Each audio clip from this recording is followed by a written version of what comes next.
Curtain Network. ¡Y anota touchdown! ¡Improbable! ¡Increíble! El boss de Washington es arma. ¿Quién más? ¿Quién más? DJ Watt. What is going on, Steeler fans, and welcome back to day 2 of the 2026 NFL Draft. I'm Jeff Hartman. This is the Steelers preview crew is here as Brian Davis has returned from Pittsburgh. What's up, Brian? How are you? Oh, man, this is a dream come true for me. We visioned this a long time ago, and now we are here live at the NFL Draft Party here in Hagerstown, Maryland. And thank you for everybody who is supporting us here. This is a blast for me. Dave Schofield's here. What's up, Dave? I'm trying to feel better. Last night was an interesting show, especially as the picks went on, after we got to the Steelers and everything. But remember, that's not the only pick they make in the draft.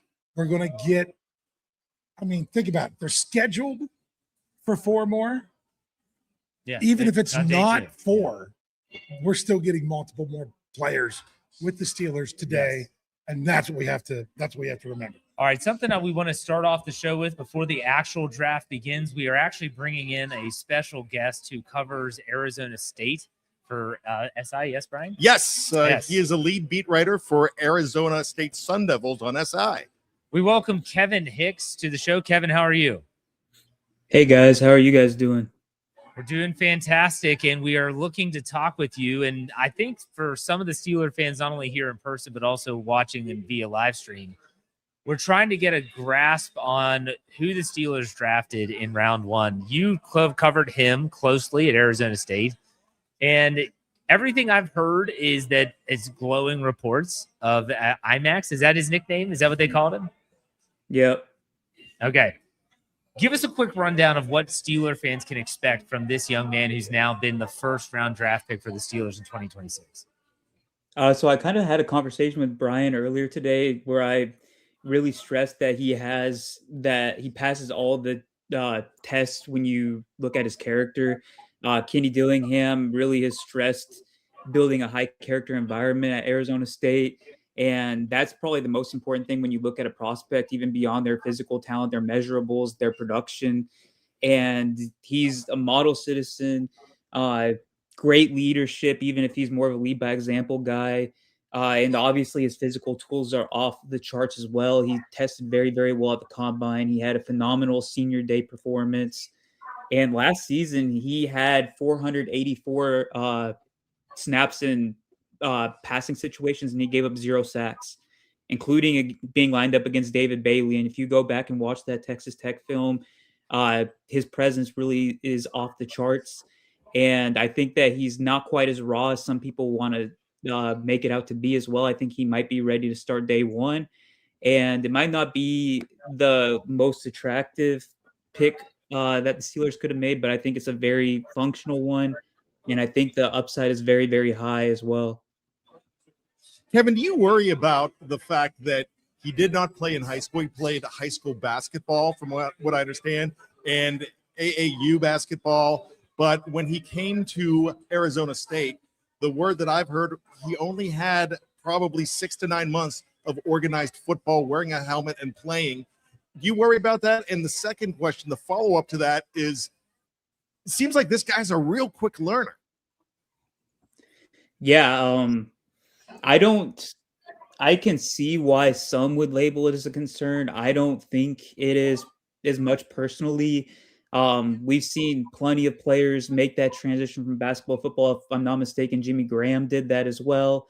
And I just think Max, like you said, is a fast learner. He got phenomenal coaching at ASU from Saga Tuatele, who's one of the more underrated offensive line coaches in the college ranks. Like I said, I think he's a lot more polished than a lot of people want to label him as.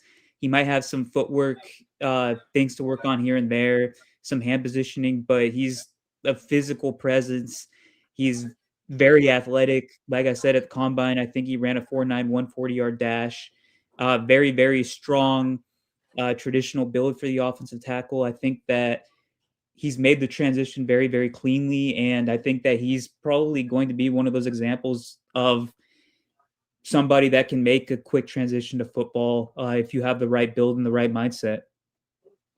Good day. Yeah, the question I have, and I know a lot of Steelers fans were curious about this, simply because it's what we were expecting from the Steelers' first-round pick, that they were only really thinking it was going to be tackle if it was someone who could also play guard, because the Steelers have a much bigger hole at guard than they actually did at tackle, unless the whole Broderick Jones thing's coming into play, that he might not be able to play anymore or anything like that.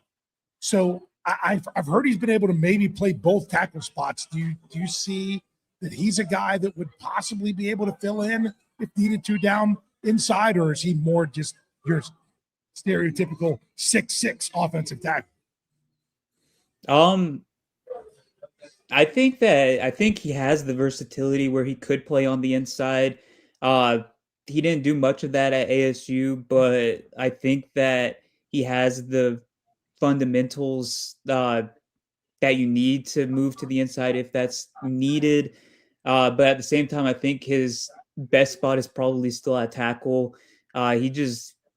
He was far and away Arizona State's best tackle over the last 2 seasons, and I think if there's a spot for him, he's going to make the most of it. And much more suited on the right side, you would say? I would say, but I could see him being a Paris Jones as well, where he can be a swing tackle. All right. So you're pumping up this, and this is very typical of the NFL draft. Anytime a player is drafted, no matter what team he goes to, everyone's going to talk about the positives. They're going to talk about how he's a great individual, a great citizen. You just named all that stuff. This guy's also been labeled a project. He is raw. He does not have a lot of experience. And I'm not about to pretend that just because he was selected 21st overall in the NFL draft that he doesn't have weaknesses. So my question for you now is, in your opinion, from someone that's watched him, where do you think he needs to improve his game? I think for the most part, it's fundamentals. Sometimes you'll see his footwork is a little choppy. His hand placement isn't always on point. Some of those really technical aspects of playing the position, maybe he could bulk up a little more as well. But I'm sure I know the Steelers have a reputation for having phenomenal coaching and development programs, and I think that should remain the case, even though Coach Tomlin has departed. I don't see any reason why that would change, and I think that he landed in one of the ideal positions. I've been listing the Steelers as an ideal destination for Max for a while, along with the Lions and the Eagles and the 49ers. I think that those were probably the best places they could have wound up in. And I think that it's going to be a good thing for his career, ultimately. All right. I'm going to say this. The more I've looked at his stuff today, I was looking at the tape specifically that you mentioned where he went up against, I can't remember. Bailey. Sorry, or Bailey. David Bailey. Bailey. Sorry, wrong guy. And the more I looked at him, I'm like, he might be possibly the best, potentially the best tackle in this class. Could you see that? I could see that. I had him as my number 4 tackle personally, but I think his upside, truthfully, is higher than Spencer Fano. I don't know about Francis Mauga, but it's probably on par, I'd say. And I definitely liked him more than a guy like Caden Proctor as well. I think that Proctor might be even more raw than he is, if that's the term you want to use. But I could absolutely see a world in which he ends up being the best tackle in this class. I don't think there's any doubt in my mind there. Kevin, you interviewed a Pittsburgh legend last week, and Hines Ward is a guy who will never have to buy a drink or a meal in Pittsburgh ever again. He is up there. Great status. What kind of influence? We know the influence he's had on Jordan Tyson, but he's around that offense as well. Has he had an influence on a guy like IMAX? Oh, 100%. A lot of the questions about Hines Ward when he got hired at ASU were surrounded in, can he really aid in player development, or is he just going to be a guy that recruits? He was the big reason why Arizona State landed two of the best transfer wide receivers in the last portal class in Omarion Miller and Reed Harris. And those are names that you might want to familiarize yourself with for next year. Two absolutely dynamic talents at the wide receiver position. And when you got a chance to talk to players like Max and Jordan, they gave a lot of credit to Hines because he does a great job of connecting with the locker room as a whole, not just the receiver group. He's a very outgoing guy. You frequently will see him posting on social media. He goes on nights out with his players to the bowling alley to watch movies, do a bunch of different activities. And he really is one of those, like, I'd say uncle or father figures on the coaching staff. He's a great guy. It's always great to talk to him. And I think Arizona State and Pittsburgh were both fortunate to have had him in the present or in the past. All right, last question before I let you go, and I do appreciate your time, and I know that the draft is getting ready to kick off. Is there anything about this individual, IMAX will call him to save ourselves from his last name pronunciation at this juncture? Is there anything that has not been talked about that maybe we should know? And this could even be something that's off the field, something maybe he does for fun. Obviously, we know his athletic background. Is there anything that you could think of that would fall into that category? That's a good question. Thank you. I actually, there's really not a lot out about him, like personal life wise. We only got to talk to him a couple of times last year, and he's a pretty reserved guy. I think that maybe the most interesting thing about him is that he's actually originally from Nigeria, and his family moved to Los Angeles when he was young. That's the most interesting thing that I can think off of the top of my head. Yeah, I'm a little stumped right now outside of that. No, that's okay. I want to give you the opportunity, Kevin, before we let you go, to plug what you're doing, social media handles. If someone wants to see more about IMAX and wants to check out your coverage of him while he was at Arizona State, I will give you the opportunity to do that. All right, perfect. I appreciate that. If you want to find me on Twitter or X or whatever you want to call it, my Twitter handle is @khicks_21. All right. Kevin, thank you for your time, man. Enjoy the draft, and maybe we'll be in touch soon. Take it easy. Thank you. Thanks, awesome. Thank you, guys. All right. Appreciate Kevin for taking the time. I enjoyed that. It gives you a glimpse as to who the Steelers took, because I'm not going to be the guy that sits here and says, oh, for me, I am going to pretend like I know who this guy is. I didn't know who this guy was. I think a lot of Steeler fans, you knew who he was, but you didn't know much about him. I didn't want the Steelers to take a tackle. So when I Yes, covered he made him, that very I clear. didn't take the time to bother how to pronounce his last name. So I didn't know how to pronounce his name, but I knew who he was. I knew he hadn't played very long, everything like that. He was just fit the profile of what I wasn't looking for. So I didn't dive into him very much. Got it. Now, I also learned this when I was talking to Kevin right before the pick was made. Hines Ward was on the phone with Omar Khan, and Omar Khan did mention that in the press conference. Omar Khan was talking to Mekhi Lemon, though. Well, yes and no, but when that fell through, they were scrambled. And What's that, Mekhi? Hold on, I got another call. Oh, it's Hines. Let me talk to you. Yeah, it's like, hey, you know what? We were wondering what took them so long to make that pick. I think we know what happened. That might have been. You're like, come on, get over Might it. have Get been. over Oh, it. hey guys, NFL Network's calling me right now. But hey, the draft's getting started. We already got news.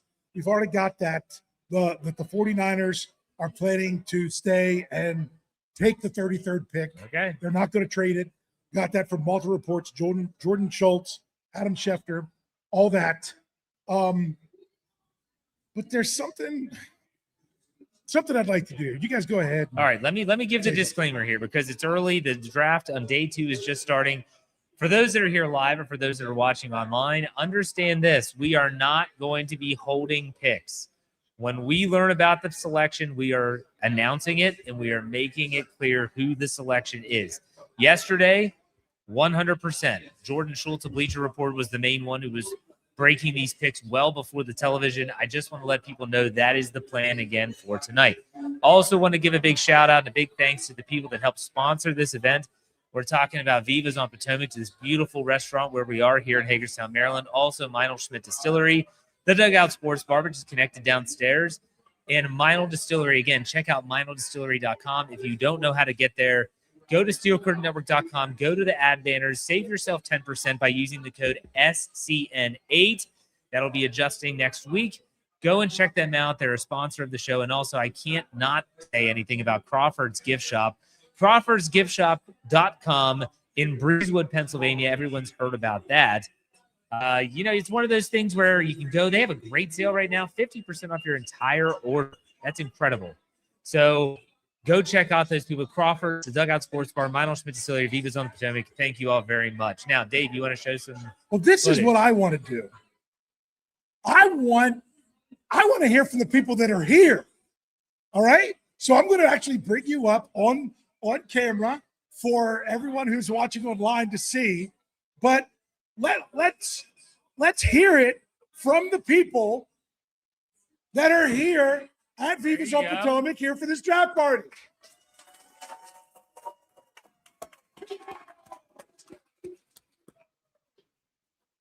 We have got a great crowd for night 2. This is fantastic. It's glad to see you all here.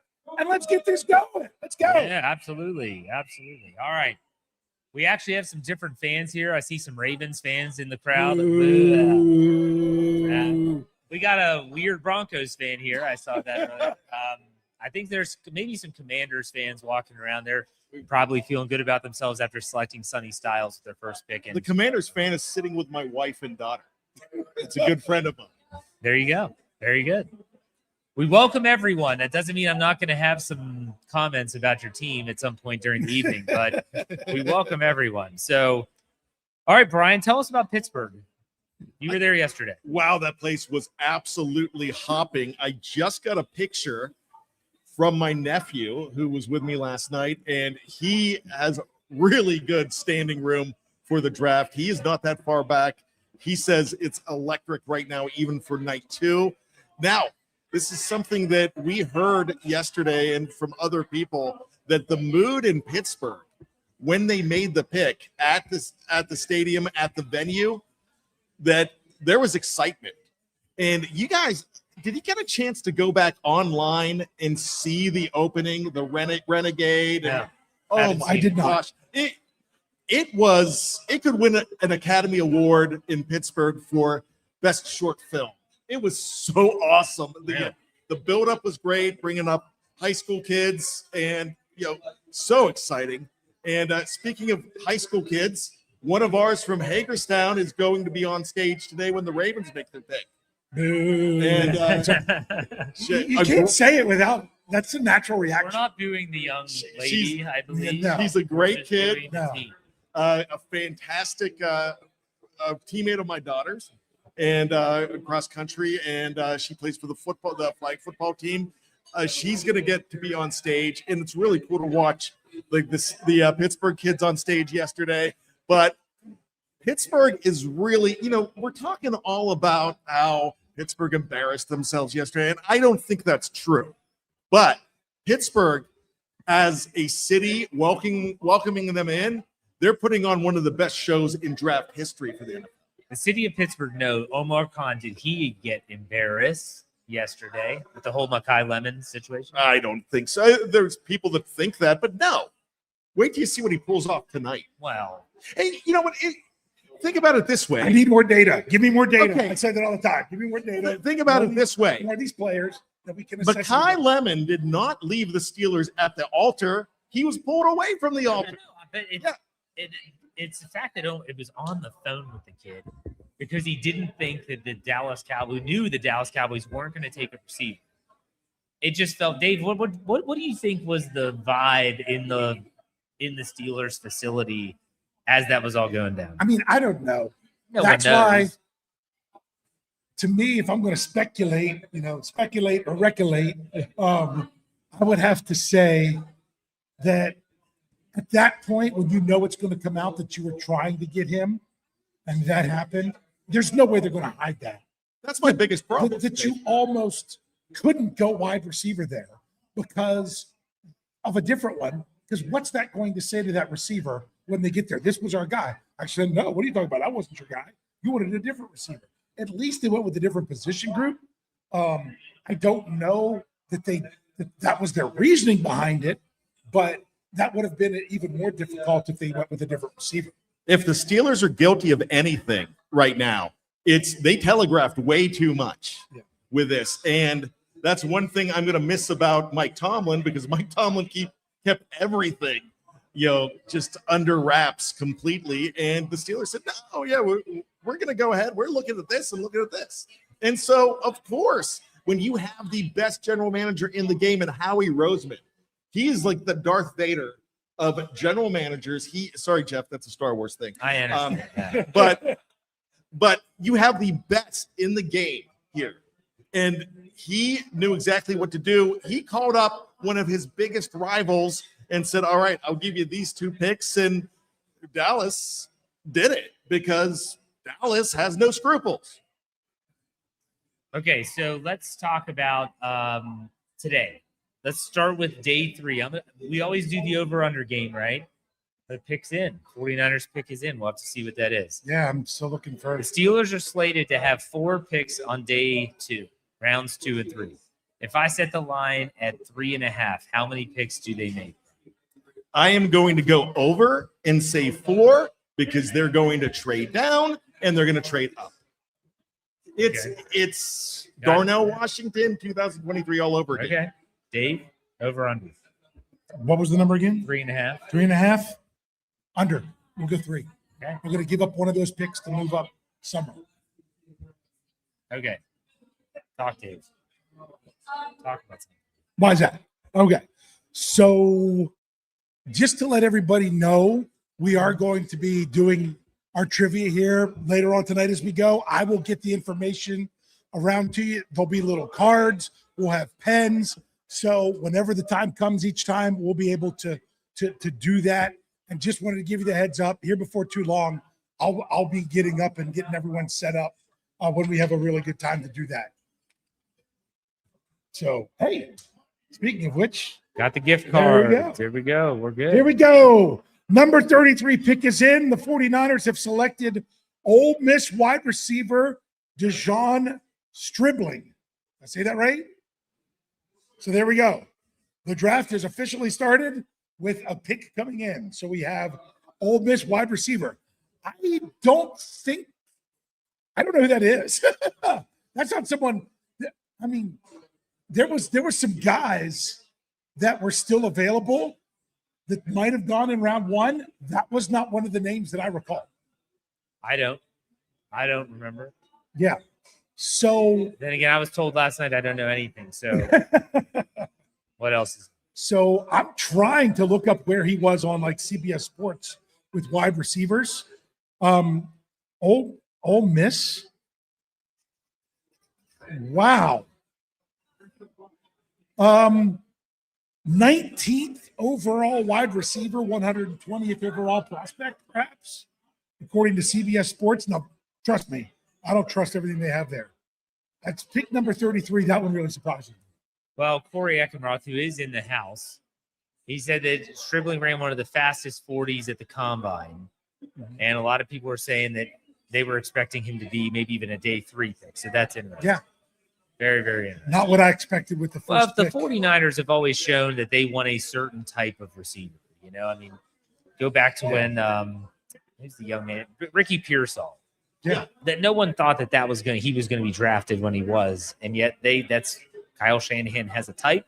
He goes after that type. It's pretty much self-explanatory. So, all right, the round 2 is underway. Who is next? Even of the draft? I don't have the draft order up. Hold on. There We got you muted. There we got you, Brian. Let's go ahead and grab that. We can get What that. the draft? Who's up next? Oh, I got it. The Cardinals are 3rd or 2nd? No, the Cardinals are up next. Okay, I'm telling the you right Cardinals? now, I'm thinking, I don't have any spoilers, but I'm thinking quarterback here. You think I'm really thinking they're it's gonna go? Carson back. I saw that on the mock, but that's at been this point, why don't they take one of their early picks in the 3rd round? Because they have a 3rd. They pick early in the 3rd as well. But No, they don't. They traded that pick. No, wait, they do. I went too far. They have the 1st pick in the 3rd round. I was looking at the third pick. The No. pick is in. Number 34, Cardinals have selected Texas A&M guard Chase Basantis. Like him a lot. That's going to Frosty disappoint liked some Steelers fans that thought, hey, you could still maybe get that guard if you trade up at the top of round 2. But you know what? They don't have to trade up to get a guard if they want a guard. Well, Yeah. Brian, what's going on with Jermod McCoy? I know he's coming off the injury, but man, no one expected him to be available at this point in the game. No, he was around. He was ranked like number 11, overall in some places. So the thing with Jermod McCoy is it's buyer beware, and it's not the same thing as Peyton Wilson, but there was so much buyer beware on Peyton Wilson, and you're seeing injury concerns like that, like crazy like that. Yeah. So if you get an opportunity, and I want to talk about corner here, I would not be surprised that the Steelers go ahead and take a corner because there's some very good talent at corner. I absolutely love Traydon Stoops. He could play cornerback and He's safety. old, though. He's like 35. I'm joking. He's not 35. He's I like get that. 25, I think. He's But- an older player. You're over 40 and you could run circles around people. I've seen They'd you. have to be pretty slow. You're a physical specimen, Jeff. You're Oh, my God. so, there's some guys I like, but back to guard real quick. Basantis is fantastic. He rose up the charts here, but he went past Emmanuel Pregnon, Yeah. and Pregnon, he was borderline round 1. he was This borderline is the right round 1. spot for him to go. From that. This is perfect. But, we're also looking at, besides a guy like Pregnon, you've got Jennings Dunker and Keelan Rutledge. And one of those guys might fall into the third. So the Steelers are going to they don't necessarily have to trade up here. But the guy that everybody is really loving right now, and I think could turn this draft back in the right direction, is still Jeremy Bernard out of Alabama. And my wife, who's in the crowd, thinks the name Jeremy is the most ridiculous name ever. And she has a problem with that. We might have to bring her up early. All right. So still no Buffalo Bills are on the clock. They traded back a ton in round 1. Yeah. I don't looked think at they it made before. How many picks did they pick up? They picked up a lot, but I don't think they made a round 1 pick No. that I'm aware of. They need it. I haven't been tweeting much, other than like various things from Steel Curd Network, but something that I did put out there today. Why do people want to talk about the Steelers trading back and getting capital for next year? Of all those trades in the first round, not one team traded back and got any capital for next year. I have not seen that for a very long time. The only 2027 draft pick that was traded in the first round actually went to the Eagles as part of their trade up. They got Makai Lemon and a 7th round 2027 pick in exchange for those 2 4th round picks. So other than that, it looks like what fans want for the Steelers, I think a lot of people want for each team, and that's why no one's willing to do it. And prices right now to trade up are a lot lower. I was shocked with some of those trades up into the top 10 last night. But usually it involves a team's 1st or 2nd round pick for the next year, and none of them did. None of them did. Because they are more at a premium right now. Yeah. Because the so-called, and I know you don't like talking about this, the quarterback class of 2027. Oh, I thought you were going to say immediate matchmaking. Oh, they're not even so-called anymore. They're just media matchmakers. But no, I mean, like I said, I was told this time last year that this was the year of the quarterback, and it has been anything but. Okay, the pick is in. You got it? The Buffalo Bills have selected Clemson defensive end T.J. Parker. T.J. Parker from Does Clemson. not move the needle for me whatsoever. And it's funny when you look at, there was some videos going out today. What player has been mocked to you that you're scared that your team will pick? And for the Steelers, and it was a big name out there, and I can't remember exactly his name, but a big Steeler YouTube guy. I forget he's the guy who was bringing up the Drew Brees stuff last year, or the the trade for somebody for a quarterback last year. Yeah, I got nothing. But anyways, he was the one who spoke and said TJ Parker. He did not want He TJ did Parker? not want TJ Parker. So this doesn't really move the needle for me because I've been looking at him as one that's a little more overhyped. Yeah. So now the Las Vegas Raiders are back on the board. They obviously they had the big selection in round one. Now Brian really gets to cheer as his true right. team is going to be selecting here in the Las Vegas Raiders. What are the Raiders going to do? All They right. should take McCoy, shouldn't they? You know what? They need a guy like McCoy, but The Texans are trading up with the Raiders and will pick 36. So we've got a trade, first trade of the night. The Texans are moving up probably from 38 to 36. and they are going to go defensive back here. You think so? I was going to say All right, here's the compensation. Houston trades the 36 and 17, a 117th pick for 38 and 91. I think you got the great trade for the Raiders. Okay. So they move back to and end up moving up Houston moves Almost- up to 36. almost 30 points. I'm looking at a guy for let's talk about Houston real quick, but I want to wax on the Raiders as well. With Houston, even though it's not saying this is a need, I could really see them getting one of those defensive backs, but also there's two very big defensive linemen, and I think this is where Caden McDonald from Ohio State goes off the board. I would be surprised if they took a Lee Hunter, but not shocked, even though they're stocked, if they go defensive back.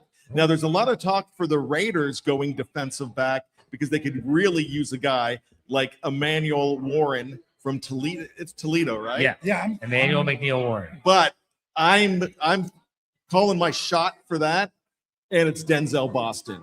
They want a wide receiver right now for Fernando Mendoza. So I'm going to say it right now. That's where the Raiders are going to go. Brian's calling his shot already. I'm calling my shot. The Houston pick has been labeled as in, but I'm not seeing Yes. it yet. And so I'm calling my shot on Caden McDonald too.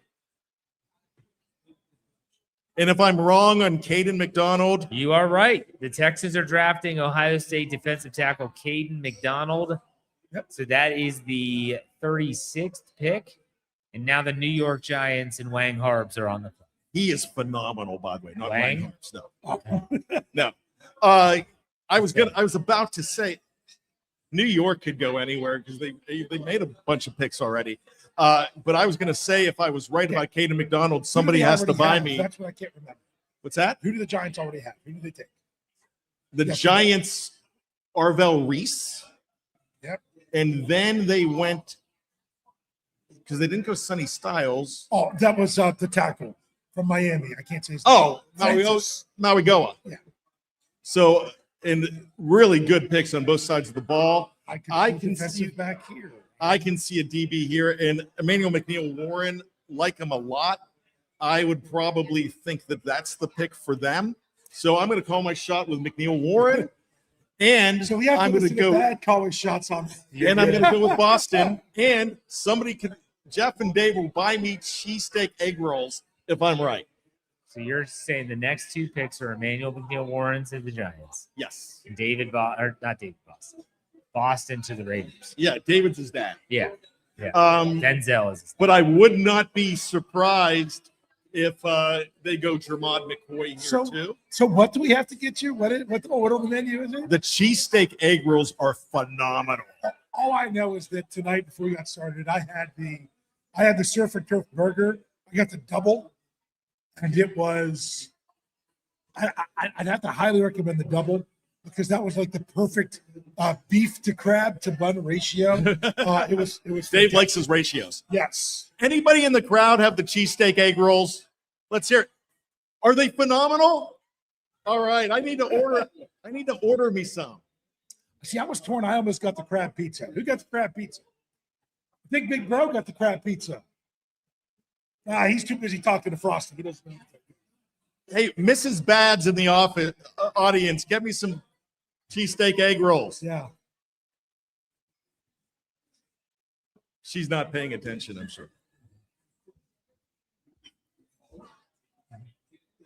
Yes. How are you? Good to see you.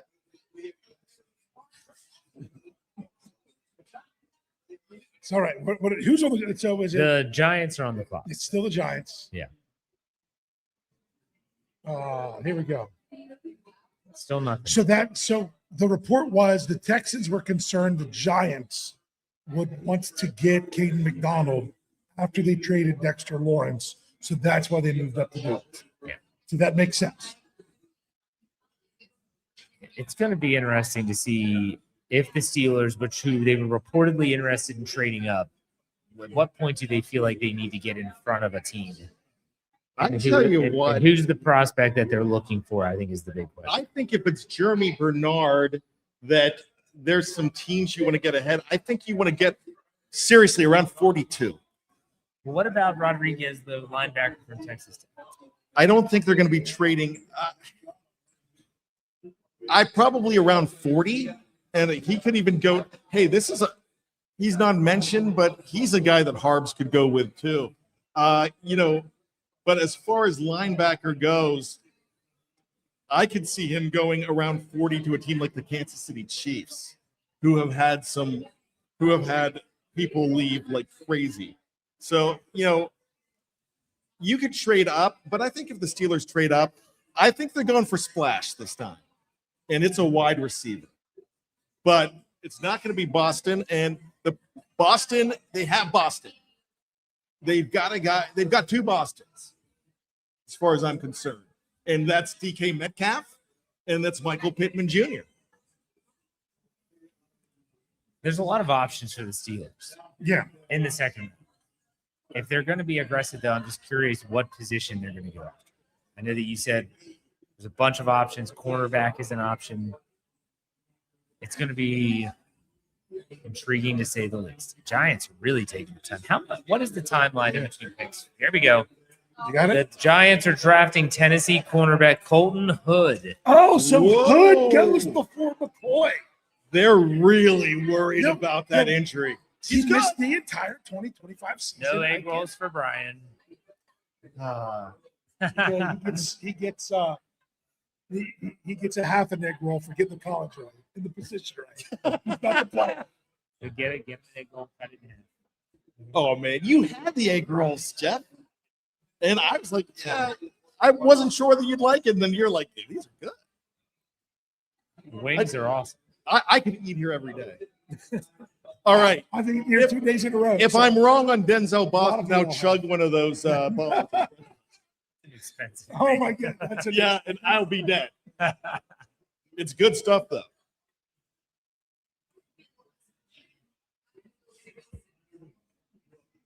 Sorry, I'm trying to read the medal winner that they highlight on each bottle. That is so awesome, isn't it? They have pictures, too. Yeah. I don't know why I didn't look at it last night, but so all right. So we're on. So we know that one. So we're technically on pick 38. Yeah. Where the Steelers are picking 53. So I have to, with the Steelers set to be 53, I've got to ask. My niece, Alex, Big Bro's daughter, is here wearing a 53 Marquise Pouncey jersey. Was that because the Steelers were supposed to pick 53rd? Sure. Her dad gave, It's the only jersey your dad gave her. which, by the way, Which was actually my jersey, right? Yeah, that's right. Hey, our Commanders fan over here, he stole my Marquise Pouncey jersey, and he wears it to my house. Well, I gave it to him, and he never gave it back to You me. probably have like 4 others. You know what? I've got like 18 jerseys with me. You brought 8. Okay. Yeah, I have 18 Did jerseys. you see this, Brian? I'm going to hand you my phone because you're the one that would comment on that more. The first pick of the second round. Wow. Okay. If you have any wrestling fans here, WWE fans, who is this? He was the uncle? 33rd pick. Okay, the 33rd pick, DeJon Stribling, his uncle, right? Uncle. I mean, whatever His that's uncle was known as The Rock before Dwayne Johnson. Don Morocco, the magnificent Morocco, His nephew is now in the National Football League. And I knew you would appreciate that. And you know who, towards the end of his career, superstar Billy Graham managed him. And he was wearing tie-dye. I'm a wealth of information. You are, indeed. All right. So the Raiders, Raiders, you said Boston? Morocco. I think that might have even come through the mics. I was on it. I invited too many of my friends. So you're thinking Boston. I'm going Boston all the way here. Now, look, I'm not shocked if they go corner or safety, especially McNeil Warren, but I think they want that stud. And I think this trade was great for them because they get 91 now, and this is an extra pick. And I think they had 11 to begin. No, they 10 to begin with. So this helps. Here we go. Question from the live chat from Lanker25. Sorry if you guys did it already, but can you give us your top 3 wish list for the Steelers pick in the second? I'm Thank you. He just got his egg roll. Yes. That's from Mrs. BF Bud. Yes, and Mrs. Bud gave me one. Mrs. Bad did not. All right. All right, so let's answer this question. What's your wish list? Top 3 wish list for the Steelers in the second round. Are we talking individuals or positions? I would say We'll do let's do individuals. individual. Okay, if we're going individuals, I'm telling you, the Steelers need a Jeremy Bernard here. That's number 1 for me. And I would also put, even though I said no, Jacob Rodriguez I would would move put the him in needle there too. and move the crowd. And then I'm still going back to guard. And I would probably say Emmanuel Pregnon from Oregon or Keelan Rutledge Didn't from Keelan Georgia Tech. Rutledge, No, he Rutledge is gone. I'm That's sorry. right. Or Jennings Dunker, and I love his mullet. Oh, that's That's right. the one I would say. The mullet's on the line because someone said I had to wear a mullet, right? Yeah. And he's nasty. Yeah. He is, and he's a good nasty. And he looks good in black and gold. He's Iowa. Yeah, absolutely. But I mean, Pick is in. The Raiders have selected Arizona safety Traydon Stu. Oh, There goes Stoops. I saw I love I that saw guy. a mock that had He him gets no going egg. early. No egg. He was the guy I was telling you about earlier that I'd love the Steelers to He's get. like 45. Yeah. He's not 40. And Yui Tofurkey. I'm bringing that back. Yeah. I love Traydon Sticks because the great thing about him, he's Because the He's a Steelers safety. had him in for a 30 visit. Right? Yeah. Yeah, he's a safety and a corner. Great versatility, and he is pretty good. And I also, another one of the teams that I covered for SI this year in production was Traydon Stukes and the Arizona Wildcats. So I have been familiar with some of these guys. They come up and they do a lot of press Well, conferences. you're just so- happy because he went to your favorite team. So Well, there you go. Oh, he's good. Yeah. I think the only knock on this guy is his age. Yeah. He is like a 6-year senior, and he is, I think, going to be 25 years old. Some were saying he could sneak into the end of the first round. And the problem is that if you're talking about a 5th-year option, that guy's almost 30 years old. Yeah, Jeff, and I understand that. But let me say this. That means the learning curve is shortened, though, too, because If you're a you lot more believe that, mature. you're fine with it. Yes, absolutely. I mean, this team, the Raiders, it's funny. They went from, hey, we're hoping to get like 6, maybe 6 wins this year. Now they believe they can get 9 with the guys that they brought in. Their free agency was fantastic. It was really good. And now their drafting so far is fantastic. All right. Hey, Corey. Corey, you hear me? Come slide in here for a minute. I gotta get trivia. I gotta get the trivia set up with everybody. What's that? What? Denzel Boston. That's right. Number 39 pick. The Browns have selected Denzel Boston. So they go Casey got Concepcion in Concepcion round and 1 Boston. and Boston in round 2. They are loading up It's like at the they're doing receiver position. quarterback. Well, You were just one pick. Denzel Boston is good. And I think that works for them. But I want to go back to yesterday. I didn't get a chance to say this. And my good friend Billy G and we were singing the song, people all over the world, join hands. He's the drop king. And that's Casey Concepcion. That guy drops the ball like crazy. He's fast, Okay. but he's got anvil hands. So now the Kansas City Chiefs are on the board. I didn't even have the chance to make fun of the Browns before their pick was in. That's McCoy. what's disappointing. Hey, no, that's good. McCoy is still on the board. They need defensive back. I wouldn't, if they like the measurables or the health, I don't know. Well, they took Mansour Delane and they traded up for him yesterday. So I'm going to say still they definitely need defensive back That's help. what I was saying. Yeah. But this smells like Emmanuel McNeil Warren to me because they could use that safety. So I'm going to go ahead and I'm going with EMW here. All right. Oh my gosh. All right. Corey's chiming in. I'm- Have at Can it. you mute me a second? Yep. All right. So, like I said, we are now on the 40th overall selection in the National Football League's 2026 NFL Draft. We are on the Kansas City Chiefs. Kansas City Chiefs. Dave is doing trivia right now. If you hear him in the background. Oh, setting it up. My apologies. All right. Corey Eckenroth joins us. What's up? How's it going, Jeff? How's it going, Brian? Going well. What do you think so far? It's going well for me and the mock that I had because in the mock that I released earlier on the network, I had the Steelers trading up with the Raiders to get Jacob Rodriguez. That is the guy that Jeremy, Andrew, and myself, we are all in love with that guy. So he's still available. He is still available. There's no trade up. No, The Bengals are getting ready. They're on deck. The Bengals are on deck. They haven't even made a pick yet because they traded that 10th pick to the Giants for Dexter Lawrence. So we're waiting on the Kansas City Chiefs. But Rodriguez is still there. There were reports that there was going to be a run on defensive linemen, and that has not happened. If anything, it's gone definitely defense, but more cornerbacks have gone, and there's still wide receivers being discussed. So, Corey, I want to ask you this. I'm glad to be on mic with you. It's been a long time since we've had a chance to do that. So thank you so much for joining us. This is great that you made the trip up. And I got to tell you, when I'm looking at the Chiefs, I think they need to double up with DBs.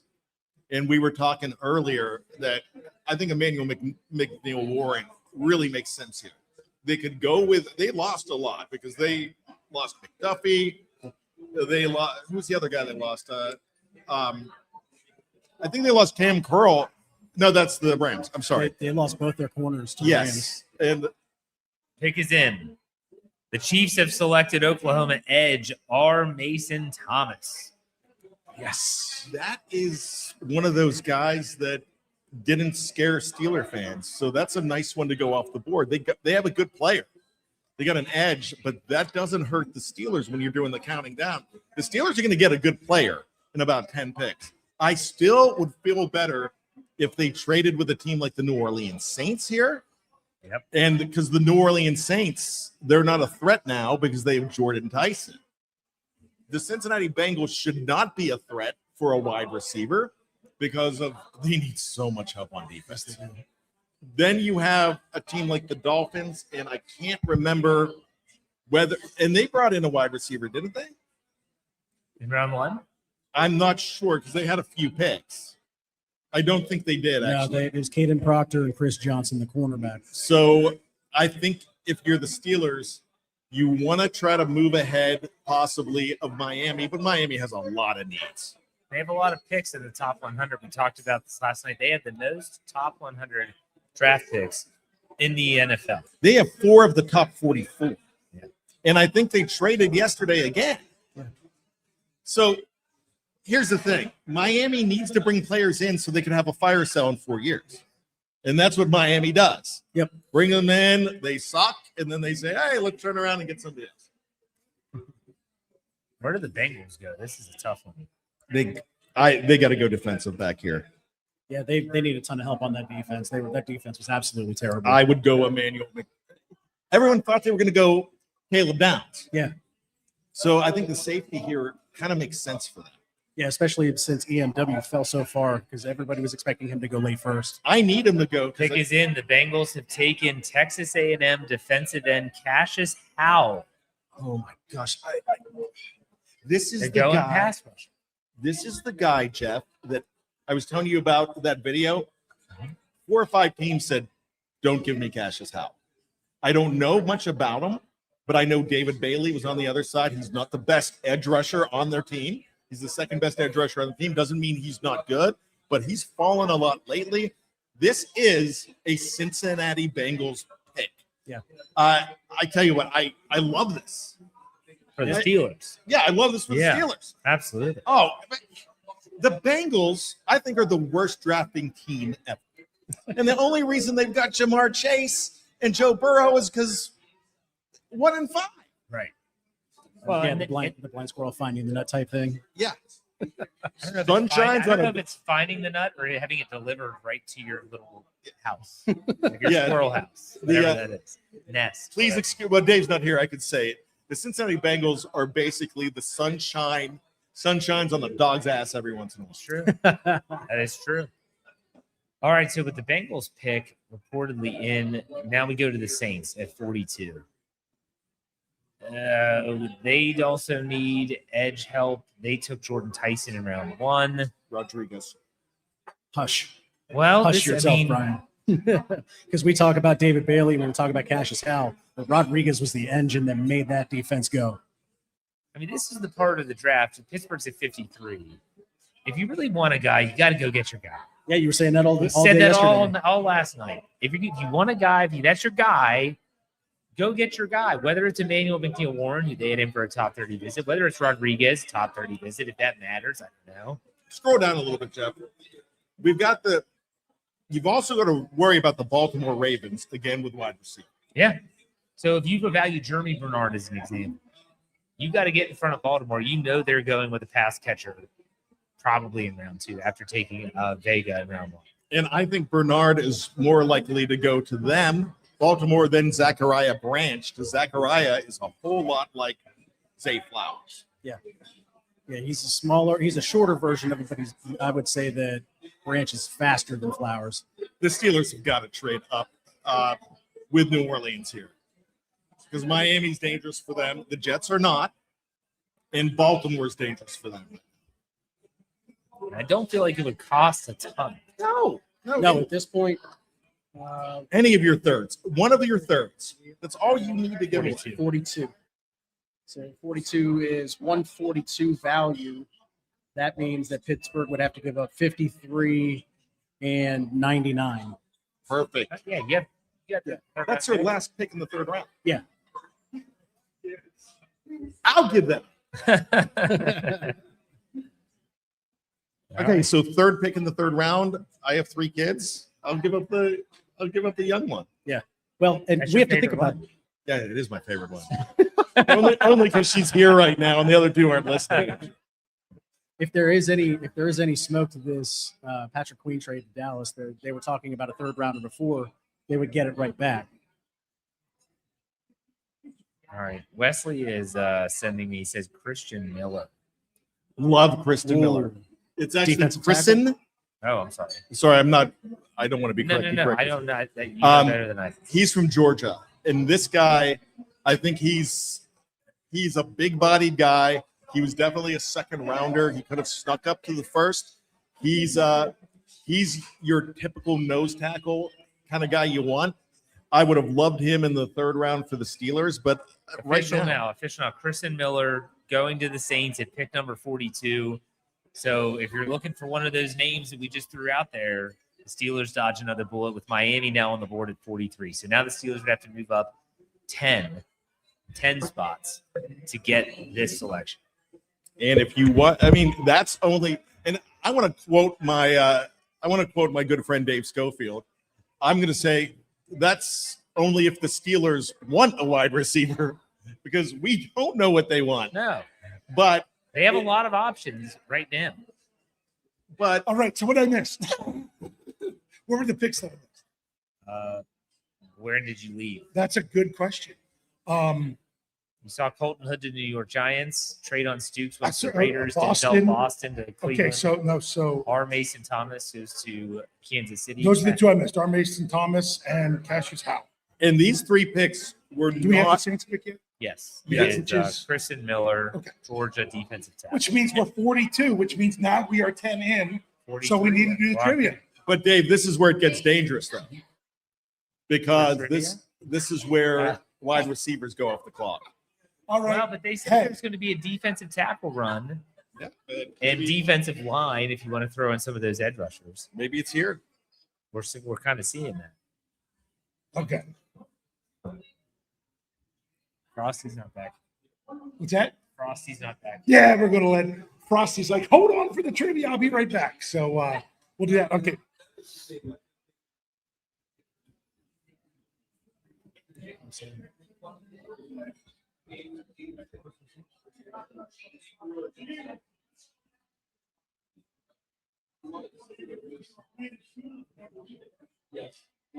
All right. So for those that are maybe just joining us, we are not going to be saving the picks for the television. We're going to announce them as we find them.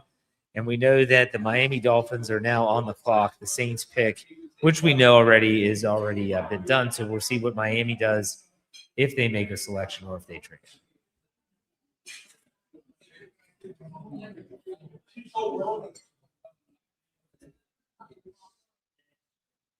Get to a team like Miami, there's so many team needs. Yeah, they have so many. And I was kidding around, but not kidding that whoever they draft here, they're going to turn around and fire sale later. But I don't like how the Miami Dolphins are run right now. But they took a defensive back yesterday. I really think they need a wide receiver because they got rid of Jalen Waddle. So the wide receivers, it's slim pickings there. Don't like this at all, and they've got a lot of picks. So this really could be a Jeremy Bernard right here. And this is where we talked about the Steelers need, if they want to go up and get their guy, get it there. It costs nothing, like Corey said. 99 is nothing because you got 2 other picks. You don't want to spend all those picks. Yeah. So, I should bat for GM. I'd be a terrible GM. wouldn't I? So I would too. You'd be giving away the farm.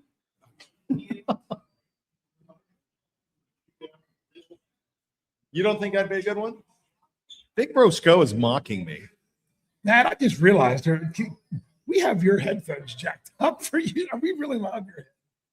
Yeah, but I like it. Okay. Well, I'm going to turn it down a little bit. I just realized, I'm like, how can Brian even hear anything with this loud headphones? I will go ahead and Because sit. I had to break down the fourth wall there. You're not, hey, that fourth wall Yeah. behind you is Yeah. full of brick. You're not knocking that one down. It's taking a while. I wonder what's going on. Yeah. Hopefully it's a trade to the Pittsburgh Steelers. 43 is Rich. Do you remember what pick we traded up for in this GoPro mock draft? 53, I thought it was. Oh, no, Oh, no, we 53 are we at had. 53. Sorry. We traded up to 44. 44 is where we traded. That's a sweet spot. Yeah, and it's because we cheap traded. and easy. Yeah. Look at Rich knowing mock draft information. And he doesn't like mock draft simulation. Well, that's how I fall asleep at night. I don't know what I'm going to do. I'm going to start with 2027 mock drafts now. Trade. To who? No, not a pick. The Cowboys are acquiring linebacker D. Winters from the 49ers. So for those of you who think Patrick Queen going to the Cowboys, Not going to Dallas. Something Wasn't like Dee that. Winters in like 40s movies? Wasn't she really That does good? sound like a name. And ladies and gentlemen, starring Dee Winters. so Miami's pick is in. I just don't know it yet. Sounds like it's like a Hallmark movie. And as soon as that pick goes, What's that? It's like a name from a I'm Hallmark hoping movie. we get back and we're going to do this trivia because I have a good trivia. And special guest, Dee All right, Winters. so that was just the as trade. Aunt B.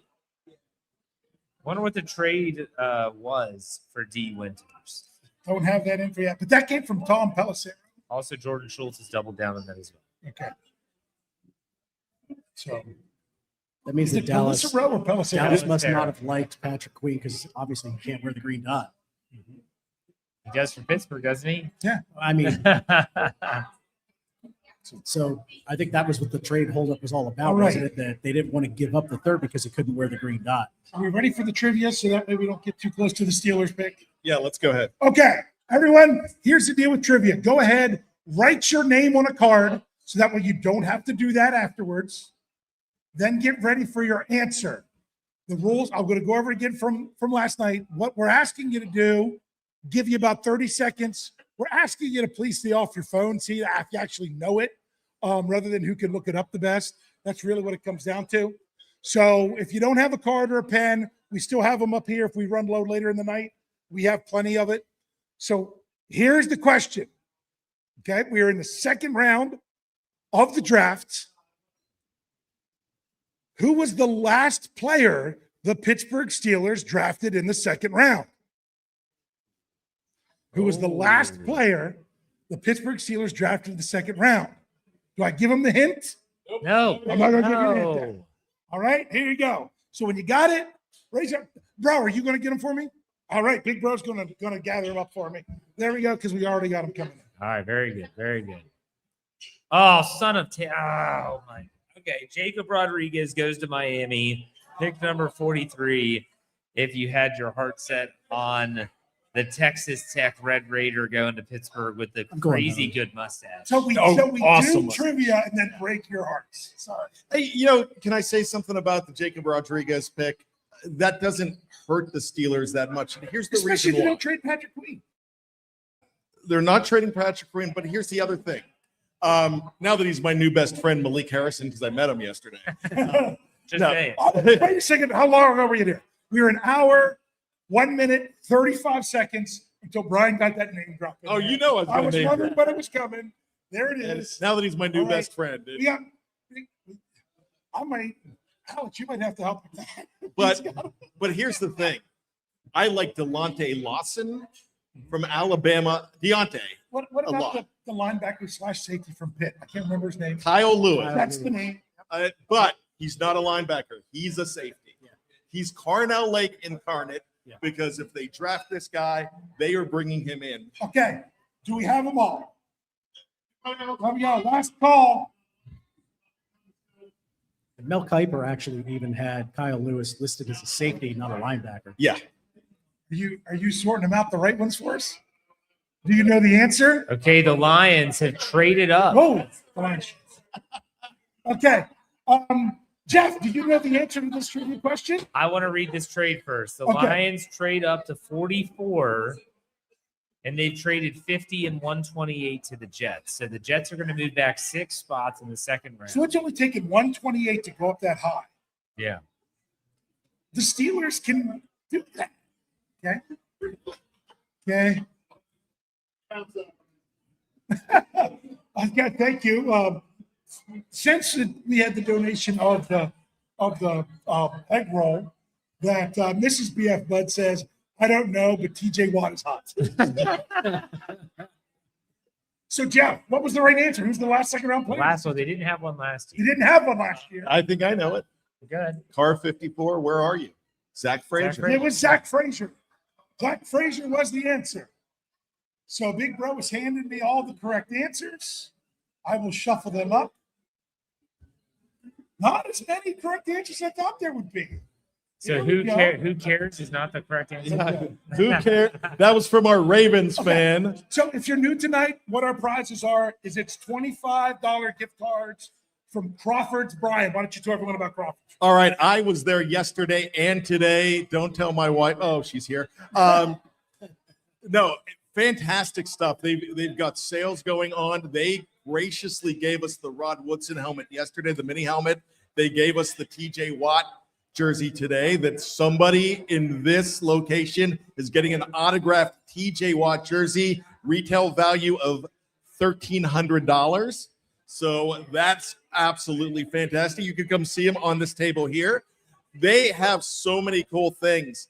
I bought a neon Stanley Cup Pittsburgh Penguins light today.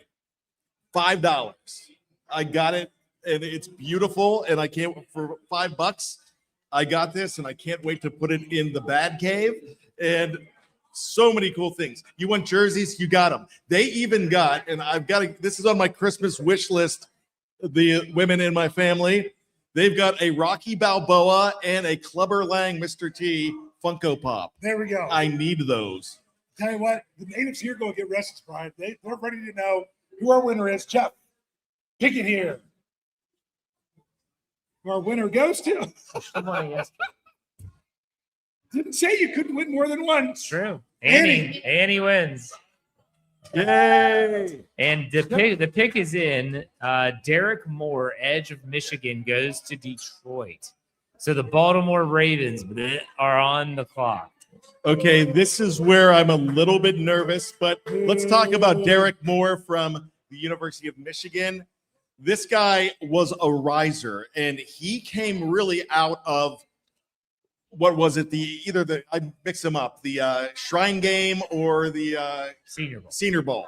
And who was it? Reese's? I think it's the Reese's Senior Bowl or something. Yeah, so he came out of the Senior Bowl and really rose up the charts.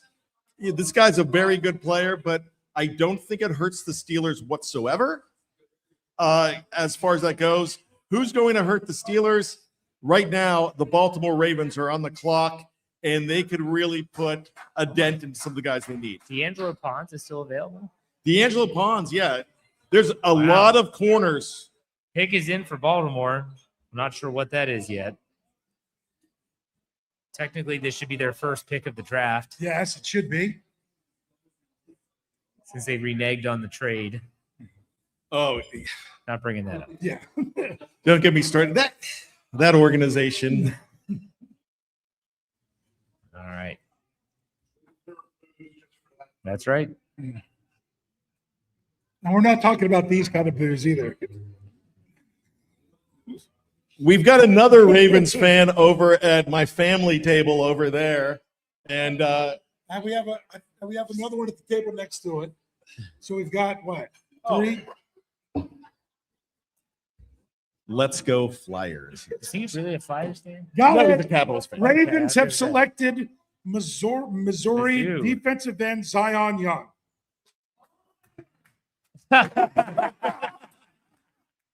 Why are the Ravens fans sit close enough to be? Can we get security in here, please? Hey, joke's on him. He's sponsoring us next year.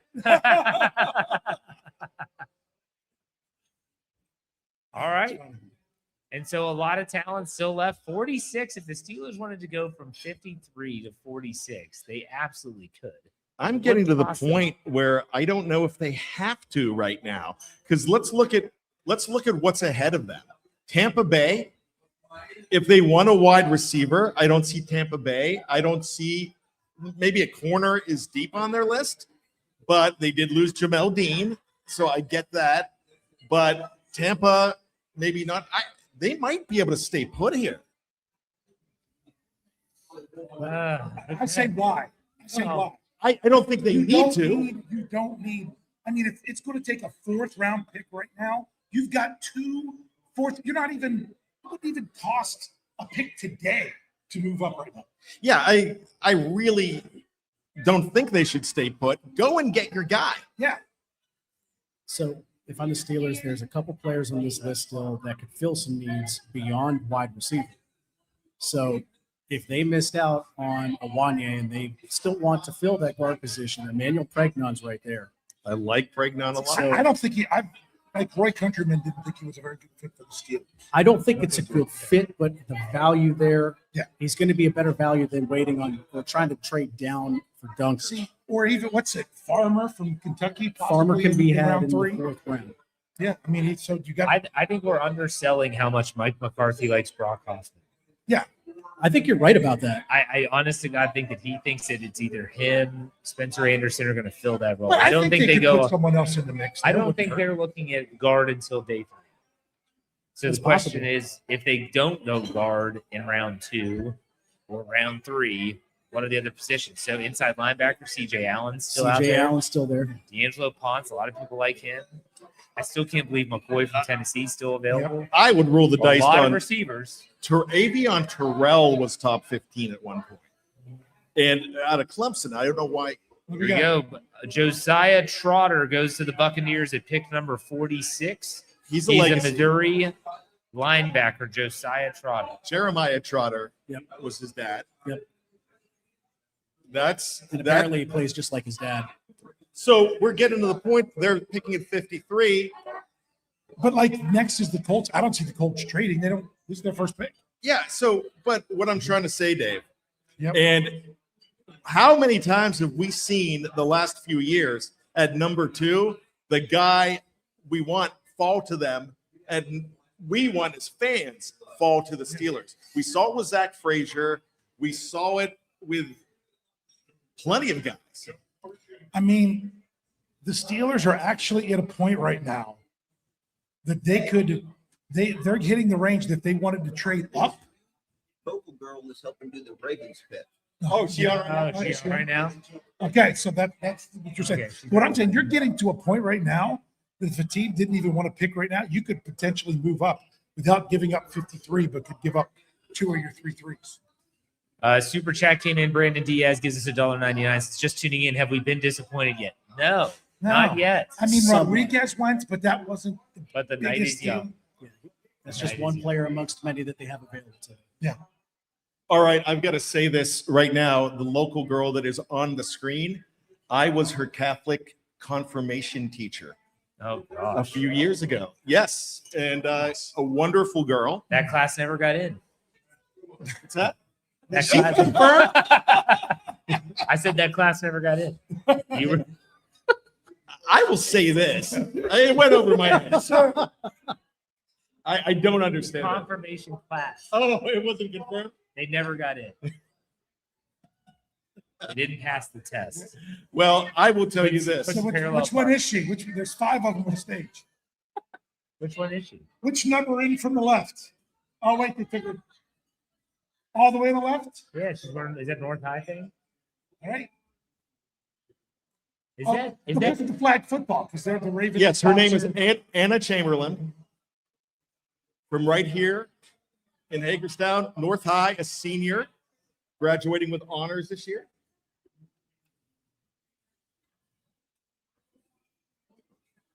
Just announced the Ravens will face the Cowboys on September 27th in Rio de Janeiro, Brazil. Oh, That's week 3. Aaron House is taking me to Rio. Whatever happened to? Who was it last year? They got in the second. Was it Mike Green Yeah, from Marshall? from Marshall. He didn't pan out very well in his rookie season. Not yet. That's what I'm saying. Yeah. Her name is Rio, and she's Hungry dancing like on a the wolf. stand. It's my favorite Duran Duran song. Okay. I'm partial From Nick to you. Faraball says, for what it's worth, the Steelers are currently calling teams attempting to move up from 53. Is he in the war room? He's at the facility, but I don't know if he's in the war room. Because I know a lot of those guys do get in the war room, and Nick is getting a very good name with the organization. So, like I said, this is the Colts' first pick. But if they only have to move back to 53 and they get It might be another- worth it to get some more picks. and they might say like, "Oh, give us." Like a I said, third. they're almost to a point where the Steelers wouldn't have to give up 53 Right. if someone really wanted Yeah. And I think, 2/3. But I don't think the Colts are that team.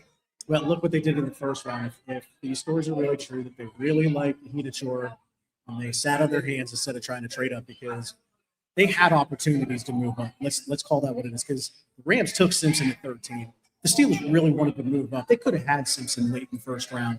They could have moved back. So the Steelers could not have called. I will say this on a side note. Did you see Sean McVay today talking about the Simpson pick? Not happy. He is livid. And I think he's Not one of the best I didn't pay coaches in the attention. National Football Really? League. Yeah. He did not like that. No. Oh, So no. apparently Les Snead and Sean McVay are not on the same page. No, they are Wow. He's like- That wasn't Steelers, so I wasn't paying a lot His of exact words were, yeah, he will go ahead and he'll be Stetson. competing with Stetson Bennett. Yeah, the backup quarterback in the first round. All right. You do not have the backing of The your coach. Steelers have traded up with the Colts Yeah. to pick number 47. That is from Alan Saunders. All right. And then Jordan Schultz just confirmed. This is going to be Here we go. somebody The they want. Steelers are on the clock. What do you think, Brian Bernard? It's got to be. If it's not Jeremy Bernard, I'm going to be. It's got to be Jeremy. So let's get the crowd going. Jeremy. Jeremy. We're not. It's going to be we're not going to know who he is. I'm going to know who it is. Okay, because right now Batco thinks it's for Bernard. So that's good. The Colts traded 47 and 249 for 53, 135, and 237. So they didn't even give up one of their 3 third-round So picks. say that again. 53, 53, 135. 135, which is their Yeah. second, fourth, Yes. Second, fourth round pick. and 237 with The last 7. The last 7. So the Steelers basically gave But up the one Steelers pick. also got 249 back. So they gave up one pick. Most of the Steelers got So they gave up one pick and moved up a little, or moved back in the second. All right. Once again, we are going to spoil it here to let you know. You will not see it live on the screen. We are going to say it when we know. But we will enjoy it on the screen whenever it finally gets to that as well. So Court, who do you want here? I'm going to say, I haven't seen him yet. Steelers just made a trade. I think it's got to be. I mean, even the insiders, the beat reporters, are thinking it's Bernard. It's got to be Jeremy. I think we're going to be stunned stupid like The we were Steelers last have week. selected Jeremy Bernard. Receiver, Alabama. I'm actually pretty happy that they only had to go to 47 to get it. That's not bad. And they And they didn't have to give up a third-round pick. they gave up one pick. Yeah. Woo! Yeah, this is exciting. This is good. I told you Omar was going to bring it back. Yep. So here we go. Stallworth is on the screen right now. Yep. Jeremy. Maybe he'll wear number 82. Like But so. this is a receiver that a lot of people have said if they don't go receiver in the first round, this is who the Steelers should begin, even if they have to trade up for it. And they did. This kind of really helps getting things back on track. Yeah, and it makes the IMAX pick better. Yeah. It really does. This guy, all character. I mean, he's a Hines Ward clone. He's like 6'1", 205. Hines was 6 foot 205. Bernard's a willing blocker, excellent hands, great on the sidelines, great footwork, great body control. Great in the locker room, but his RAC, run after catch, is just like Hines Ward. When this had to be about 6-8 weeks ago when I was reading him off on the Q&A, it looked just like Hines Ward on paper. Yep. And it seems like he has the heart of Hines Ward as well. So I love this pick. Remember a few years ago, the second round pick was Juju, and now it's Jeremy. Yep. I mean, and it was, and second round pick of George. Yeah, that's a reality show. Jeremy, George, and Juju. But also remember, for every Juju, for every George, there's a James Washington. Yes, there is. So And that was you know what? That was a year after. I'm excited about this one. I kept telling myself, trying to feel better, you have to look at the draft as a whole of everything that they're getting. So once again, I said, give me more data to really be able to analyze it. I'm really happy with this data point, which really makes it come into a little bit more. In giving up 135, and that's a tomorrow pick. So they get a second round wide receiver without character concerns, which is, huge. Him. Yeah. So Omar starting to redeem himself. Just when I think you couldn't go and do anything. Yeah. Totally I know. yourself. Jeff is busy writing, but that he can't really appreciate. And it's official on the screen. And Dave, I would like to do my Forrest Gump imitation, and please Ask me where he's from again. Where's he from? Alabama. That's right. So, whew. You asked they asked in the live chat what our top three were. That Who's was the number one? That was the first one you listed, and I said, "Yep, I agree. That's where I would go." I mean, pretty much in order that you went. So, I mean, to me, the only better case scenario would be if the Steelers didn't trade up. But I'm so glad they did. They showed that they were willing to do it this time. They weren't just going to sit back. I like it. I think they All right. needed to, and they don't need. They're down to 11 picks. Trade Actually, back they're- up into the second round. They're Go gonna get another guy. Like seriously, They're going to get another guy. Totally go agree. take a third and go up and get another guy They in the need to second. consolidate Yeah. all these late round picks into something better. Yeah. I mean, they're only down one pick. You're looking at 11 draft choices right now. I'm looking at a defensive back. All right, let's talk about Jeremy Bernard for a second. For those that don't know, his measurable 6'1", 206, labeled as will eventually be an average starter. His NFL comp was to Robert Woods.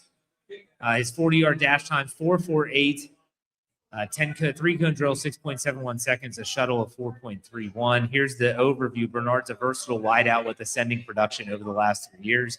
He has good size, accelerates to top speed quickly, and is a smooth route runner with well-disguised breaks and clean footwork getting in and out. He can line up outside or in the slot and is capable of running a full route tree across all three levels. He has impressive run after the catch ability. Bernard's second gear as a field stretcher is fairly ordinary, and he doesn't always play to his size when it's time to compete for catch space. Bernard projects as an above-average WR2/WR3. Welcome to Pittsburgh, Jeremy Bernard. Welcome to Pittsburgh. Now, this is going to sound strange. I know it's not the same quote unquote talent wise, but it's exactly how I say his first name.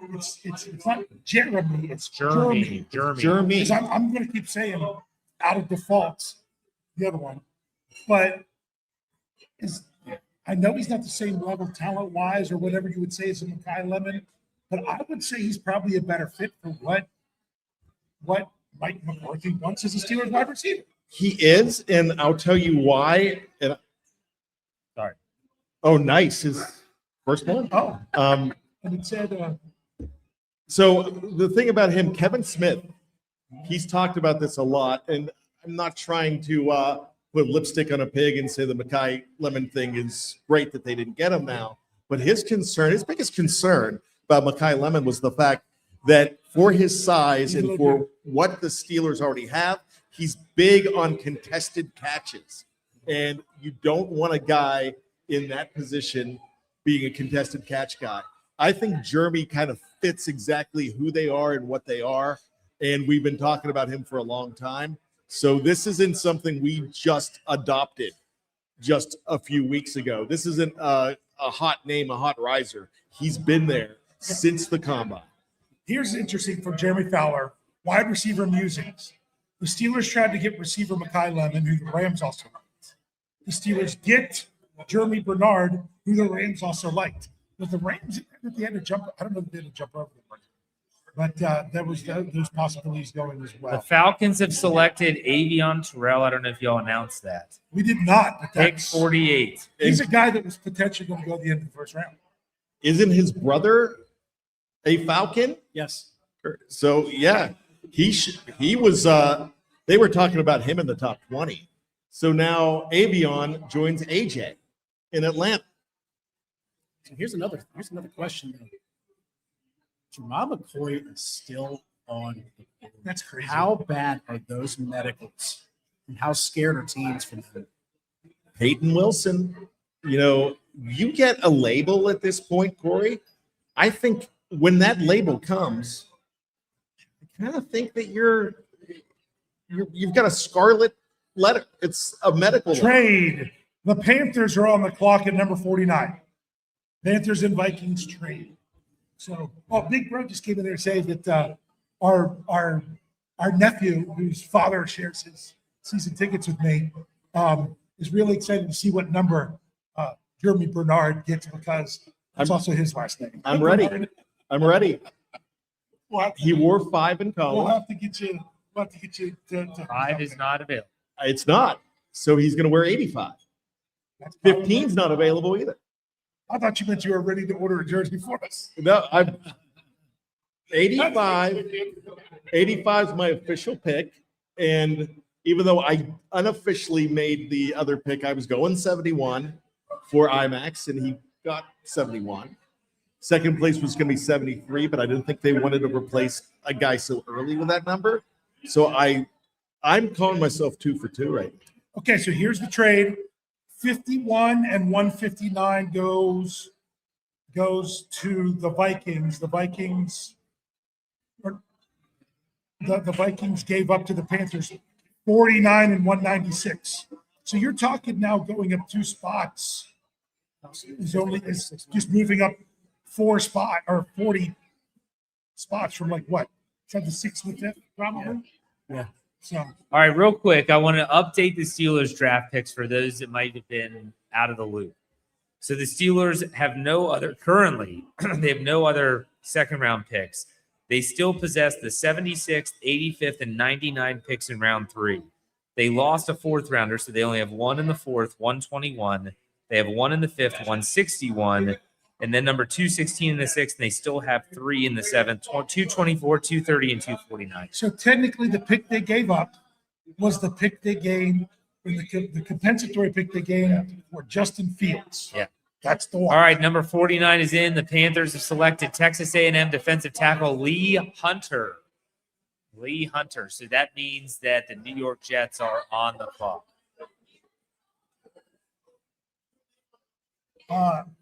Angelecchio is now speaking for the Steelers. I'm just going to check that out. All right. We have Big Bro Rich. What's up? Hey, Happy? very happy. Feel like after last night, things just didn't feel exactly right. Like, not that the Steelers were far off the track, but they weren't totally on. The trade up to go get a guy that we as fans, I know, were interested in, and also the Steelers we knew had some interest there. To me, that brings our draft back into better alignment right now. And you just felt the excitement go up in the room here Absolutely. as that pick was made. I have to be. I've got to say that I'm more content with round 1 now after that pick. In other words, Yes. if they would have gone up to get Mekhi Lemon, then that's great, and I wouldn't have been upset. But if you'd have told me you could have gotten a tackle who has a lot of upside, and then you're going to get Jeremy Bernard in the second by being aggressive and going up and getting it, I would be like, I'll take option B. I wasn't huge on Mekhi Lemon, and it's probably because I talked to Kevin Smith once a week on my podcast, and he was saying that he likes Jeremy Bernard way better than Mekhi Lemon. So I don't know. Corey, what say you? I totally agree. I was turned off by Mekhi Lemon's combine interview. Yeah, sure, that somebody could work around that. That's just an attitude. But It matters. But it does matter. It does matter. It does matter. But Jeremy Bernard just fits this team so much better. So much better with what the Steelers want to do. Yeah, it's a home run pick in the second round. I mean, besides I wanted Jacob Rodriguez, this was the other pick that I wanted that bad.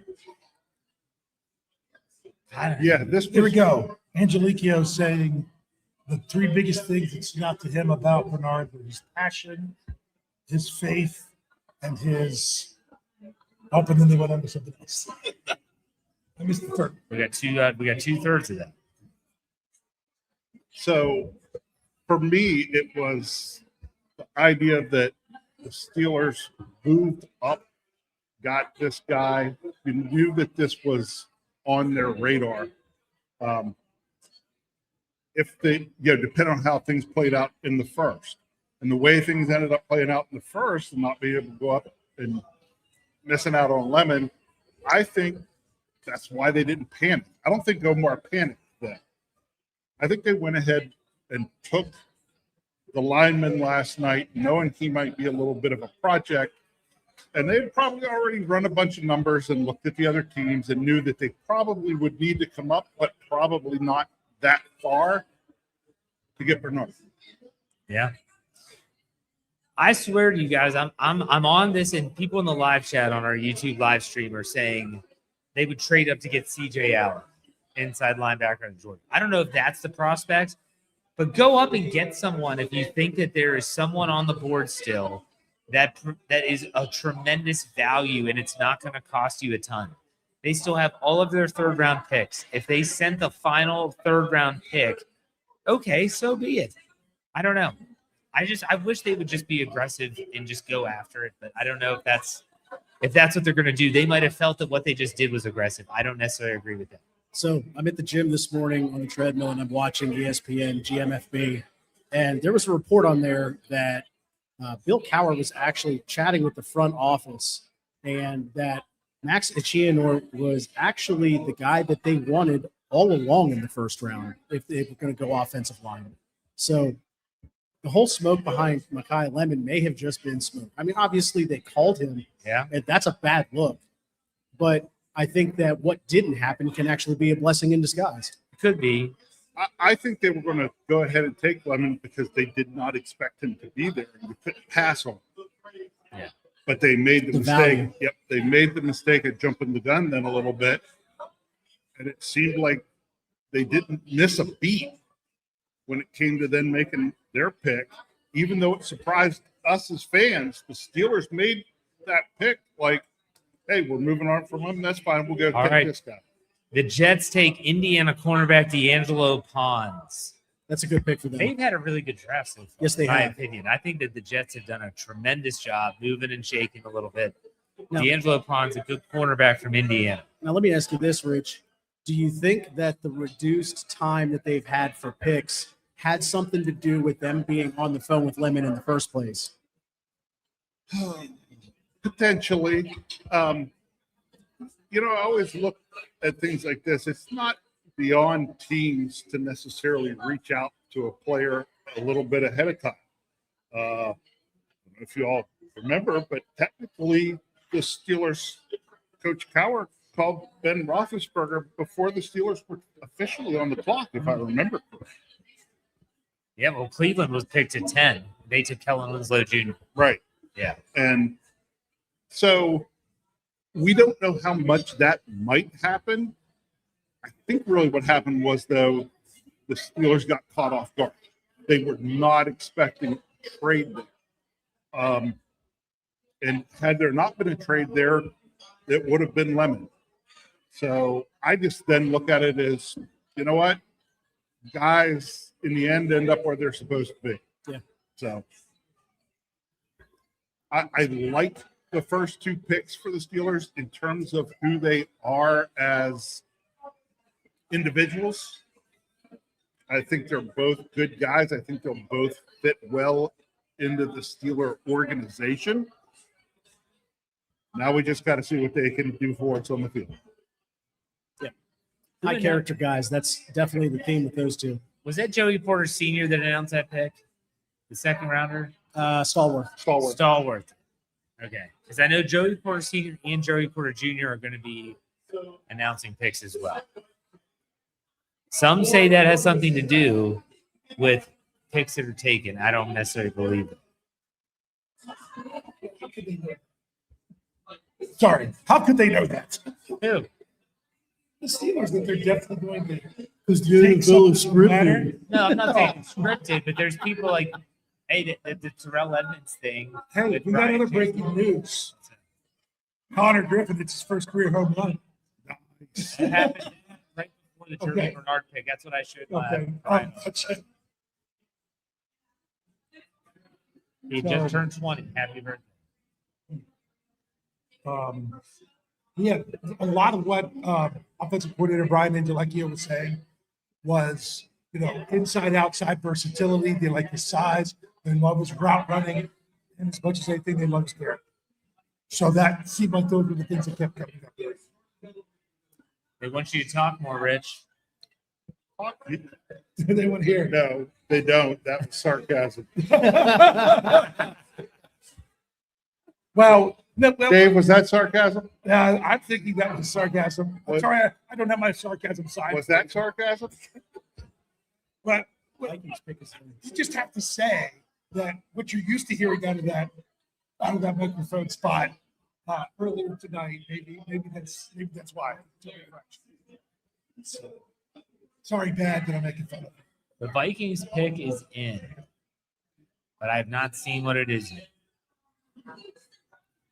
Jordan Schultz does not have an inside source in the Vikings facility. Okay, so here's my question to you guys. I'm going to just say offensive line, not specifically tackle, because just to put it all out there.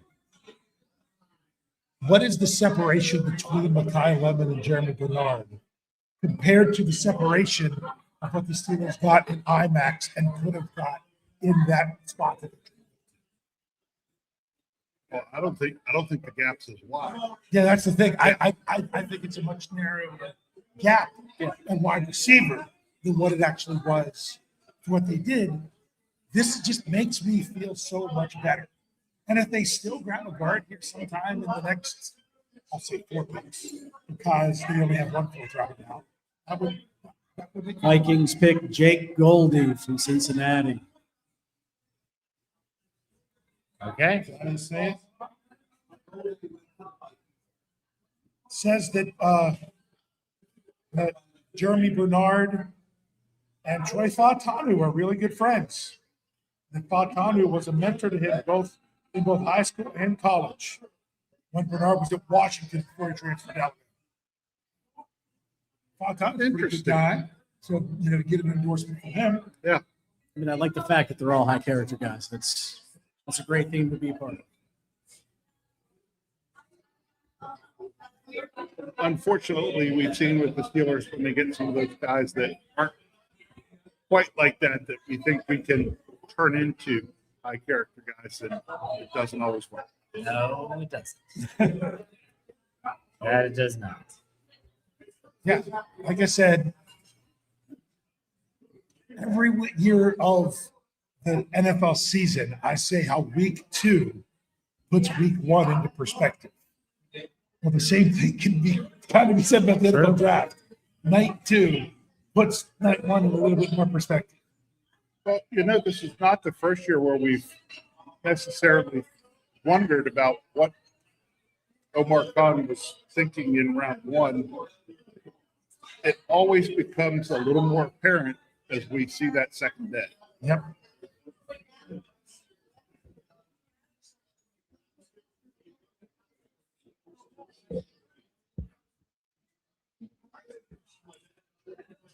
Okay, so somebody's gonna have to keep me updated. I left my phone sitting on the table, so I'm not sitting here hitting the refresh trying to find out what the picks are. Well, the Vikings pick was said. Corey filled us in on that. The Green Bay pick is in, but we don't know what it is just yet. Jordan Schultz must be in the bathroom or something. Remember that story? Talking about All right, Dave, I'm glad we got the microphones fixed up a little better tonight, because right now I think we'd be picking up Dad from Oh, my across. gosh. I'm sorry, but between Dad and Mrs. Bad, that's about all I hear coming through my microphone right now. They're good old 10 yards away. No, it's not coming through my microphone. It's coming. Yeah, It's no one penetrating can come through through that. someone's head microphone into our head. So even when you think Bad's not part of the round table, he still finds his way into the round table. We can sit here And we're sitting here, and make fun he's of right. him all we want. He's right in front of the speaker. And he's holding his computer like it's a notebook. Yeah, I love the fact he's right in front of the speaker, and he's still not taking. I was gonna say he's holding There we like he's go. a middle school The girl going Packers to have class. selected South Carolina cornerback Brandon CISSE. Sisse. So the Panthers We were pick mocking you is again, 52. He's still going before McCoy. Yeah. Yeah. McCoy's fall continues. You guys not missing out on something. Casino for you.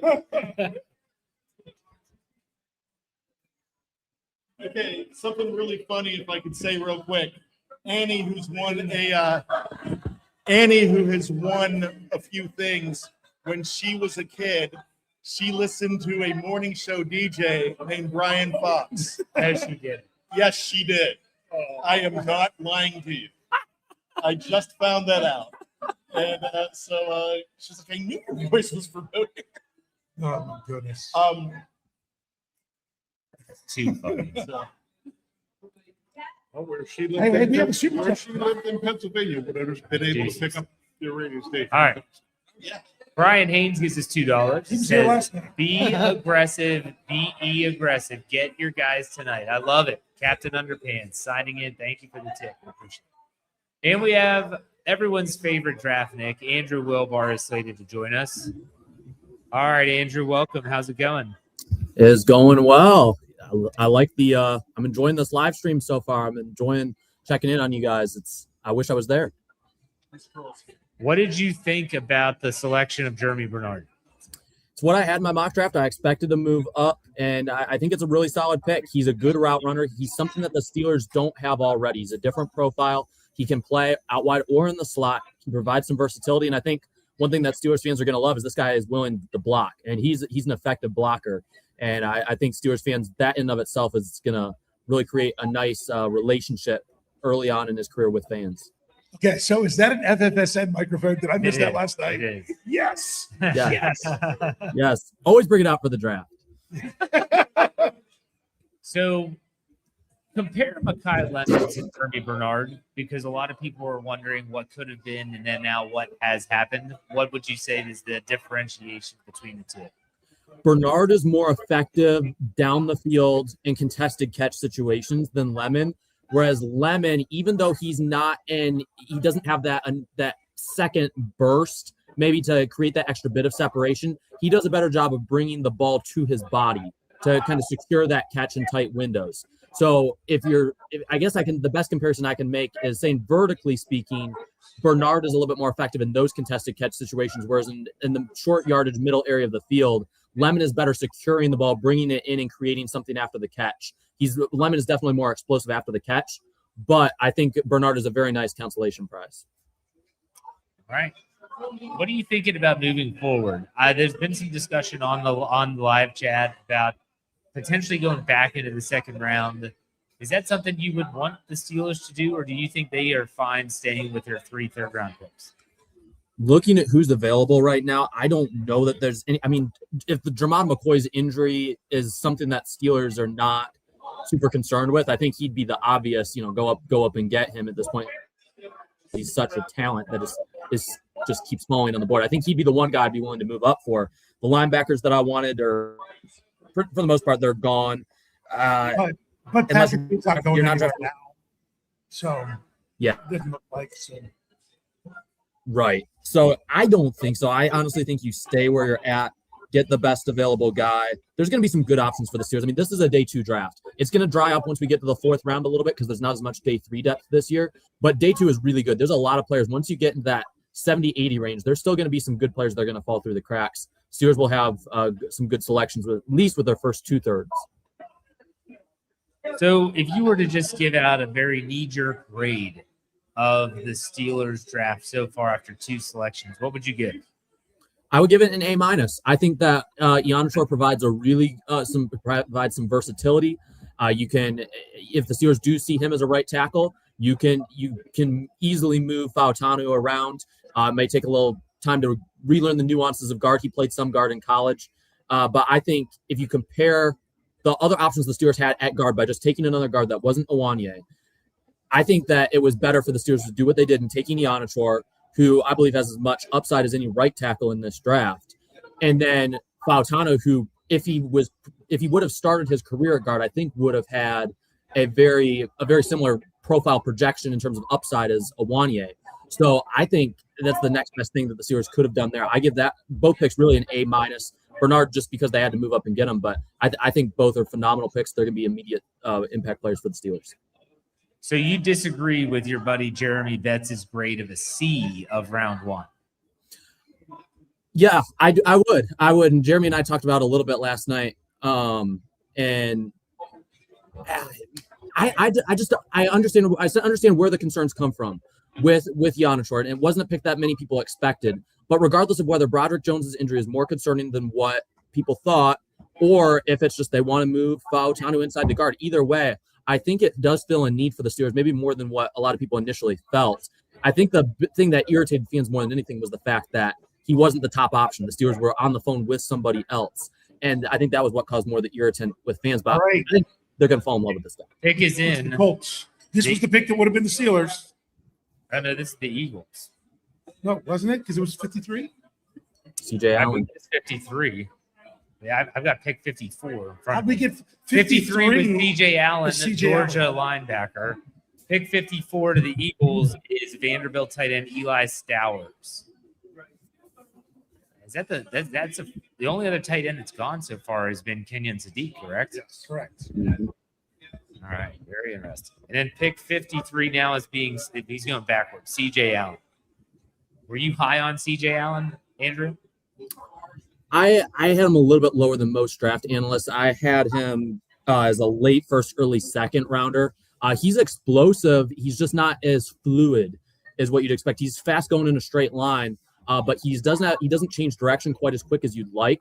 But one-on-one, you can put him in the slot against some slot receivers, and he can man up with him. He has the speed to run with him. It's just the better route runners are going to get the best of him. Same thing with running backs out of the backfield. He's not great with change of direction, but other than that, great instinctually, good tackler. There's very few red flags. Another trade. The New England Patriots are on the clock at 55. All right. So they Yeah, trade so the Chargers. So the Chargers might be going back to 63, possibly. Oh, right. Andrew, while you're on with us, any surprises so far? I would say the only thing that surprised me a little bit was Cleveland going double dipping at wide receiver. I don't think it's a bad move for them. I think that the two receivers they've drafted complement each other nicely. But that would be the only surprise so far. If you're talking about players, usually this is the point in the draft, right, where we have one or two of those picks where it's like, we had this guy going in the 5th or 6th round. Like, what are they doing taking him here? Usually you see one or two of those head-scratching picks in the 2nd round. We haven't had that yet. So we'll see what happens going forward. But I think overall it's been a pretty smooth round 2. A lot of talent still on the board, though. All right. 55, the Patriots have selected Illinois defensive end Gabe. Is it Jacas? Backus. So another defensive end goes at pick number 55. Huh. Okay. The compensation in that trade is that the Patriots went up to 55.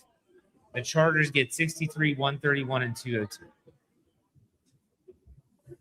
for those scoring at home. Or Andy Brander. Before I bring Jeremy on. Not the best color man in the league for nothing, folks. Jeez, goodness gracious. All right, let's get Jeremy up here. Jeremy Betts joins us. What's up, Jeremy? How are you? What's going on? Not much. What are your thoughts on the Steelers day 2 so far? Well, he spells it a little different, but, I like the name Jeremy Bernard, and that's okay. And I think that, you go get the wide receiver with this pick and make Steelers fans feel a little bit better about yesterday. But this is a good wide receiver. He's kind of like I've heard him described as like a glue guy. He's very much a do-it-all, high work ethic, blocking. He's a willing blocker. He's a good route runner. He's just kind of your good all-round rotational receiver. And I don't think he's ever going to be like a wide receiver 1 in the league. I think he could be a low-end wide receiver 2 and a very good role-playing wide receiver 3 at the very least. So helps your team today and a good pick for the Pittsburgh Steelers. All right, now, just so you know, Jeremy wrote, he's been doing the grading the picks articles for SteelCurtainNetwork.com. He gave the round 1 grade a C for the Steelers pick. Andrew gave it an A. I don't know if you guys are going to fight over this, but I just want to make that very clear and evident right on the screen. Andrew, did you want to ask any? You said you talked to Jeremy about it, but didn't you? We did. I think at the end of the day, it comes down more to projection, what we're doing with the offensive line. I'm of the belief that if you move Fautanu inside the guard, his upside is very similar to what Owanie's is. Owanie is a little bit more plug and play because he's played exclusively that position. But Fautano does have experience. He was well known to have played every offensive line position in college. So I think fans a lot of times have a short-term memory in the standpoint of, one of the reasons that this guy was so well liked around draft time and the reason he was a first-round pick was his versatility. That was what everyone talked about. Well, now's an opportunity for the Steelers to utilize that trait in his game and be able to translate that. If they see Iannatore as a right tackle, you can plug him in at right tackle, and I think he's good enough to start year one. He's still going to work out some nuances. Again, the footwork still needs some work, pad level. Those are very I believe those can be fixed. I think Campen will do a good job with this. Great project for Campen. Jeremy, do you have a rebuttal? Well, I think, and when in my article, I really wanted to stress that this grade had nothing to do with the prospect himself. I think he's a good prospect. I think in the 20s is where you take a guy with his type of upside.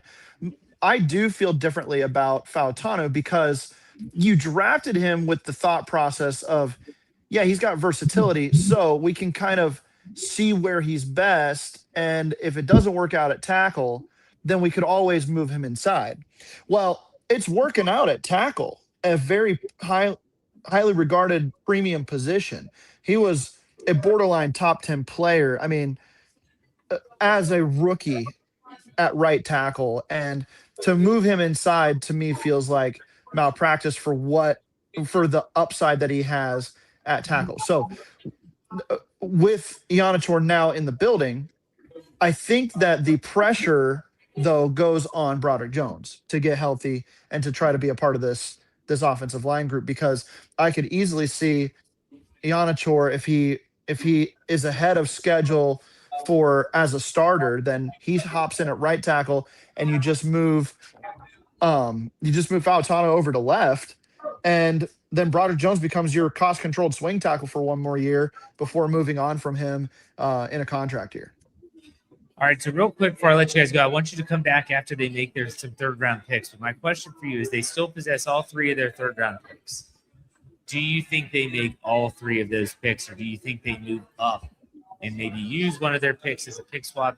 How many picks do you think they make in round 3, assuming they don't come back into round 2? Andrew, I'll let you go first. Unless McCoy slips all the way out of the second round, I don't think there's a player that is just glaring saying, oh man, we've got to go up and get this guy because the value is just so tremendous. I think you can sit where you're at. You'll have 3-4 guys that will probably fit what you're looking for. And you just take the best one. I don't know there's a guy you give up assets to go and get, unless somebody's offering you maybe 2027 capital, which I don't expect. But if someone were to offer that capital, maybe you just completely move out of one of those picks. Jeremy, what about you? I think they make all 3 picks. Does anybody know if Emmanuel McNeil-Warren went already? I missed a little bit doing the breaking news. Still on the board. Still on the board. I would potentially make a move for him if he continues to slide towards the back half of the second round. But I don't know if the Steelers are looking at that position that heavily. They brought him in for a visit, so I could see that happening. But I would say that they probably make all 3 of those. We have a trade to announce. The Vikings are sending edge Jonathan Greenard, to the Eagles for 2 third-round picks. What's to say? Minnesota gets number 98 overall, and this is the first one of these, a 2027 third, while Philadelphia gets Greenard and 244. Wow. There we go. All right, so Jeremy and Andrew, we'll be talking to you guys in a little bit. Stay tuned. Enjoy the rest of the draft. Like I said, we'll be talking after the Steelers' next picks. Thanks for joining in. Sound good. All righty. So let's get back to square one here. So what are we thinking? Here we are. I'm thinking it's time for trivia. Oh, okay. All right. It's trivia time, everybody. Get your cards, get your pens, get your name written down. And here we go. I just want to make sure. Sometimes it's not the easiest to hear out there exactly. So I want to make sure people out there know that I'm talking to them. All right. Are we ready? Here we go. The Steelers just selected a wide receiver. Who was the last wide receiver they took in the first round? It was the last draft under Bill Cowher. First round wide receiver. Ooh, I know. You got Big Bro collecting again. All right, thanks, bro. Oh, hold on. If the Steelers are going to move in the second round, the value for the picks that they have in the third round to move up would be 85 and 99, which gives them a trade value of 86 points. That would be number 61 with the Rams. Or they trade 76, which is the first pick in the third round, and 121, which is the first pick in the fourth round. That gives them a trade value of 85, which is number 62 with Denver. That would be Denver's first pick in this draft. I don't think they can do that back to back. I don't think they can either. How we doing out there, bro? We getting them?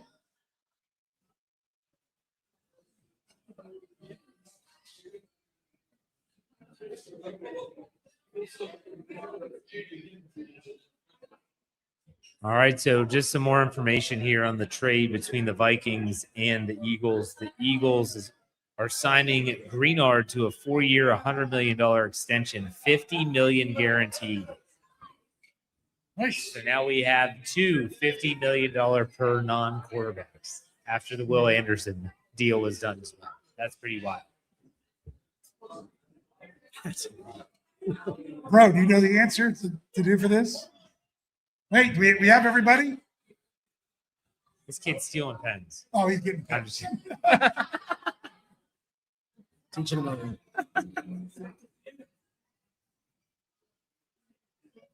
Jeff, you ready to tell everyone the answer to that question? I don't want. Are they still? Is that, Oh, no, it's close. okay. It's close. Didn't he catch a Super Bowl? Yeah, he caught a pretty important pass in Steelers history. That would be Steelers history? from the Ohio State University San Antonio. That would be Santonio Holmes. Yes. That's the last first round wide receiver. All right. I'm not making these too hard, am I? Okay, the Jaguars are selecting Texas A&M tight end Nate Oh, Kircher. Bo Kircher. Or Thank Kircher. you. So we're getting a run on tight end. Tight end run is in started the second round. Interesting. I was told after the top tight end, there wasn't anyone before day 3. Chicago Bears are on the clock at pick number 57. We are nearing the end of the second. We got a lot of these here, As Jeff. long as it's not Andy. No offense, Andy. Wow. The Bears are on the clock. If Andy keeps winning, she'll be able to get our own autograph TJ Watt jersey without everything.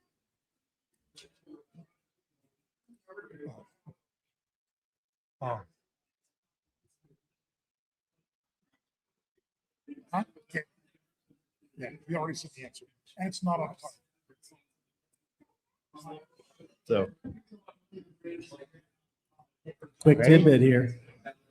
What? Bears are on the clock. They gave away both of their safeties. They took Phantom in the first. Do they take EMW here? I can't believe he's still on the clock. I mean, he's still on the board. I mean, that's two topless first round players. All right. Jeff's going to be selecting here. It's not Andy. As Poor long Andy. as it's not Andy. All right. Nah, she's not going to even read her name. She's going to write Brian Fox. You guys, I went all those years without you knowing that name. That looks like the name Zane. Zane? Do we have a Zane? From Chambersburg, Pennsylvania, Zane. There we go. Congratulations, winner of a $25 gift card. This is a Courtesy, little bit. I don't know. This is a little bit fishy over here because so far both winners have been from the same table. courtesy of Crawford's Gift Shop. Check them out, crawfordsgiftshop.com. Let's also take some time to thank Meinl Schmidt Distillery, Veva's on the Potomac in the Dugout Sports Bar as well. Check them out at meinldistillery.com.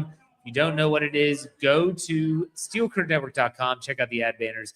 Use SCN8 to save yourself 10%.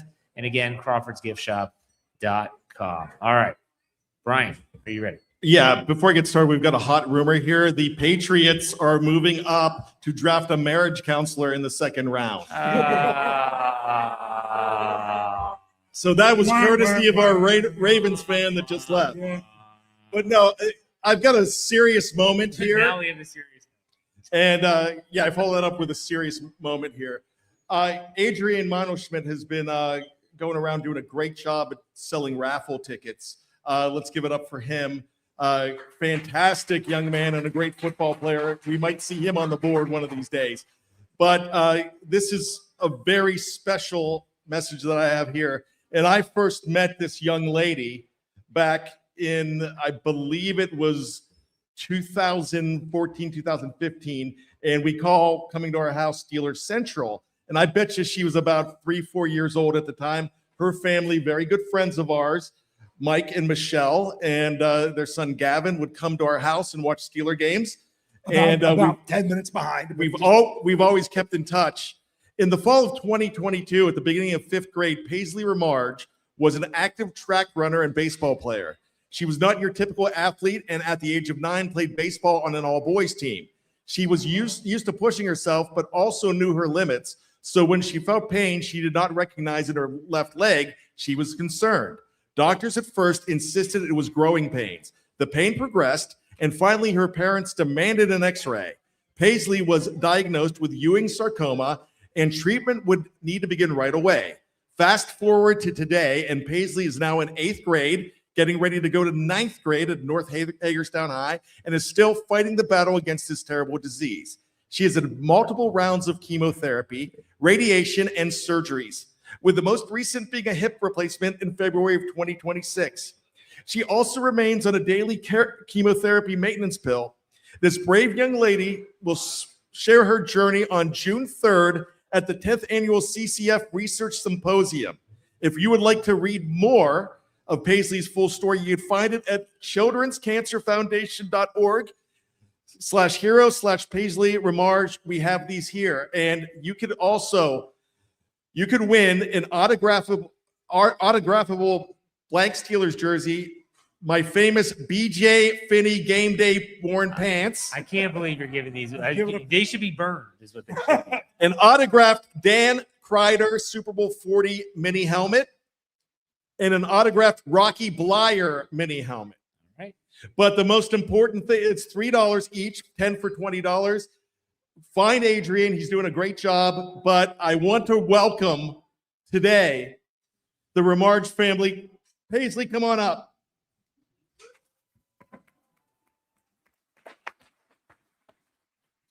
The Bears pick Logan Jones, center out of Iowa, number 50. He's a good center. I like him a lot. He's versatile. Yeah, have a seat. Where do you want to have her, sir? Paisley, you sit here, and I'll go around. Okay. Put those on if you want. You don't have to. Okay. Hey, she's got a great jersey. Absolutely. There we go. So are you a true Steeler fan? Yes, I cried whenever they got eliminated. It's happened a lot recently. I know. Almost my whole life. First round exits. That's a shame. When you think about that, like she's never. How have you seen a playoff win? I don't think so. I mean, This child might have never seen just a playoff win. She saw the Dolphins. Oh, the Dolphins. Yeah. The famous Mike Morgan. Matt Moore, yeah. Bud Dupree decapitated Matt Moore. That was. And I take it your favorite player is TJ Watt? I would say so, yeah. All right. So tell us a little bit about your journey here. I know it's been tough. So yeah, just about my overall cancer journey. Yes. So basically, I was a very active child. I would run track, I played baseball, and I felt this pain in my left leg, whenever I was running on the track one day. So then my parents were like, what is this? We went to the doctors multiple times. They excused it as growing pains. And the pain was still persistent. It was keeping me up at night, and I was screaming in pain. So we went, our family demanded to see PT at this point because it was horrible. It was awful. So we got the x-ray.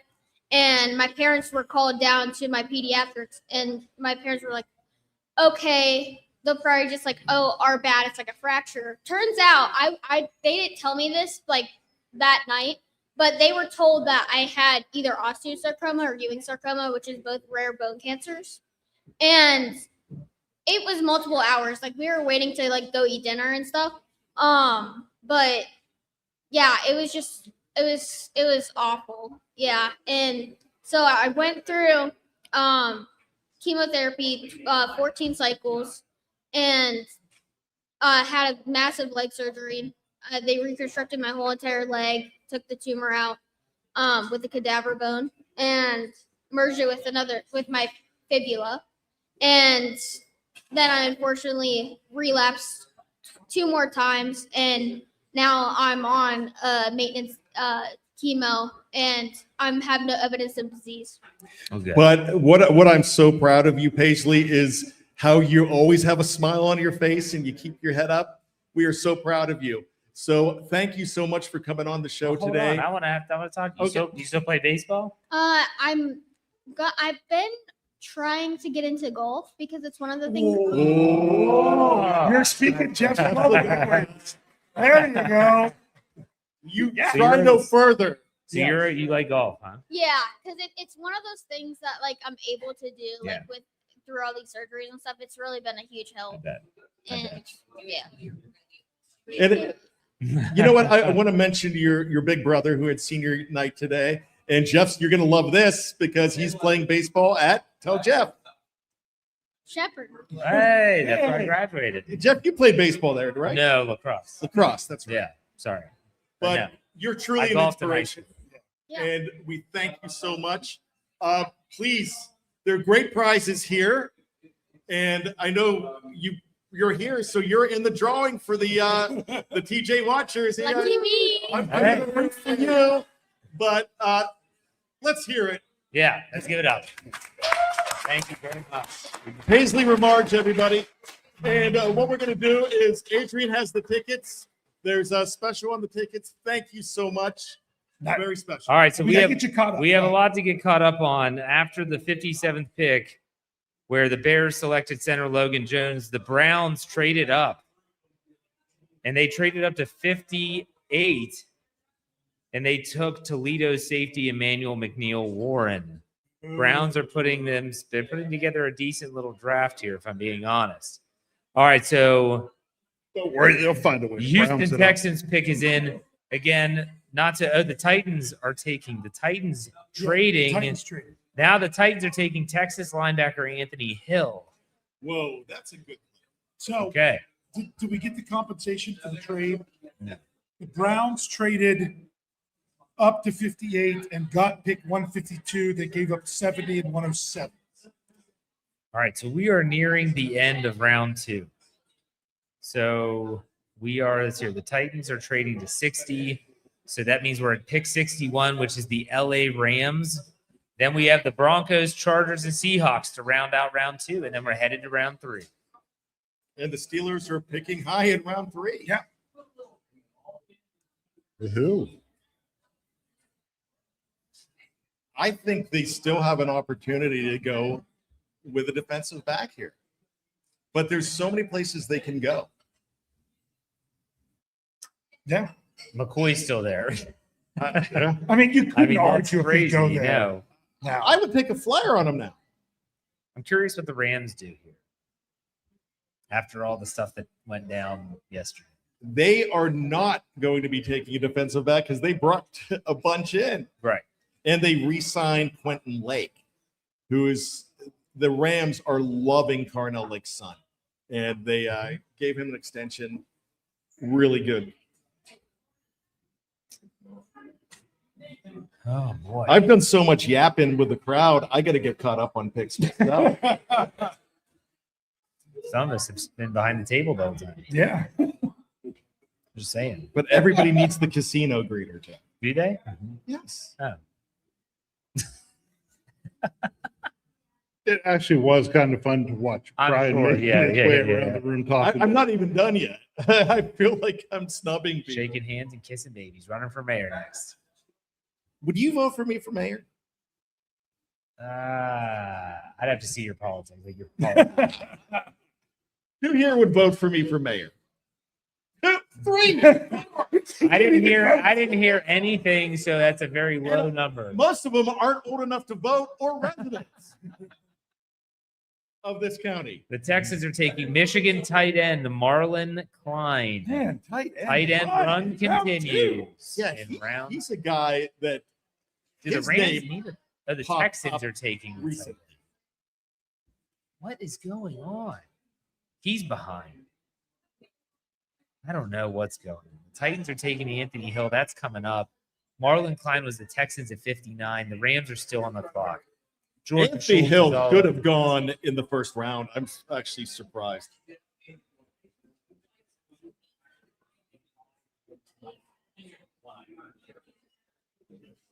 place. Go backwards.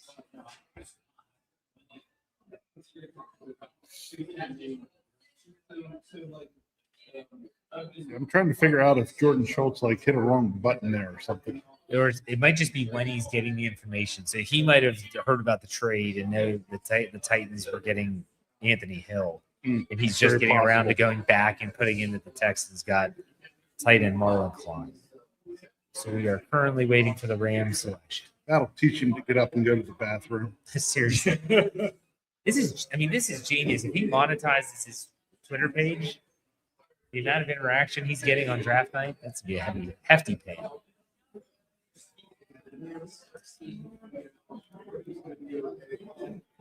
So Jeremy Betts just retweeted something, and he says a high-level scout told me, this is from James Palmer TV. Yep. The high-level scout told me of Jeremy Bernard. He said that every year it seems like everyone is searching for the next Debo, and that's Debo Samuel. Yeah.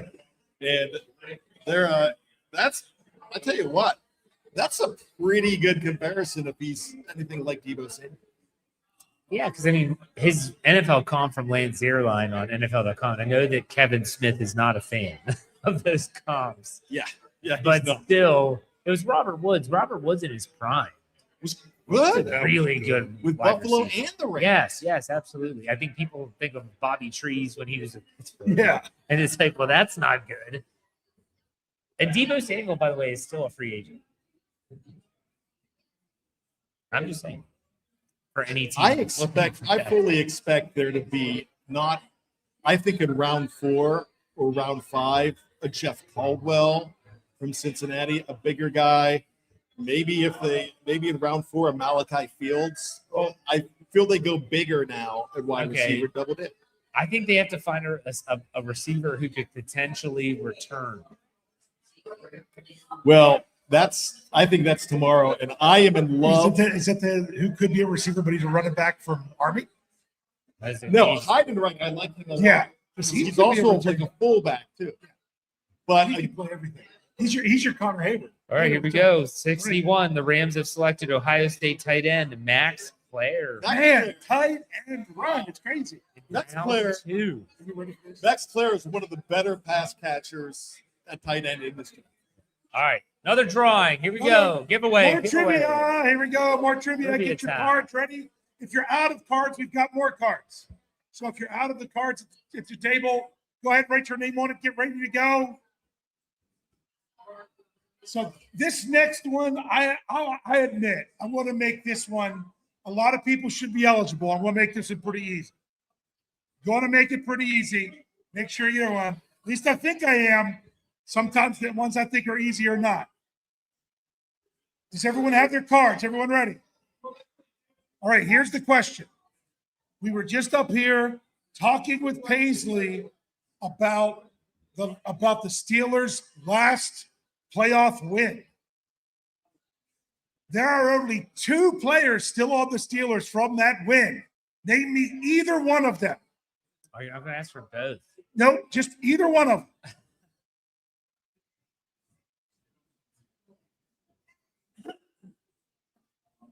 So you have to know the last Steelers playoff victory, and you have to know who the 2 current Steelers on the roster that were on that roster that won in that last playoff victory. If you know, you know. Once again, big bros help me out by getting these. If you got them, hold them up. So the Broncos are on the clock. Yep. And Did we you got see my good friend who's done some podcast here for us. He has. Yeah. Did you see the rumor that they're saying McCoy might need a second surgery? Oh, is that what's happening? Yeah. John, who do you want? I can't hear him. He said they're all gone. Broncos had a fantastic year last year. It's amazing. All right. Do we have them all? Do we have all the trivia? The people, hopefully they're not looking it up. All that good stuff. Hopefully we got them. All right. Going once, going twice, and it's cut off. There you go. So, it's in her hand. She's got it. All right. So, Jeff, we need answers of either. Well, before we do that trade, the Bills are coming up to 62, and the Broncos still haven't picked yet this year. So the Buffalo Bills are trading into round 2 to pick 62. The Broncos are falling out of round 2. The Broncos, who didn't have a first-round pick because of the Jalen Waddle trade, they are now waiting till the 3rd round. So sorry, Jonathan. I'm sorry. What did you say? All right. So, what are the 2 possible answers? It would be Chris Boswell or Cam Hayward. That's right. It would be Chris Boswell or Cam Hayward. Wait. You have them separate? You have some that are Chris. No. Wait. You have some of them that are Chris Boswell, some of them that are Cam Hayward?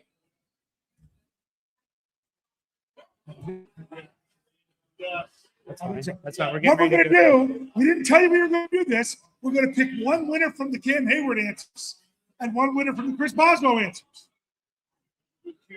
Here's the Cam Hayward answers first. That's true. She said she could have put 2 cards.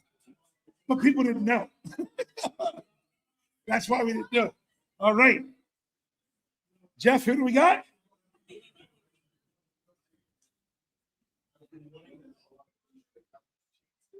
Darren? Is that Darren Sabol? Sable? Where is he? Hey, there he is. It's not a Ravens fan, is it? No. Okay, good. No, that was his last name. Sorry. Good. Not giving anything to a Ravens fan. Now here are the Boswell answers. Giving away another one. We were a little bit behind on these anyways. Yeah.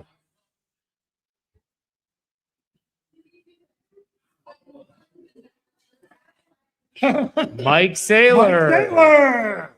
So there we go. There Each it of them is. $25 gift card to Crawford's. Congratulations. Glad no Ravens fan won it. Yeah. We have 3 of these left to give away. And Big Bro is back with us. The pick is in for the Bills. We just don't know what it is yet. They traded back into the 2nd round. See, now the Bills are doing what people thought the Steelers might do. Moving back. Then moving up. Yeah. They've been all over the place. What, 3 trades yesterday? Yeah, traded back 3 times yesterday.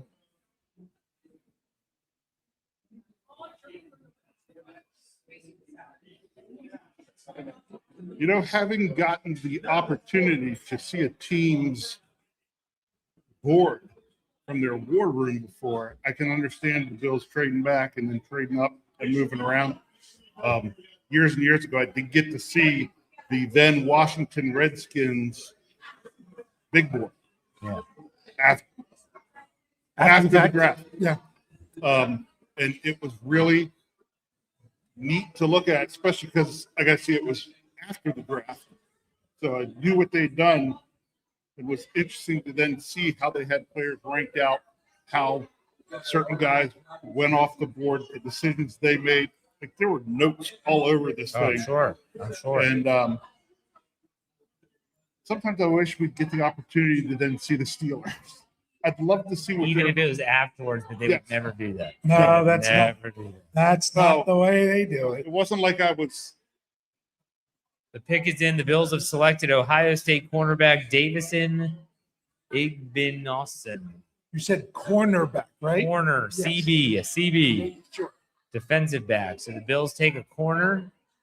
The Chargers are on the clock. We have 2 picks left in round 2. What happened to all these quarterbacks that the second day mock drafts I saw this morning said we're going to go flying off the board? Even had the Steelers taking one. I don't know. I don't blame them at all. Who would be next? Nussmeier? Back for Nussmeier, yeah. All right. So 2 more picks in the 2nd round. And where did the Steelers pick? 76. Yeah, but how far in is that? Well, 64 is the first pick. In, Okay. So, 12 picks in. yep. Yeah, because Dallas was the 12th pick in Yeah. the first round. Yeah, that makes sense. Since it's unlikely the Steelers are going to go back into the second, they have 3 third-round picks, 76, 85, and 99. So 76 to 85, that's not much. Only nine picks there in between. Yep. So Jeff's got a tight quick. Do you think there's any possibility that there's someone out there they might want that they would move up 5, 6, 7 spots for?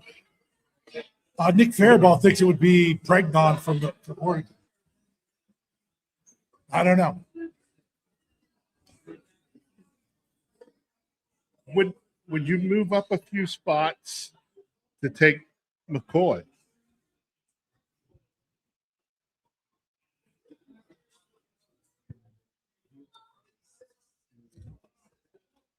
Okay, sorry. Secrets, no secrets. We had to make sure we're getting everything together with all the stuff we have going on here. So the question again, hit me one more time. Would it be crazy for the Steelers to swap, to give up a pick somewhere and move up just a tad and take the flyer on McCoy? Well, right, Jeff, what picks do they have not in the third round now? They still have 3 7ths, right? Yeah, so after the third round, they have 121 in the fourth, 161 in the fifth, 216 in the sixth. Only one pick in 4, 5, and 6. That's the last pick in the 6th round. Yeah, and in the 7th round, they have 224, 230, and 249. So 3 at the 7th. To me, I wouldn't be shocked if I don't know that they'd want to give up a pick and miss an entire round at this point. Yeah, I'm not sure that they would either. I wouldn't. I mean, and I don't know how attractive it would be to get, 7th round picks. So, I mean, they could, but here's some Jeremy Bernard statistics for the Steeler fans out there. According to Warren Sharp of Sharp Football, Jeremy Bernard forced a missed tackle on 27% of his receptions, which was 9th in his class. Last season, on 26.9% of his targets, they were off target. So he had catches that were off target throws. Only 1 drop on 102 targets last year and only 5 drops on 232 career targets. So when you're talking about comparing him to someone like Casey Concepcion, they are like completely night and day. Oh, well, I've got another tidbit here about Jeremy Bernard, and I think Brian Anthony Davis needs to listen to this one because this is right up his alley. Fun fact about new Steelers wide receiver Jeremy Bernard, he shares a birthday with Aaron Rodgers, who is exactly 20 years older than Bernard to the day. 12-2, 83, and 12-2, 2003. Wow. Yes, yeah, because I'm 12-3. Yeah. How about that? How about that? How about? But I still have Ozzy Osbourne and the kid from Family Ties. Is it the exact day or just that day in general? No, just that day. It's like I have Sidney Crawford. Oh. I thought he was 87, 87. 87. I think you saying your birthday. What? Are you saying your birthday is Yeah, my birthday's the same as Ozzy Osbourne. Yeah. My birthday's the same as Sidney Crawford. Oh, I think it's Sidney Crosby. I Oh, swore you he's said Sidney Crosby. Sidney Crawford. Sidney Crosby. He said Sidney. Jeff Hunter. Right. She's like 50 years old, man. She still looks good. No, She still looks good. Sidney Crawford. She's aged well. Hear these headphones. let's still fly. You can't hear with them in? Here, No, put them, here, just put them on. Okay, They're light because they also share the output with them. Oh, I see. As we break down the fourth wall. Dude, if you just put one up, you'll be able to hear easy. Yeah, I think. In fact, I don't think I need them. Yeah. Oh, man, we're just the last 2 picks. I know. Jake Slaughter, interior offensive lineman out of Florida, goes to the Chargers. Yeah, that's on CBS. And the Seahawks are on the clock as the final selection in round 2. I tell you, Jordan Schultz was Here, just took a now. got bathroom it. break. Just now. It's ridiculous. Or maybe he's hanging out with Diana. No. Ah. Did we have to go there? He did. I'm friends with beat writers, but I don't think they're making out with coaches. Or at least I hope not. I didn't know. Yeah. Don't make me put more movies. So what are we looking at? 12 picks for the Steelers? No, we're not making out with you. You're up here talking about making out. Proceed. 12 picks until the Steelers pick, right? Yep.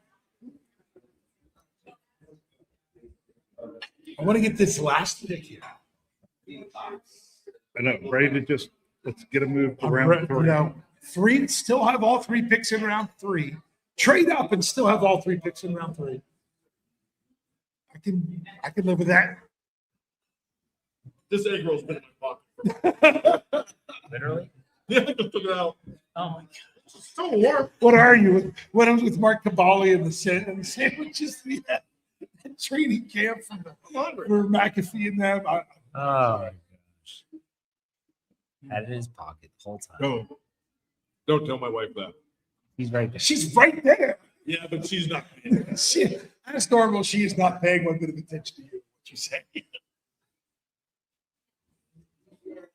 I was waiting for her to turn around and say, Brian, is that an egg roll in your pocket? Or are you happy to see it? I'm happy to see everybody, but happy to see egg roll.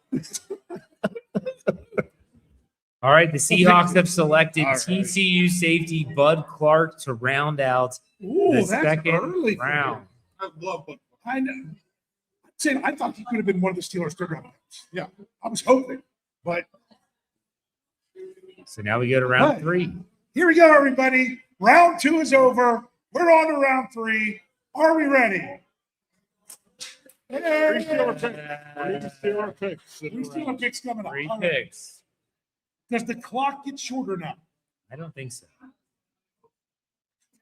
Who was that? Said I hope so. Wow. The Arizona Cardinals will have the first pick in round 3, followed by the Denver Broncos and the Las Vegas Raiders. The third pick in round 3. Do you think the Cardinals could go quarterback here? We talked about it before we started the show. With who do you think? I Nussbaum? don't know. I didn't care. You asked the question, Dave. I'm just asking if they could. I'm trying to fill time, Jeff. I get it. Rich, what's wrong with your brother? He was adopted. No, somebody called me at 6:30 this morning. Jump started. Yeah. Oh, well, that was only because somebody called me at 6:40 this morning saying my car's not working. See, she's not listening either. Been talking about her. She wanders back. Now looks at me. Busting on you for the early morning wake-up call that I received and then had to then in turn wake All up. right. You're on. So, 3 picks for the Steelers in this round, assuming they don't trade. What? That guy walked by. Looked like he was a reenactor. Yeah, I was trying to ignore it. You never know what's going to go by because the streets of Hagerstown are right there. It's downtown Hagerstown, baby. But what is one position?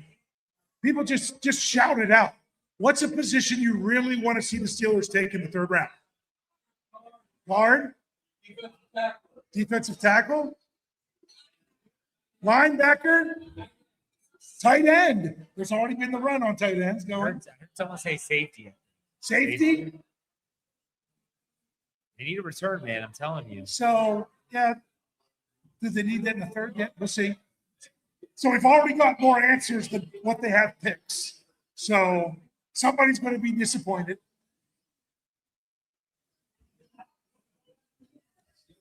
I really wanted a guard in this draft. But after taking a tackle, I'm like, are they going to move any tackles to guard where you don't have to? So Potentially. if they do, it's great, and if they don't, it's fine. Yeah, the more I got to thinking about the pick of the tackle, just throw a Dave. I'm going to throw a Dave hypothetical out there. Okay.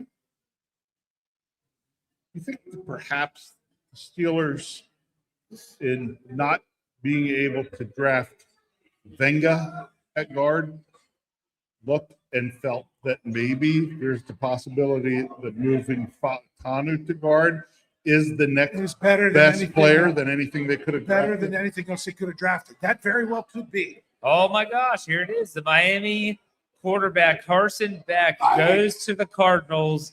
The Do I first get an egg roll? pick. Ryan, where's my egg roll? Brian's doing everything but his job right now. Be careful. Oh, sorry. I thought my mic was He's- off. I thought he's my think- microphone was off. He's thinking about running for mayor, so he's doing as much schmoozing as he can right now. I do want to put this on the screen. It's really late. I apologize to Brian. Brian Haynes gives us $2. It says that he's off for the night. Let's go Steelers. Good night, all. Thank you, Brian, for the tip, even though I know that was a while ago. My apologies.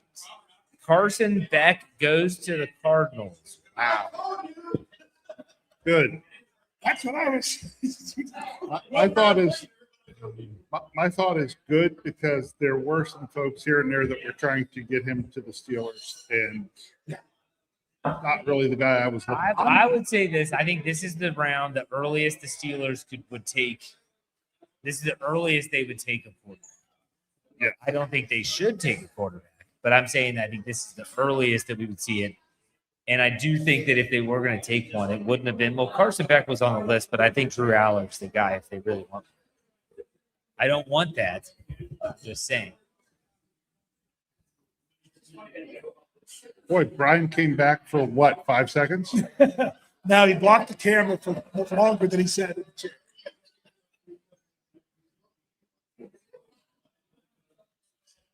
I tell you what, this just feels better to me. Just Yeah, a little better vibe. yeah, Well, Reese, here goes the reenactor. yeah. Reese, Man, those you are never some, know what you're going to get. those are some high moccasins. I'll tell you what, it takes me back to my days of living right next to Colonial Williams. Yeah, Oh, they're coming in. Maybe they're Steelers. yeah. If you need to take a break. If you want to take a break. Okay. Let's Did see. we lose the feed? The TV feed? Somebody not pay the bill? It's here. Dad, you did it. What'd you do?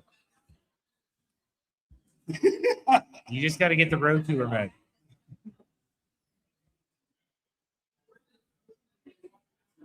Oh, Is it a reach Carson Beck in the third round? third round offensive. First pick, third round. I would say if you had your choice of the rest of the quarterbacks, and that's the one you liked. I'm not saying Beck was the next best player. I don't know. After no quarterbacks went in the second round, I'd say it was okay. Andy just gave us some very interesting trivia about two current Steeler teammates, Jeremy Bernard and Troy Fautanu, went to the same high school and played together in Las Vegas. There you go. And I think he was schmoozing whenever we said that. Yes, I think it what was. other Steelers? Nick went to the Herbig and same- Roman Wilson.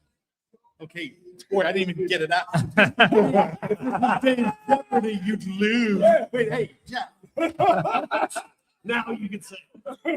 See, Brian wasn't on the preview last time before the draft. No, he And wasn't. said, He didn't get yeah, those questions. Those are good questions. they were. I got them all. Jeff got them all. And like I said, they were all good questions. They're all about But guard. it was They're all about they were all guard. about guard. They were hard. The Guard. The position, offensive guard. I want to hear them someday. Well, my computer something. There we go. Huh.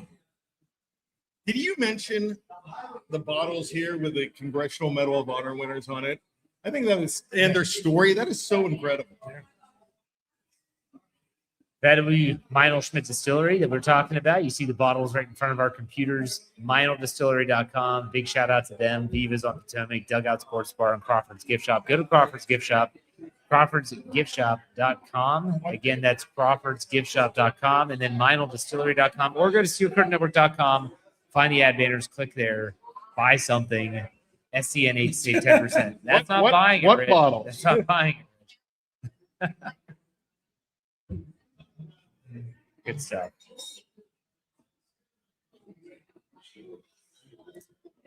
Okay, so now it's the time we're like, come on. Well, we might want to do another one of these soon. You know, I will break down the fourth wall again, and we had a conversation between a few of our guys today about whether the draft is too long between picks and not. And one of the guys that was very serious about it is sitting right here. And now I will tell you this is way too long between picks. I know. So, Dave, I support you. The pick is in. The Broncos, with their first pick, have selected Texas A&M defensive tackle Tyler Onyedin. Is that how you say it? Onyedin? I don't know. Texas A&M defensive tackle, 66th pick to the Denver Broncos. Did he leave? Our Broncos fan left? Yeah, I don't know where John went.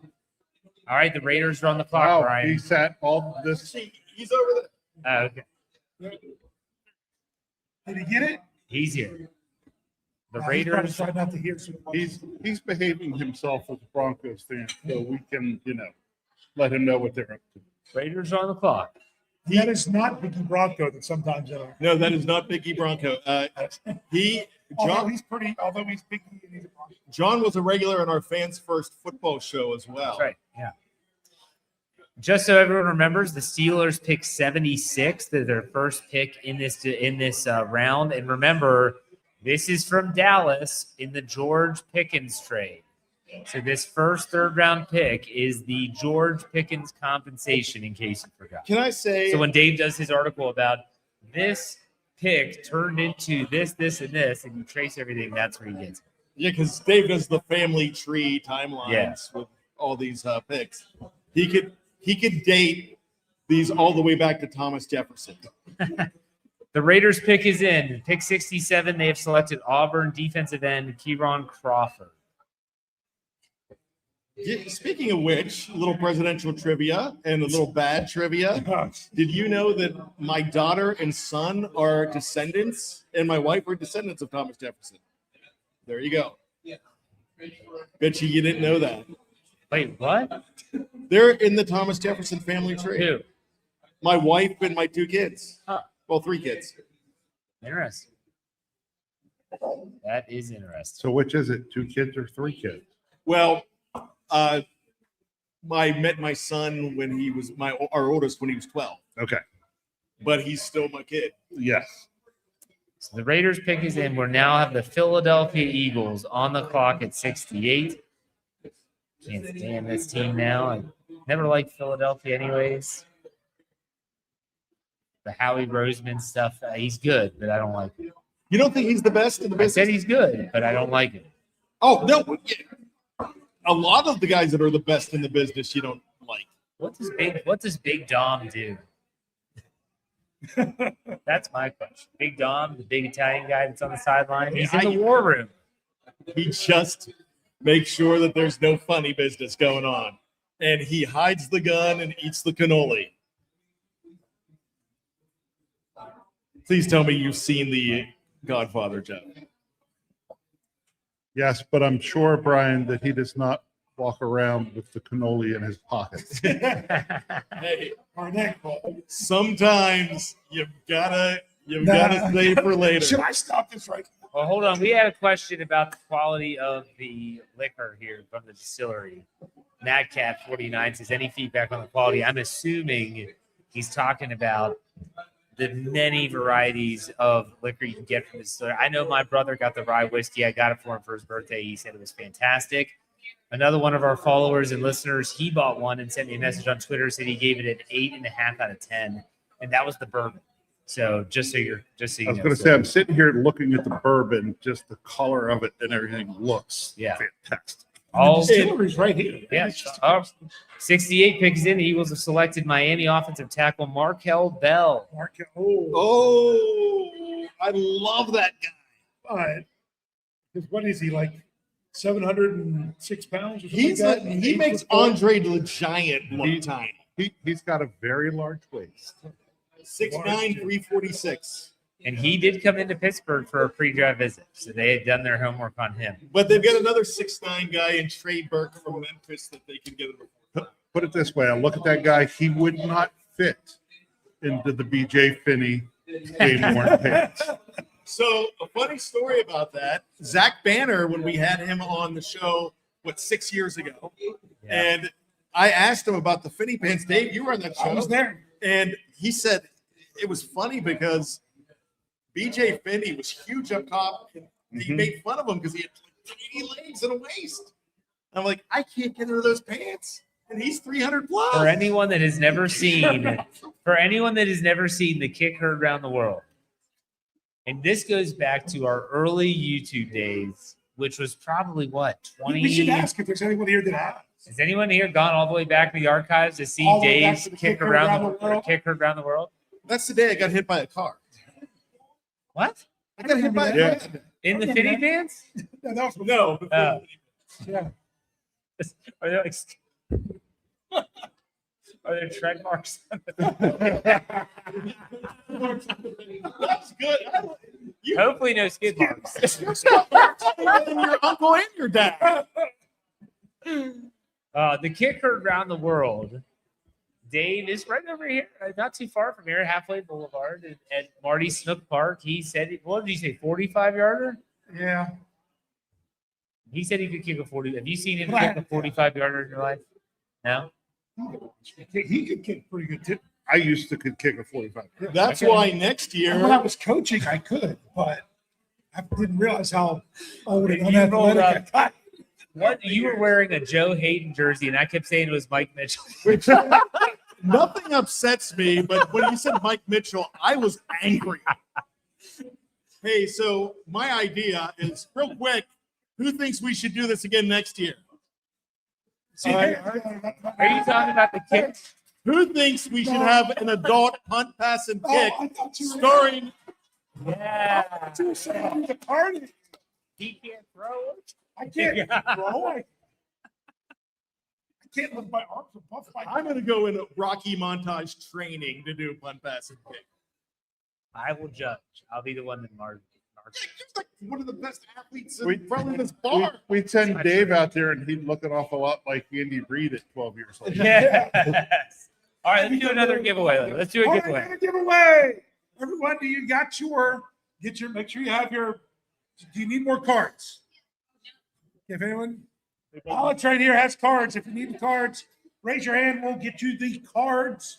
We'll take a minute to do that. Then we will ask the question.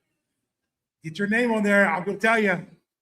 This didn't, then we get a little easier. Not this time. It might be. You got to know your stuff for this one. There goes Brian again. We'll see you in about 2 hours. I know. Okay, are we ready? We're good to go. Anyone waiting? Here we go. So here's the trivia.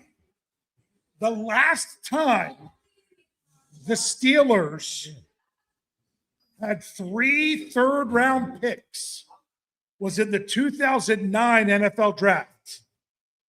With the first third-round pick, they took tackle Craig Urbick. With the third pick, they took defensive back Keenan Lewis. In the middle pick, they took this wide receiver. So what third-round wide receiver did they take the last time they had 3 third-round picks in 2009? Jeez. I know. You could. This isn't the Brian Anthony Davis trivia.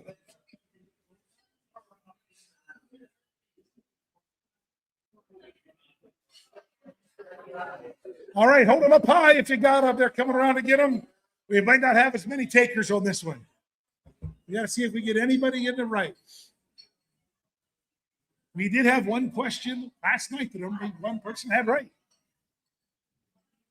The question is the receiver. It's the receiver of those three players. Who was the receiver?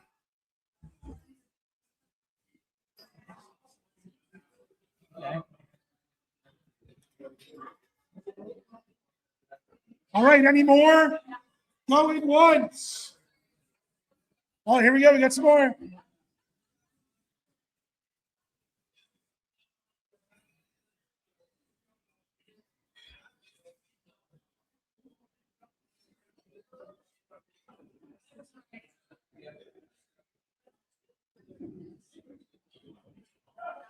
What do I hear? That's not thunder, is it? Sounded like thunder. Is that thunder? Anybody confirm that? There we go. You're getting a lot of them, aren't you? Okay, are we done? We're closed. Brian says he knows who it was. The answer to the question was, let's see if you got it. He was in the Young Money crew. Mike Wallace. It was Mike Wallace. And we'll just update pick number 69 is in. The Bears have selected Stanford tight end Sam Roush. Oh, that's someone that some people wanted to the Steelers. Yes. Kevin Smith likes him a lot. Hey, I think they cheated. What? I did a lot right I think that Davis family a bunch of cheaters. Win if you can, lose if you must. Always cheat. But we did get 4 correct answers. Jeff, you ready to choose? I guess you win twice. Hey, yes, you can win more than once. Zane. There you go. There you go. There's a tie between me and Annie for the most wins. We cut you off. Annie had the right answer, too. She was one of the 4. Did my family get the right answer? Wow. They came in very, very late, almost like it was something that was researched. Or maybe their dad texted. Maybe their dad. Oh, really? That would not surprise me. The wasn't gonna let San them Francisco win. 49ers are on the clock. Their pick is in. We have not seen what that is yet. The Steelers are not far away, pick 76. The Commanders are on the clock at 71 currently. We do not know the pick 70 yet. Do we have a list of best available prospects right now? Sure, it's just a quick Google search away. Because I'm liking Jennings Dunker still. I'd take that. Is Pregnon? I don't think I have not heard Pregnon go. Yeah, I think so. Romello Height, edge from Texas Tech, goes to the 49ers, and the Commanders are now officially on the clock.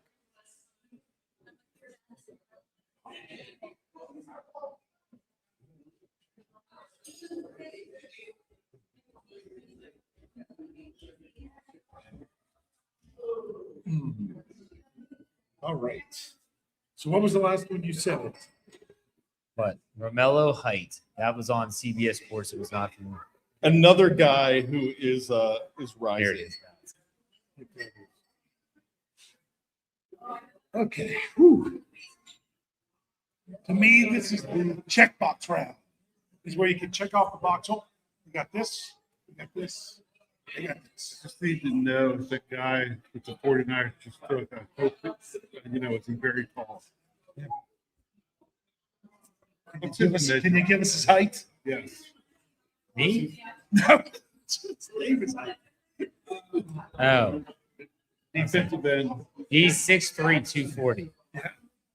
So doesn't totally live up to the name. Yeah. Is his middle name Average? So what do you do about Jermod McCoy? Can't believe it's round 3. They said there's something. There's a bone issue. He He has to have another. might have to surgery. have another surgery. He's going to miss a good portion of the season. So where do you start looking at him then in round 5, round 6? Someone's going to take a flight. Somebody's going to take a gamble. And could it be a team like the Steelers that has a lot of picks? Why not? Yeah, I don't know.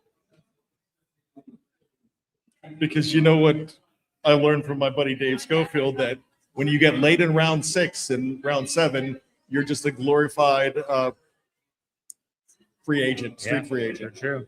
Yeah, you're. That you don't want to have to fight other people to Yeah, get. round 7s are your guys you don't want to have to fight anybody else for. To get them to sign. UDFA. I agree with that.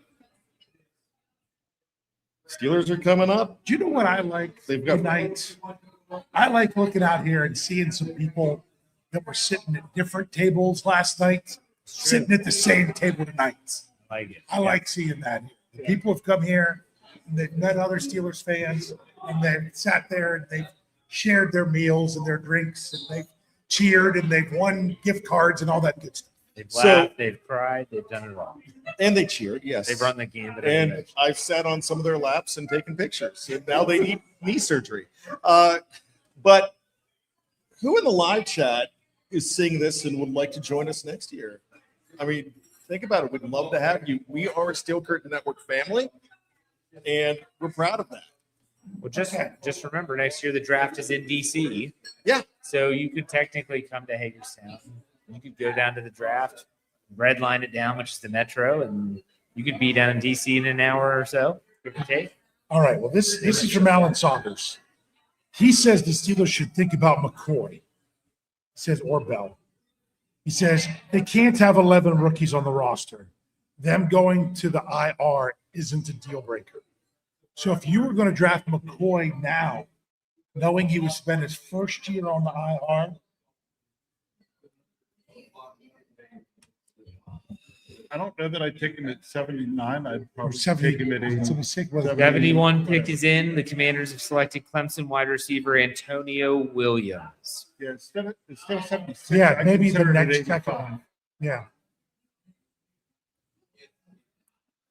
I am not seeing Emmanuel Pregnon having gone. Yeah, he hasn't. And Jennings Dunker is still around. Some like CBS has him ranked like 200. I don't get that one. They're all, different rankings, and, everybody has guys they love and guys they hate. And it's CBS might be haters. I blame Tony Romo. They hate us because they hate us. It's the family show, Dave. Ain't us. You sure about that? Well, my voice is still not completely all the way back. We got the Bengals on the board, Saints, Browns, Dolphins, and then the Steelers first pick in the third round.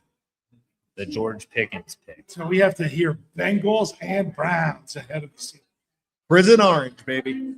It's a good way to describe I it. still think it's funny that they list a need for the Browns as quarterback after drafting 2 last year. Big It's citrus. still. I like Big Citrus a lot. I like Darrell Jackson Jr. a lot, too. They like him a lot too. The Steelers do. They've done a lot of work.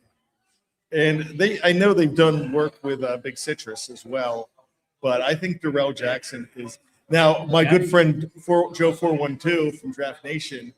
I was bringing him up to him, and he calls me up from the combine and said, "This guy's massive." Yeah.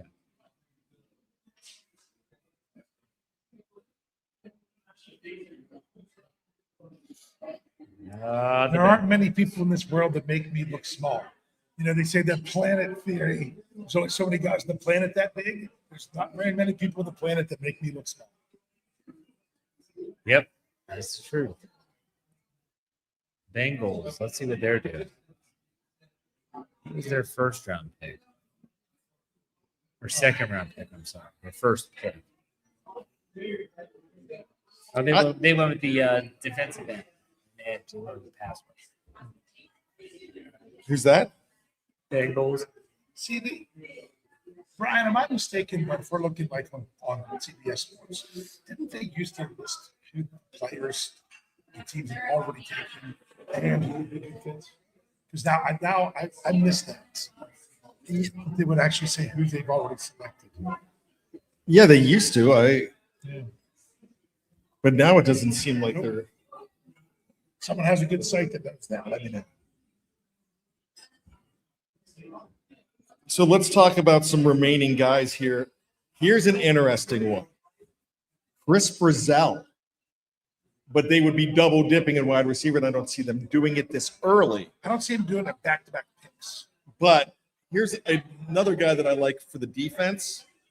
It's Keontae Scott, cornerback from the University of Miami. I think he is one of those guys that could play all over the field, and he could definitely play in the slot. I would like a guy like Keontae Scott. AJ Halsey's a safety who has dropped big time. He was once considered top 15, and he has had some bad pro days. I would like to see them stay away from Halsey, but I also like Malik Muhammad from Texas. He came in. From Kyle Lewis get picked yet? Kyle Lewis has not been picked. I didn't get to ask. Frosty, you feeling better now? Said you feeling better now than you were last night? Yeah. Okay. Depends on what the Yeah. Yeah. Jeff, you gonna take your punter there? Daniel Sepulveda? Yeah. No, I want another Colin Holba, the legend of Colin Holba. 6th-round long snapper. Trivia, where did he go to college? Louisville. There it is. Or Louisville. Louisville? Louisville. That was one of the more head-scratching things I've ever seen. We got breaking news from Corey Eckenrow.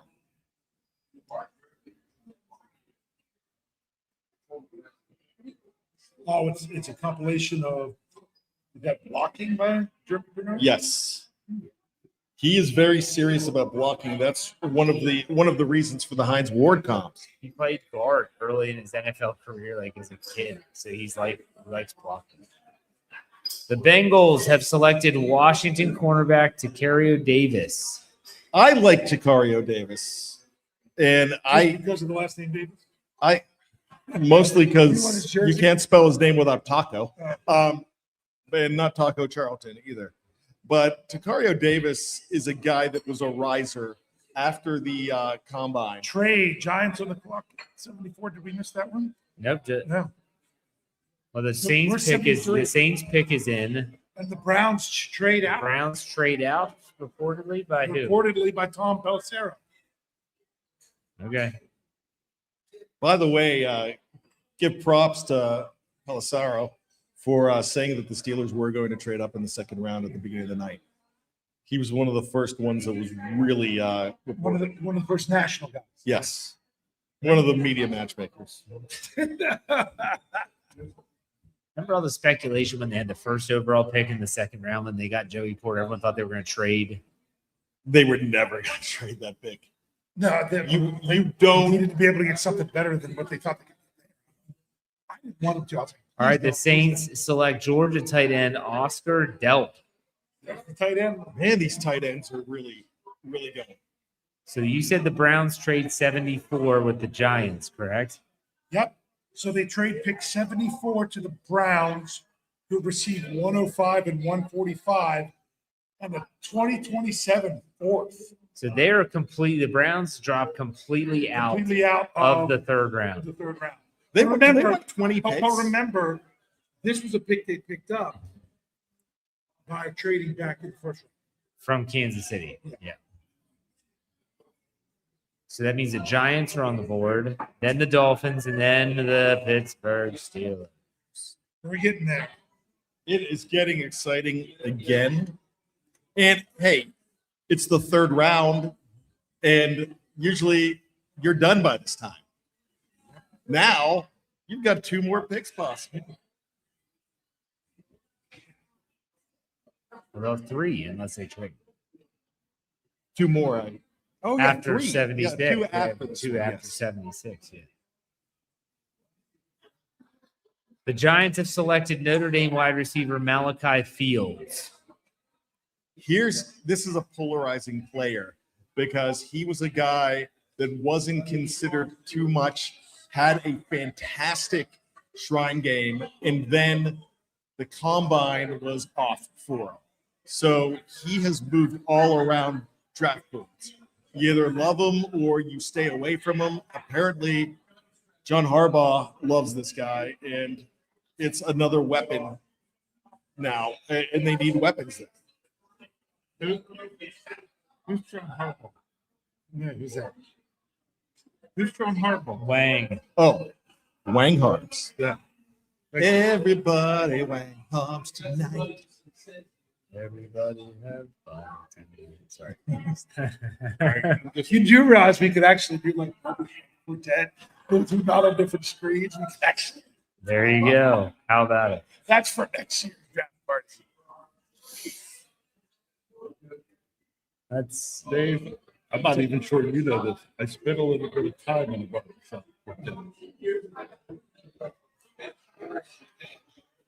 I'm still currently in a quintet. And no, we don't have a beatboxer as one of the 5. I cannot Do beatbox. you need one? I would be worse at beatboxing than impressions. And my impressions my are Your God. impressions are bad. That's good. Especially the All right, youth. so speaking of impressions, is it just me, or when we bring Andrew Wilbar on, does he sound more and more like Mel Kiper every year? I think he's doing the full Mel Kiper transplant. Yeah. I think he wants to transform into. You've seen his like Twitter is like a picture of Mel Kiper, Yeah, Well, he doesn't have Twitter. mannerism. Yeah, I don't think he has Twitter anymore. or whatever his. I guess on Slack. yeah. I think he's the next Mel Kiper in training. You just got to scream about Shador Sanders and you're fine. Oh, Malik Willis too. Didn't he want both?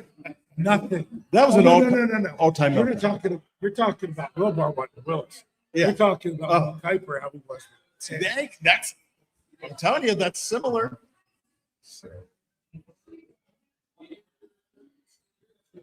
So that's, the TV is just now saying to trade back.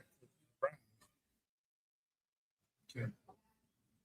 So yeah, so Let's see which TV, because right now I just saw on this one. The Dolphins pick is on the NFL Network.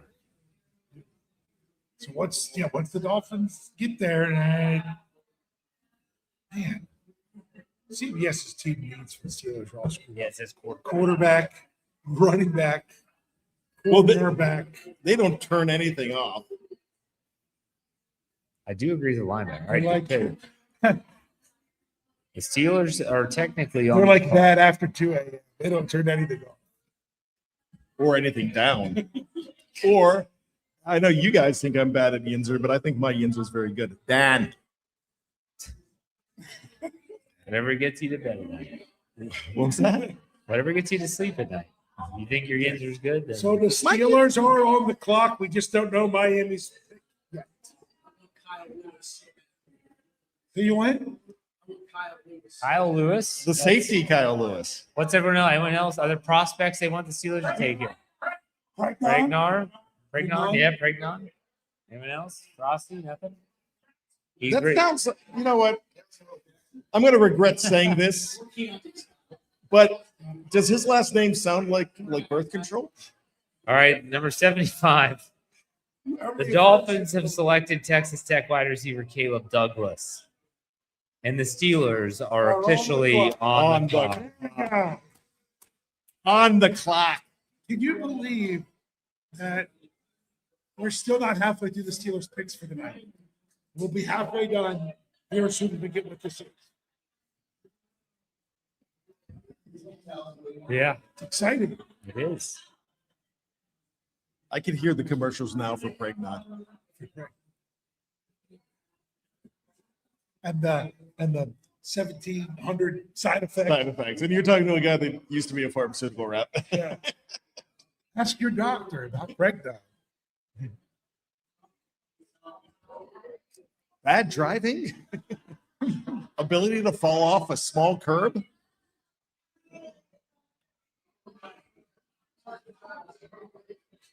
I'm ready for it. Let's hear it, Steelers. Honestly, I'm at the point right now where I'm like, there's a lot of things. I don't think they could go wrong here. They could go wrong. I think the likelihood is lower. They take a quarterback here. I would say that. Yeah, because by the way, everybody that's saying Nussmeier isn't paying attention. And are they even saying his name right? Because I don't even know. Just media management. You know what? You're right. You should coin that phrase, Jeff. You seen anything from the beat writers? You want to give me credit I don't for even- that, yeah, for that I being a do, good I idea, do. but you won't.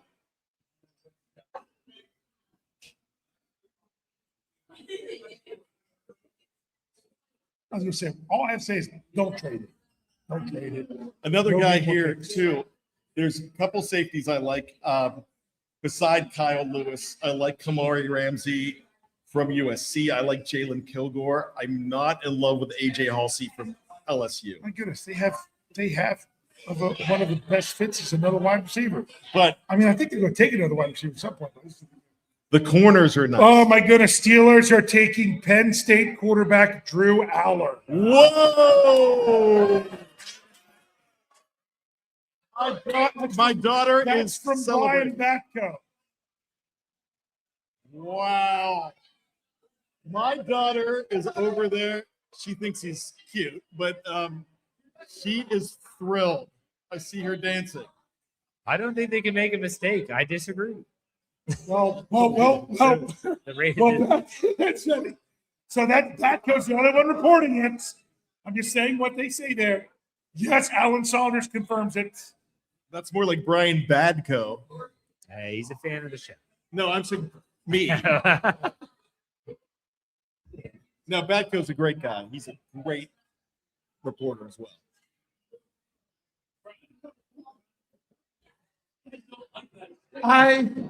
I would have preferred somebody like Green or Peyton later on because they were different, but I thought that's way too early. he But does seem like something Mike McCarthy would like. and this is a Penn State fan over here, so Yeah. he's known all.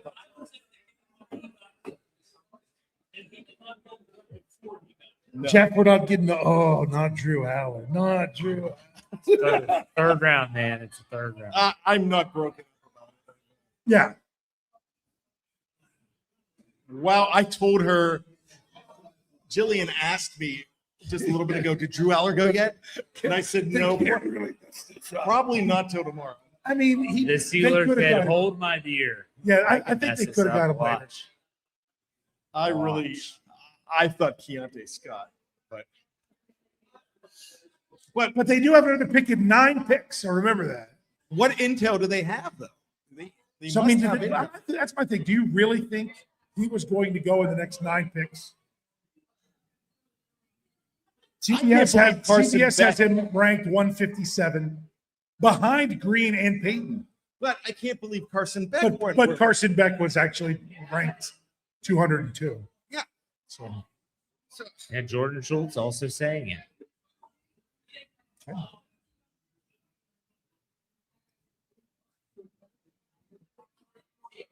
Maybe the Aaron Rodgers retirement stuff is crazy. yeah, Jeff, you don't look too happy. It's kind of numb at this point. I'm more indifferent to this one. Um, So anyone excited? Okay. Anyone's like, yeah, it's okay, or like, blah. I'm not blah, but I'm like,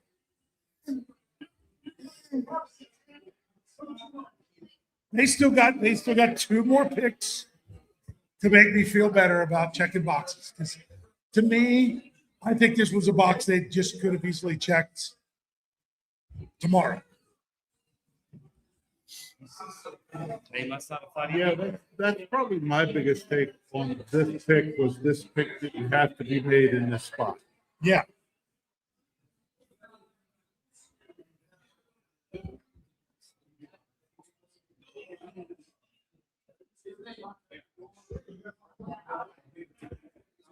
So, well, you get a quarterback that wasn't coached really well. Sorry, Penn State fans. And you give it with the head coach that's someone who coaches quarterbacks. It's probably a good spot for Allen.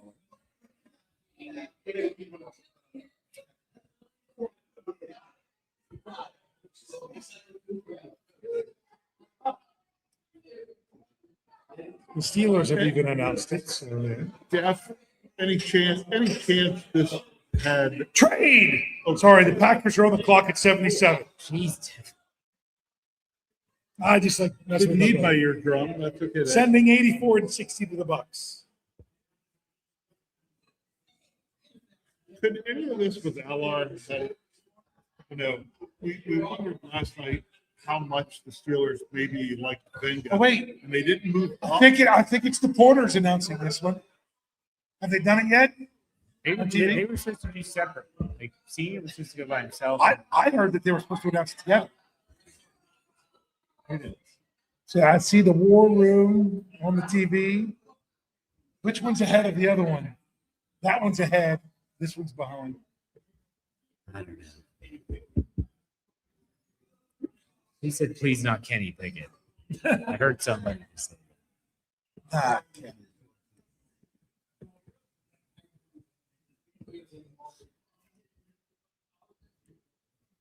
Ah, Aller was hurt last year, missed a lot of time.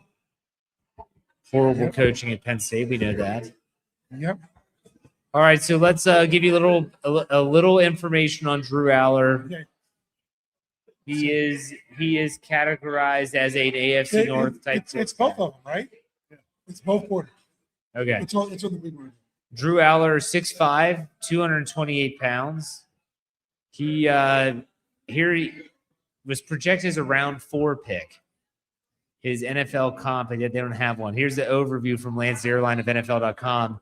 Aller looks the part with prototypical size and an effortless arm that can make any NFL throw. However, inconsistent touch and ball placement are a major hindrance. In big moments and big games that he hasn't proven he can rise to the occasion or sustain efficiency. His stats look good in a conservative offense as a sophomore, but his play became more erratic once the playbook was opened up and more responsibility was put on his plate. He can be slow to process and get to his best option. He also struggles to adjust pre-snap, plan to fit the coverage. It's worth noting Aller's receivers struggle to win man coverage matchups for him. Against zone, he makes anticipatory throws and beats coverage at an adequate clip. Mechanical fixes are possible, but confidence, poise, and recognition must be the foundation of any rebound. Aller projects as an average backup with high-end traits. All right, real quick. Number 77 pick is in. Packers select Missouri defensive tackle Chris McKellen. All right, so Corey Eckenroth is also a diehard Penn State fan. You probably watched every game this kid ever played. What's your thoughts?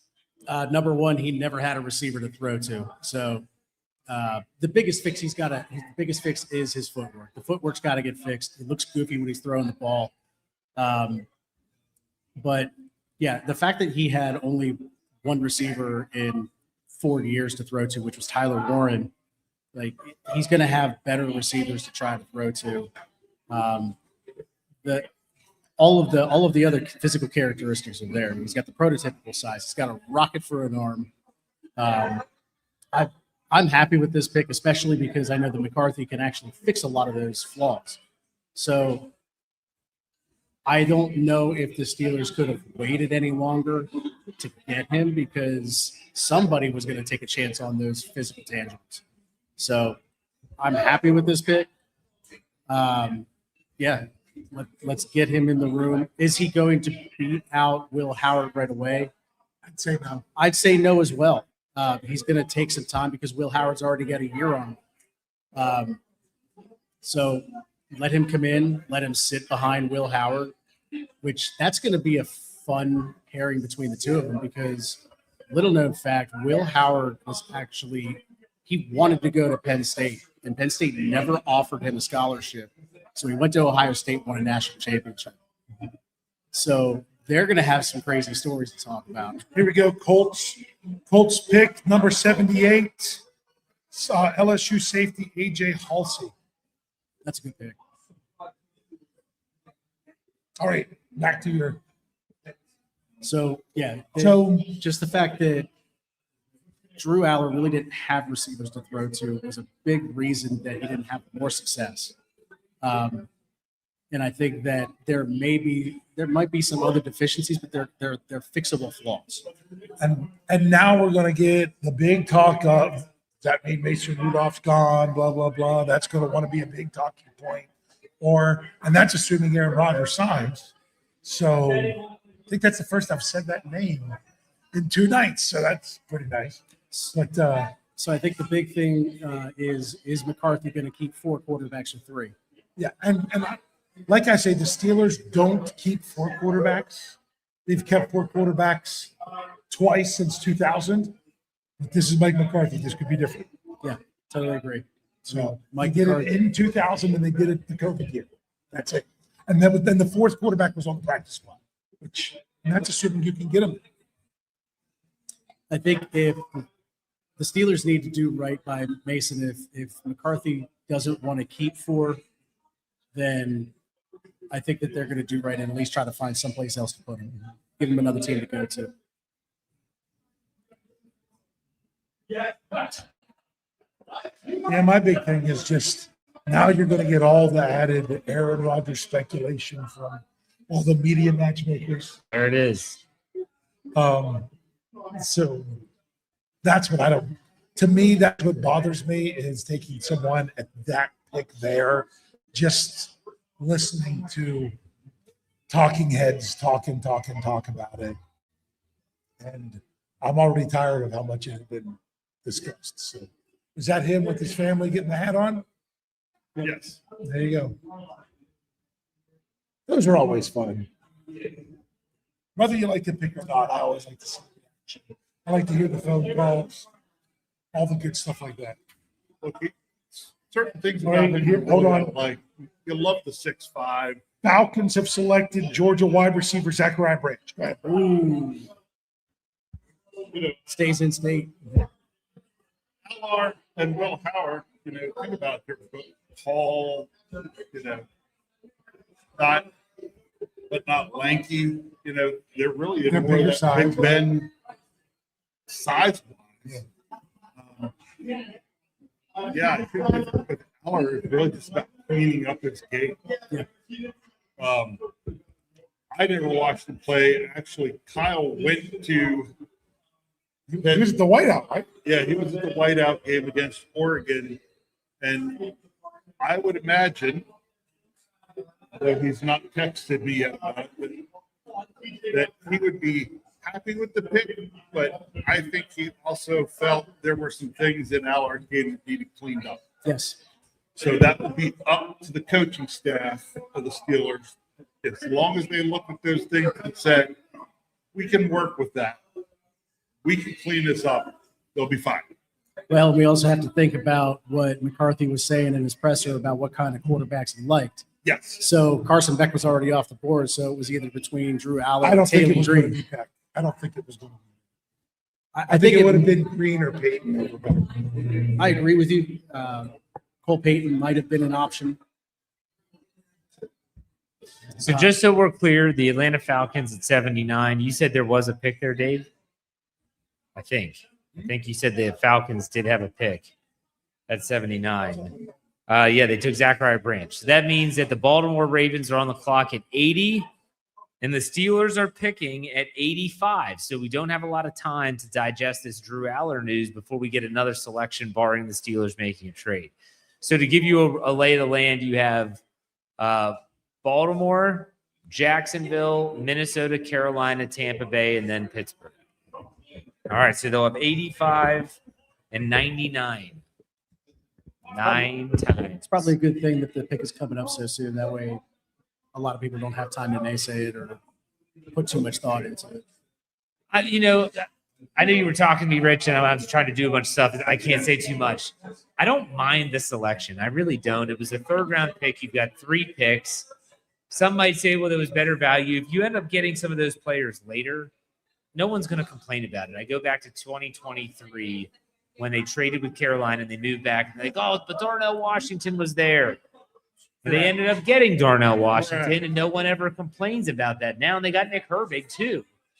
So they've got Drew Aller in the first pick of their 3 of the 3rd. And that was based on the fact that they didn't think he was going to be there when they picked at 85. So let's use there at 85. And I stand by the fact that if they are really looking at a player that they want that might be poached by another team, then go get him. I've been saying that all draft. Go get it. Go do it.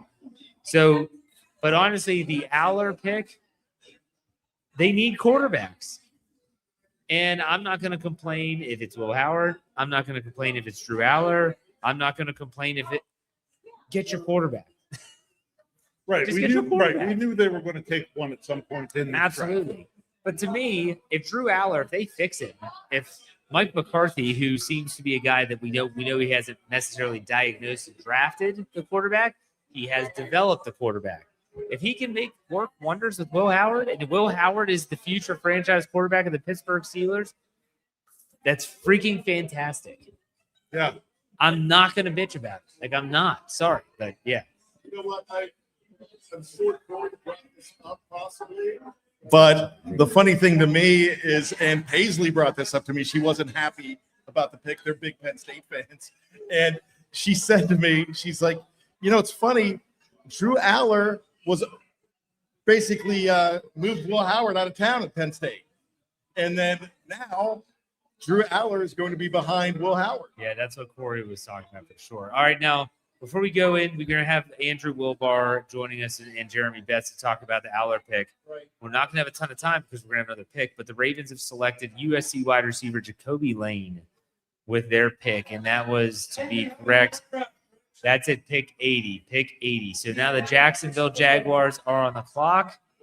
Let's bring in Wilbar and Betts. Gentlemen, Andrew, thoughts on Drew Aller? Interesting pick. Go ahead. Sorry. Go ahead. I was not expecting this early. Jeremy and I talked about on the Steelers Fix how, regardless of what the Steelers board looked like, there's just a high probability that there would be someone with a local or a Pennsylvania connection that would be a selection at some point in this draft. I didn't know that we were going to see it this early, especially being Drew Aller. I thought they could have waited. Is the quarterback position, the upside is tremendous. And I think if Aaron Rodgers does not come back, you'll get a chance to see what you have in him in year one, which I think you need to figure out what you have in him this year. Between him and Will Howard, let them compete. I think this I hate to say it makes him expendable because you're not paying him that much money, but I think it does make him expendable because you need to figure out as the Steelers organization, you have to figure out if either of these guys are your answer this year, definitively one way or the other, if you're going with this or not, because next year is the can't miss quarterback class. You got to go all in next year if you have a guy in there that you're sold on. So it's not my pick. It's not what I want. I want Jermod McCoy, man. I can't believe that he's still on the board here. It would have been great value. Take the chance if he's an injury risk. I mean, I'd say he's still less of a risk than what Aller would be here, but that's just me. But I understand it's quarterback, high upside. We'll see what happens. All right, I want to get a couple super chats here. Brandon Diaz gives us 199. Says, what a waste of a pick if Rodgers stays. And then parentheses says, please leave. Then he also says that Aller's parents are Brown season ticket holders. LOL. I can't fact check that, so I'm just going to go with it. I don't know. Jeremy, what's going on? What do you think? That is actually true. They are season ticket holders. He grew up a Browns fan. Oh my gosh, they're Browns. So very interesting there. I did think this was early, but I think if Mike McCarthy was very clear the type of quarterback he was looking for. Carson Beck goes with the first pick of the 3rd round, which was early for him like 2 weeks ago, but it seemed to be kind of on track with where he was trending now. And so Aller is kind of like the other pocket passer type with the same size, long arms, big hands traits that McCarthy was talking about. And then you add in the fact that the Steelers have to throw darts at the board at quarterback. I mean, they just do. So I understand it. I think they could have gone through this entire draft class without selecting a quarterback, and I would be fine. One nugget to add on to what Andrew said. I don't know if you guys know, but I did report that the Steelers are shopping Mason Rudolph, whether it be in this draft or later this offseason. He's not sure, but they are shopping him. I'm sorry. Did you say where you heard that from? Ian Rappaport on the NFL Network broadcast. Okay, interesting. I will say that the pick number 81, the Jaguars have selected Texas A&M defensive tackle Albert Regis. I'm assuming is how you say it. Yep. So we are now on pick number 82, and again the Steelers draft at pick number 85. Jeremy, didn't you actually have a mock here not too long ago where you traded away Mason Rudolph? I did. It was on our Steel Curtain Network draft. I traded him away in the 6th round. Who did you trade him to? The Little Giants? Gotham Roads? No, I traded him to the New Orleans Saints to back up their young boy Tyler Shuck. So, Well, what about Spencer Rattler down there then? he's a trade candidate too. You know, Trader these Jet. guys are all trade candidates. Oh my gosh, the icebox. Andrew, where do you think they go at pick 85 now with the talent that's still on the board? I still can't get over the fact that McCoy is there. I understand the injury, but at this point in the 3rd round, I mean the risk is minimal. If you ask me, that would be the direction I would go. Other positions, I think at corner, I think Dalen Everett's also an intriguing option. I've got him at 66 on the big board. The linebacker class is starting to get really thin. So if the Steelers go anywhere, if they're going to go that position at all, I think they're going to need to go with that with the next pick. So maybe that's Kyle Lewis from Pitt. I don't know if they see him as a safety or a linebacker. Those would kind of be the guys I'd have my eye on for the Steelers. I wouldn't want Lewis this early, but I could see the team going in that direction. Jackson, well, from Florida State. Keep an eye on him. I think if they lose out on Kyle Lewis, they might be able to get Harold Perkins Jr. a little bit later. Yeah. Unless he's been picked, I want to ask you, Andrew. I like Deontay Lawson from Alabama quite a bit as well. What do you know about him? I don't think he's been picked yet. I think he's a candidate. He's been what I've seen in mocks right around 90 to 100. Yeah, that seems to be the correct range for him. A little bit undersized. He measured in a lot less than what we expected him to measure in at the combine. He was listed about 235, if I remember correctly. I think he measured in at 226, almost 10 pounds lighter. And he's really fluid in coverage. He changes direction well. He sinks his hips really nicely. But as a run defender, he does struggle to shed blocks at times. That would be my concern with him. He's not as complete a linebacker as some of these other guys. He also didn't run as well as expected. Ran a high 4.5, if I remember correctly, which is sufficient, but not as fast as he profiled at his size. All right. Jeremy, what about you? Where do you think they might go? It's hard to say. I do like the linebacker talk here. I would love for them to take Jermon McCoy. I think you have the ability to kind of play the risk game with his injury history.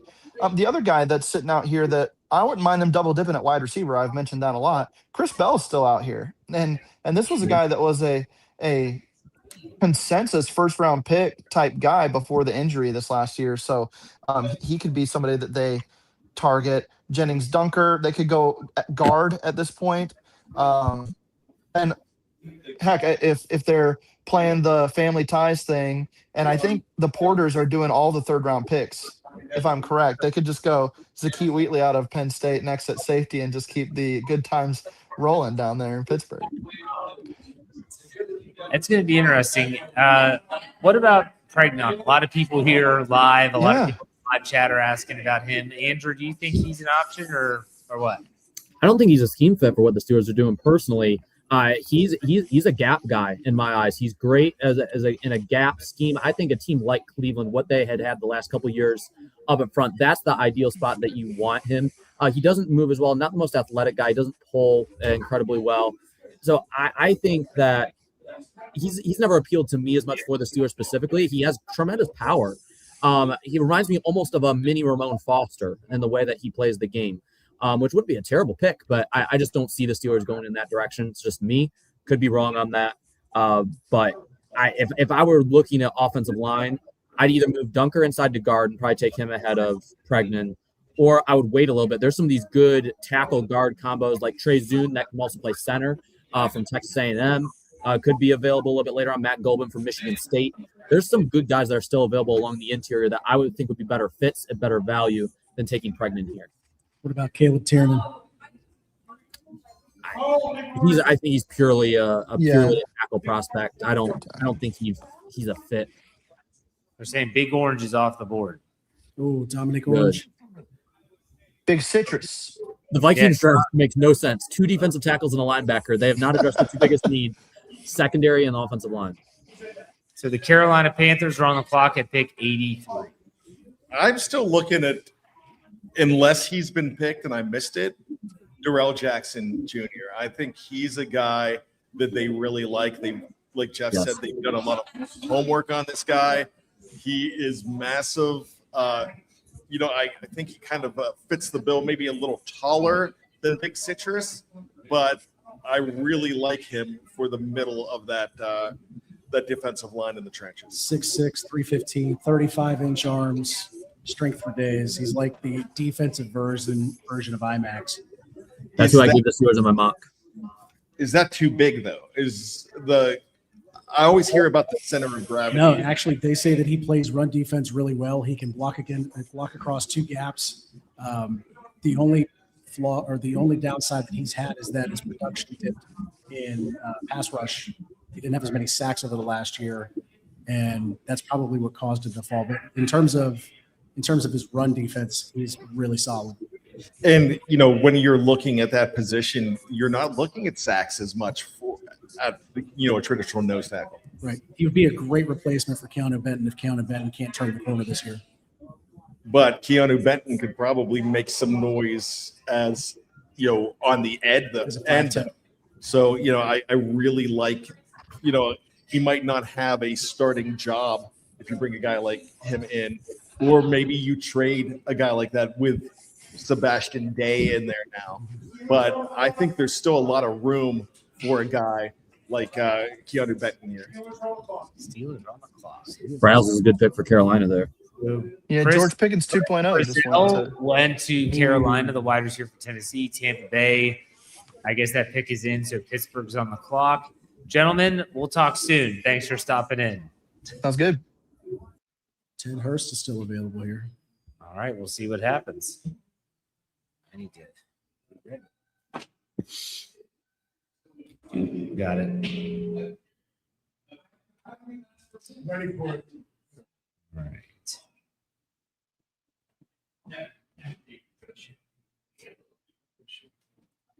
You might actually be able to wait till 99 to get Darrell Jackson Jr. But I wouldn't be upset if they took him here. Because as you say, Jeff, if you like the guy, Go get your guy. Go get your guy. Go get your guy. Don't wait around. Go get your guy. Which is funny because Jordan Schultz is just now getting pick 83. Has he been in the bathroom this whole time? When the Steelers announced they were on the clock. Well, this is typical for when you get into day 3. Yes. So we're maybe 2/3 the way through day 2.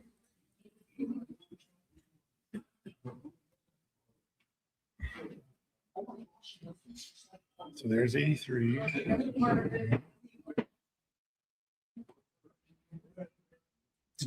Did you see Tampa's pick yet or not?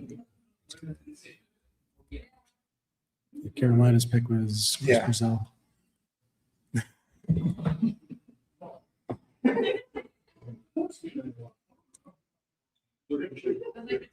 All righty. It's that nervous anticipation. What's it going to be? There's a lot of names there they could take. I just honestly, there might be extreme value in Jermon McCoy here, but yeah, like I wouldn't complain. I don't know. I still have nightmares over the current cornerback that can't get on the field.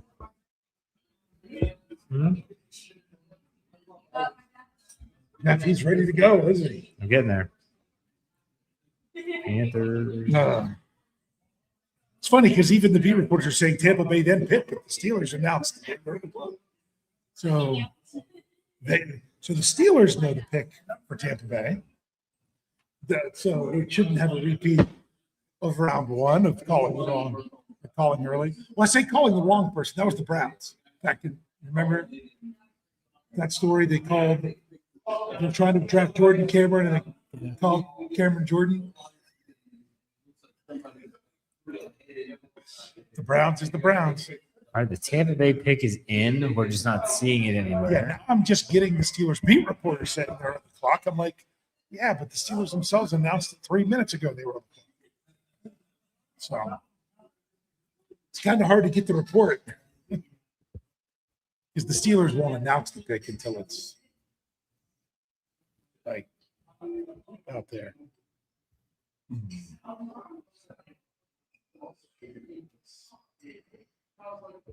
Refresh.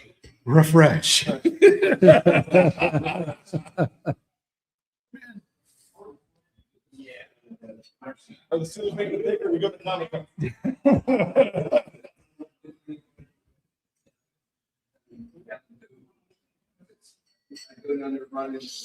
Oh my gosh. I just want to see the Tampa Bay selection. Browns are now on the clock, but trading the Chargers. So that means that the Steelers pick has been made. That's from Jordan Schultz, but no one's saying it.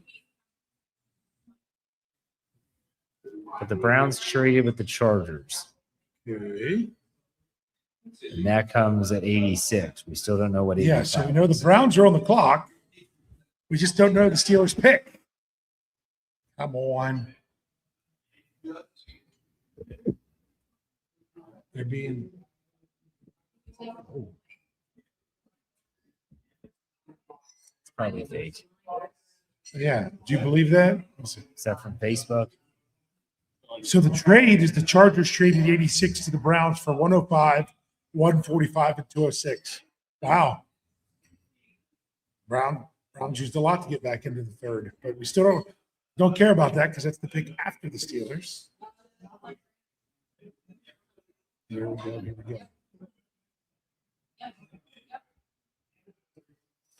Yeah, nothing. Absolutely nothing. Yeah, just come on. Come on. It's like, who's getting it first? Let's go. Who's got it? Come on. We went the Steelers pick.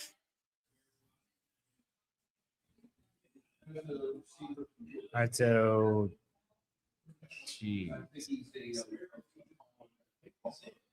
So the Bucks took Georgia State wide receiver Ted Hurst. So you got that at 84. Yeah. I think Jordan Schultz took another bathroom break. Man. Yeah.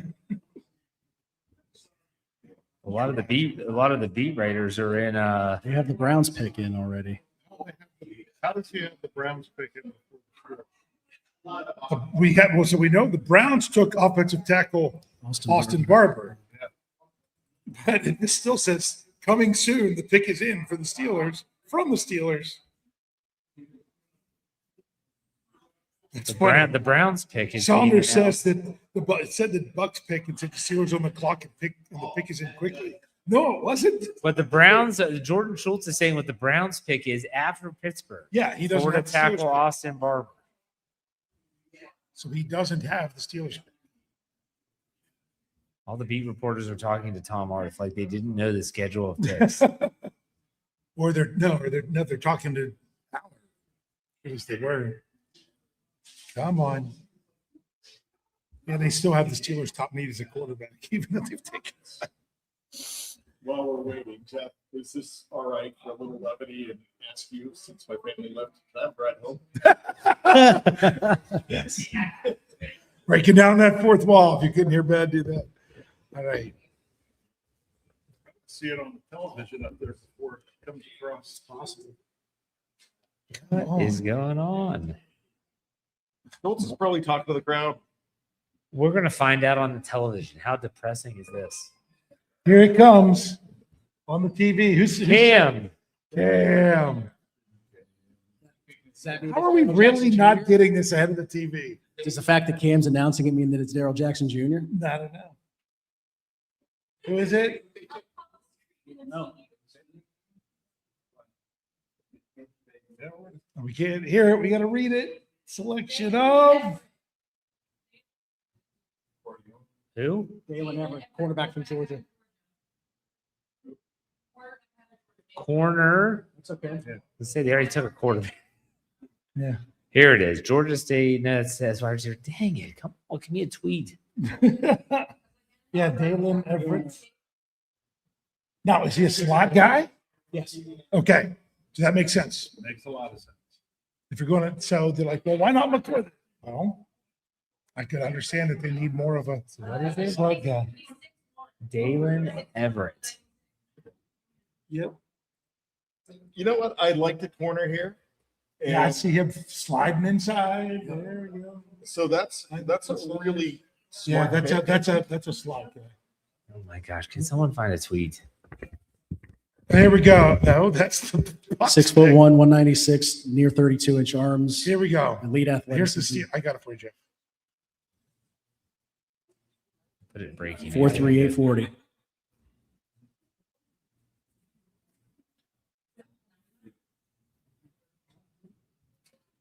I mean, if you, like I said, slot corner, that kind of checks a box. There. Yeah. I mean, not even really kind of. But I've heard good things.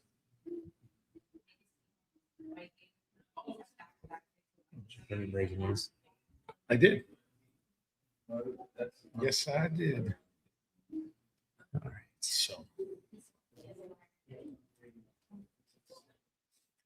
See, the problem right now is it's 10:30. I think, I don't know about anybody else, but I think the energy is down a little bit. I don't think it's because of the pick. I think it's because of the clock. Yeah, it really is. And we've seen a lot of people. Oh, sorry.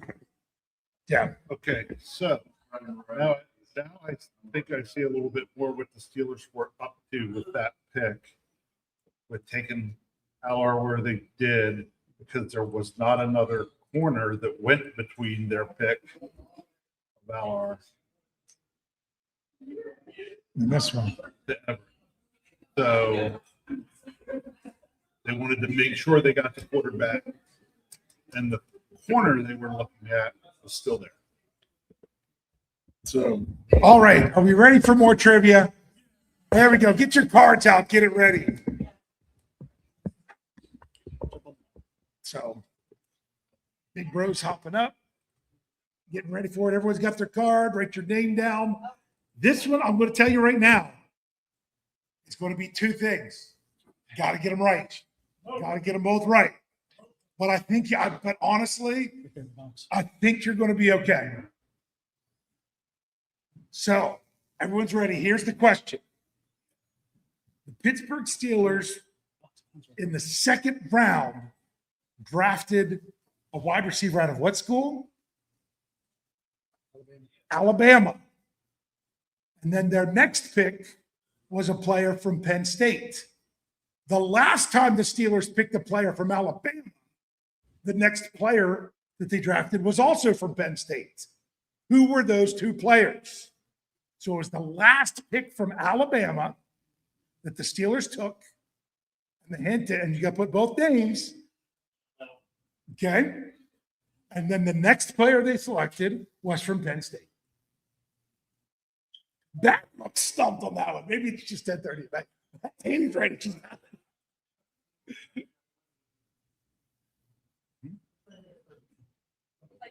So it was the last time the Steelers took a player from Alabama. And then the next player they took was from Penn State.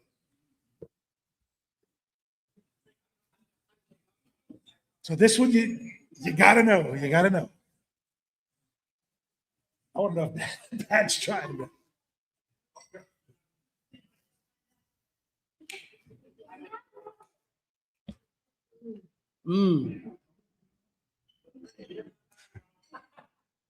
You put your name on it? Yes, I did. Oh, I got it. So here we go. Last call. Last call. Last call. Jeff, did you know that answer? Anybody? Going once? So, Who was the last player before they took Jeremy Bernard? Who's the last player they took from Alabama? Najee Harris. And the next pick was, if you need to know how to spell the name, they have it on the jerseys here. Now, for a tiebreaker, when that pick was made, Jeff Hartman mispronounced his name. What did he call that tight end from Penn State? Do you remember? No. Pat Frothy Mouth. That was intentional. I'm pretty sure that was intentional. Oh, I know, but That's what you call steering into the skid. there were people online that weren't happy with Jeff. Yeah, no, that's usual. Dalen Everett, to give everyone a little bit of a background on the cornerback out of Georgia, the Steelers drafted 6'1", 196 pounds. He ran a 4.3 40-yard dash, so this guy can run. Projected to be a round 3 pick. Overview, smooth athlete with good size, length, and foot agility as an inside/outside option. Everett started 41 games at Georgia, including several high-leverage affairs. He's well-built with run-through pop when he wants to dial it up. He's controlled and patient from press, forcing wider release stems, and does a nice job of mirroring breaks when in phase. Everett appears to lack makeup speed and sudden acceleration from transitions, so when he gets behind, he tends to stay behind. He's willing in run support, but is more of a drag-down tackler. Everett's traits are differentiators, but he might lack stickiness against NFL quickness and speed. A source told NFL.com, good size, good hips, and willing against the run. I see him as a run support nickelback. That was a scout. That was a scout in the AFC. I'll take it. There you go. Yeah. And the flaws he have can be masked because he's playing inside. All right. Yes, we have a winner here. I'm going to go ahead and read it. That is not The winner, Najee Harris, Pat Freiermuth, Brian Anthony Davis. Congratulations. You people. Fixed. I gotta get some rest. ineligible. You know you were in front of your computer. No, I swear my Wi-Fi is not up. That was better. My Wi-Fi. And we have. No, I got it right, but I was going to I give it. can't read that. That's bad as me. Oh, I know that. Yeah. Cash. Is that what that says, Cash? All right, Did you yeah, get Cash. Where's Cash? Yay! You won. We got one more, right? One more. Well, one more of these, and we have some other pretty big stuff to take care of here. I would have not accepted it, but I did legitimately get it. Yes, you did. But it took you a while to think of that. Yeah, it took me a while because I was thinking I was Because then going who back was- to They did, yeah. I was stuck on Marcus Allen and Yeah. it was right around that era, but that was NC State and the running back, 38, Samuels. Jalen Samuels. We need to make sure that Okay.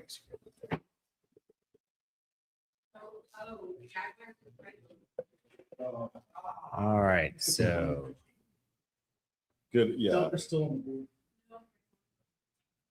for those that care, CBS Sports gives the Everett selection an A. They gave the Aller pick a B. I'm guessing they gave that our pick to be for the same reason I thought that they might have been able to wait till the next pick to get it. Possibly.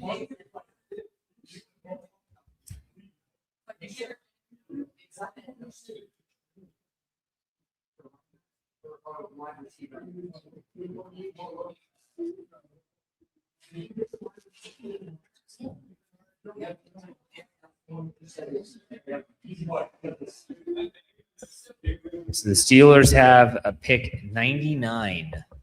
So we still have a little bit of time. Who's San your Francisco- all-time favorite 99? Probably Brett Keasel. Yes. Oh, okay.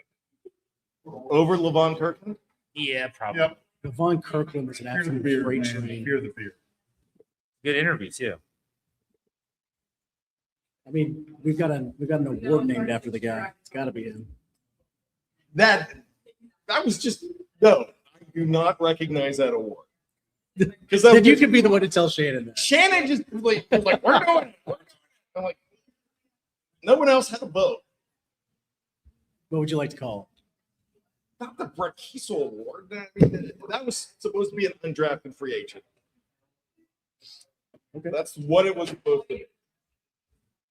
So I think the biggest problem Shannon had is because the running back, Isaac Redmond, blew him off. He was supposed to interview him, and he was very mad about that.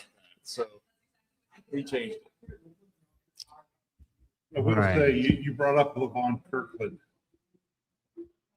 Although not my favorite 99 from the Steelers, he was a freak of nature physically. So the second ever pick of the Bill Cowher era, and who was the first pick right before him at number 12 overall?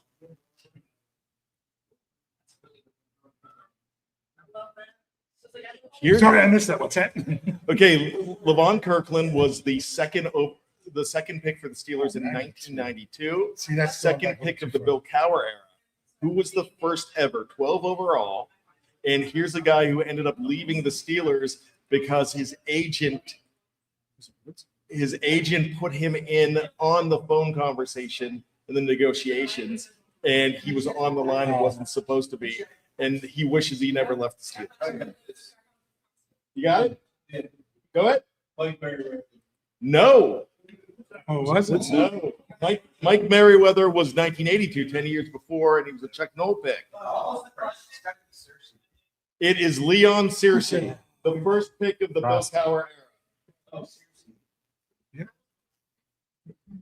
Nice. Oh, we've got. Oh, you want to bring up? You guys take on Harris? That wasn't the trivia. No, that was just me filling time. All right, we got Andrew Wilbar joining us. Andrew, what do you think about that cornerback selection out of Georgia? Love it, love it, love it. I've been on this guy since, Corey knows this, since probably December-ish was when I started mentioning him on the Steelers Fix as a guy to target, a guy who can play press at the line. He can play back in zone. He's got a really clean back pedal, but his change of direction skills are not the greatest right now. Other than that, it's hard to find something to really nitpick about his game. He's clutch. He makes big plays in big games. Check the SEC championship game the last 2 years. He always finds a way to make a big game-changing play and against big teams. He reminds me a little bit of Marshawn Lattimore, not just in his clutch ability, but the way that he jams receivers at the line, the way that he fights for them, really fights for positioning, forces them off the route right from the beginning. He's also a really good run defender. He's one of the better run defending corners in this draft. He also has a little bit of blitzing ability as well. So he doesn't have like the inside-outside versatility where you're probably going to see him play in the slot a whole lot. But as a potential future starter on the outside, I think there's a bunch of upside. Everett is talented enough to be a CB1 in this league. Oh, wow. So you're high on him. That's actually good to hear. Do you think he's someone that's just a sub-package specialist? I don't think so. I think he is. I think this year, I think he'll just be playing in sub packages. I don't think he's going to supplant Jamel Dean or anything like that. But I think that even though he doesn't have maybe the same versatility, just because he primarily played on the outside, they didn't move him around a whole lot at Georgia. This past season, they had him really just following the number one receiver on the field a lot of the time. But I do think that long term, he's at the very least the number 2 corner opposite Joey Porter Jr. I think he's capable of that. I wonder if they would ever consider moving Dean inside. I don't know if would actually be a plausible possibility, but I'm intrigued to see what happens here because I wasn't expecting the Steelers to go outside corner, but I absolutely love the player. So now they have pick 99, and so what are we thinking there? So we're at 92. Dallas is on the board. What are we thinking there, Andrew?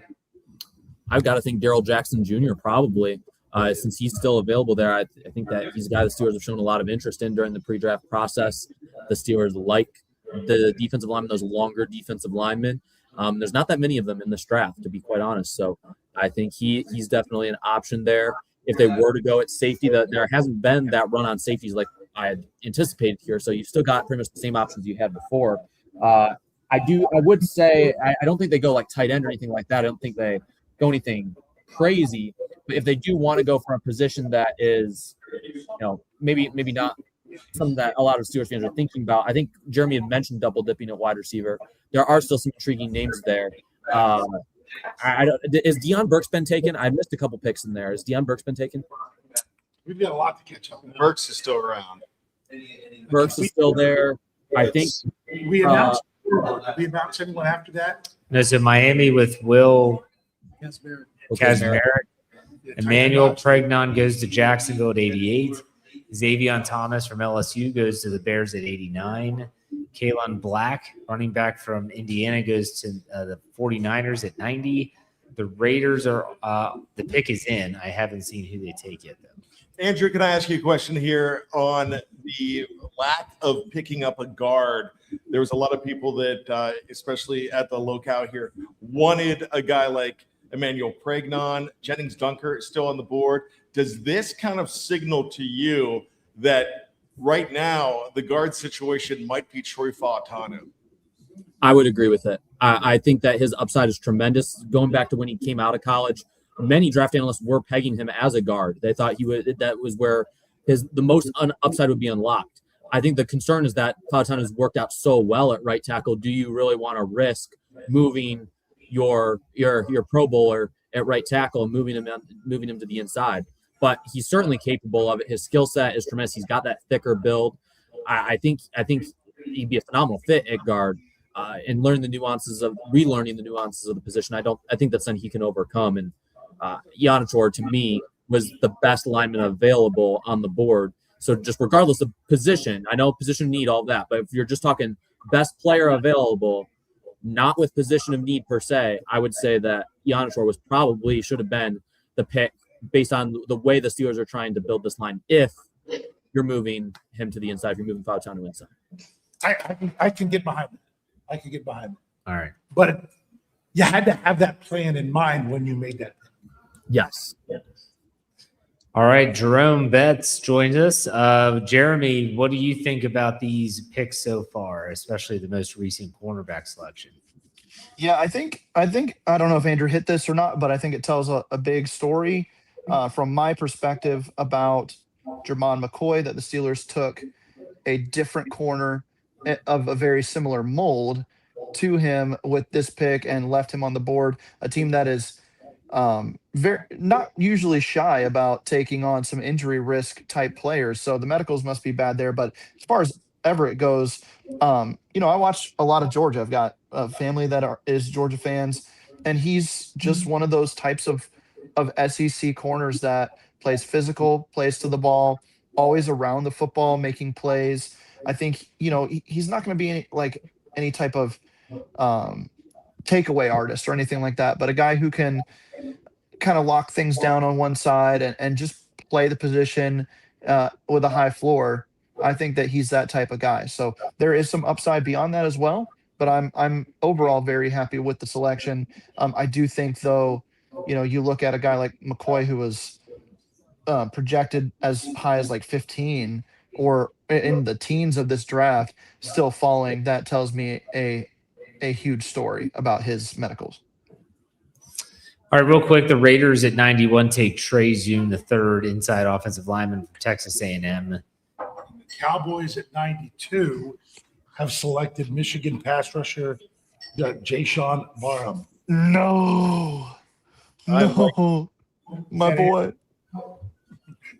Who is saying that, Is that Jeremy? Andrew? Yeah, he's one of my favorite players in this draft, even though he plays for Plays for Michigan. Michigan. Yeah. I gave him a hard time about that one. All right, so the Steelers at pick 99. Guys, what do you think there? Jeremy, you good. Yeah, I think the board is wide open for them. Best player available on their board, go ahead and take it. Obviously, don't take a corner again or quarterback again or anything like that. But if it's guard, go get a guard. If it's receiver, I'd say go get receiver. Let me just throw a name out here because they brought him in for a top 30 visit, and he's still on the board, and that's Skylar Bell, and wide receiver out of UConn, and he is the next one in like ESPN's rankings here that the Steelers had in for a visit. Well, did they have Dunker in for a visit? I can't remember actually now. Let me check. I have it here. Because if they No, they did have not for okay, a top. they did have Keontae Scott in for a visit, and he's still on the board higher than Bell. So maybe Okay. that's the play, is to go get the safety nickel type player. What about Heidenreich? This early? Yeah, I think it's early for him. He's ranked 100 and it's from CBS. And I it's see 99. him going a lot later. He's a day 3 guy. I saw a lot of people have him in round 3. Still banging the table. I am. Kyle Lewis here. Yeah. I think it's Kyle Lewis right here. Yeah, because that makes sense. ability. But I also think DJJ, Darrell Jackson Jr. is a guy they can look at. I think they go Kyle Lewis over as a Key Wheatley, as much as I like Wheatley as well from Penn State. I think the Pitt guy is. Yeah, get a little closer to the mic. Make sure we got you. I had onions today, Corey. Sorry. All right, so let's see. What pick are we on? 93. But I will yeah. say, I think it was Andrew who brought up Skylar Bell, or if it was Jeremy, I apologize. I love Skylar Bell. Yeah. He was my alternative to Jeremy Bernard if they did not get Jeremy. In fact, I am shocked that he did not go in the second round.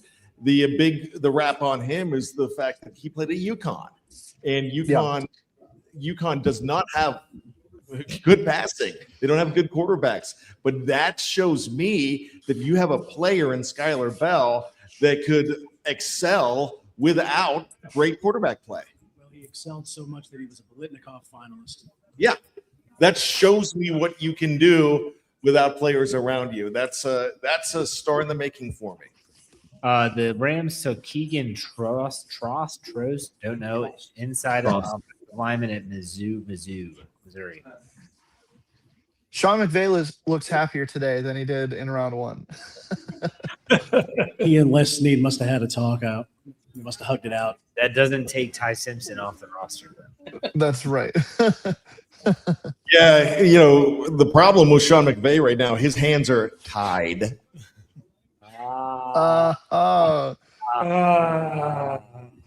There's such a thing as a Simpson tie in construction too. So that's all you need to know.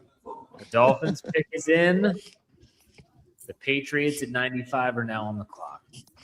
if I might just interject an observation and get Andrew's thoughts on this, I see so many wait, what? You're drafting him now? Picks in this draft more so than I have in the last few.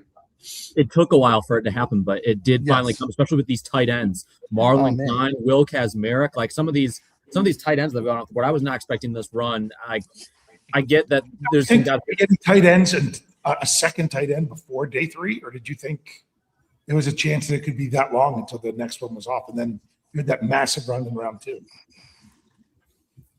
We talked about this on the Let's Ride podcast when we were on there with Jeff, that we all thought that they were day 3. Yeah, after the top. That's why I'm asking you guys, because I thought I remember you saying that before. Oh, the Patriots moved down. The Steelers are on the clock at 95. So the Steelers have traded from 99 to 95. So Jeremy and Andrew, we're going to let you go. We'll be back. We'll talk to you guys soon. Nice. All right. This is interesting. Sorry, I forgot to adjust Hot that before mic. I switched Hot it. mic. There's a lot of names here that the Steelers could go after. It's got to be somebody they liked. So Obviously enough to trade up. They move up to Honestly, 90. I think it is DJJ. So what do you think? Do you think Or they Kyle gave up? Lewis. It's either. I agree with Corey. I want to know what they gave up. I mean, probably just maybe a 7, perhaps. Maybe. Oh wait, 99 and 216 for 96. So they gave up their 6th round Oh, draft. that's their 6th. 216? Yes. Yeah, So 216. boy, from 5 to 7, we'll have a nice break tomorrow. Oh, that'll be, yeah, that'll be nice. If they don't package them up and move up. Stop. So they're going to 95, not 96. All right, so they. No, this said Let's they go around the traded to table. the Seahawks for 96. This Jordan is- Schultz are saying the Steelers are on the clock at 95 as the Patriots. Okay, so move yeah, down. that was Pelissero that said that they went to the Seahawks. We'll see. The Dolphins take Chris Bell out of Louisville. And so now someone's on the board. It could be the Steelers or it could be the Patriots.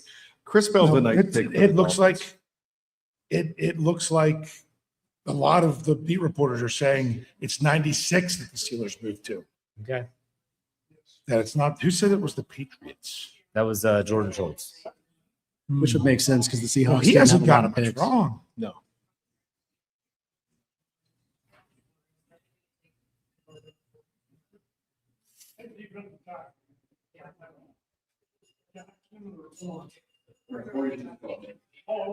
But it's nice to know So we're, James we're right there. Palmer, that's the Jeremy Bernard. I don't know that Jeremy Bernard pick just really did so much for the day. A little bit of hopium. We got injected with a little bit of hopium. All right. So I have the Patriots still on the clock. So do I. Yeah. So and that's what I said, Pelissero is the usually reporting that spot it's up to he 96. deleted the tweet. He deleted the tweets. I bet it's the Seahawks. So 96. Okay. But the compensation remains the same. Yeah.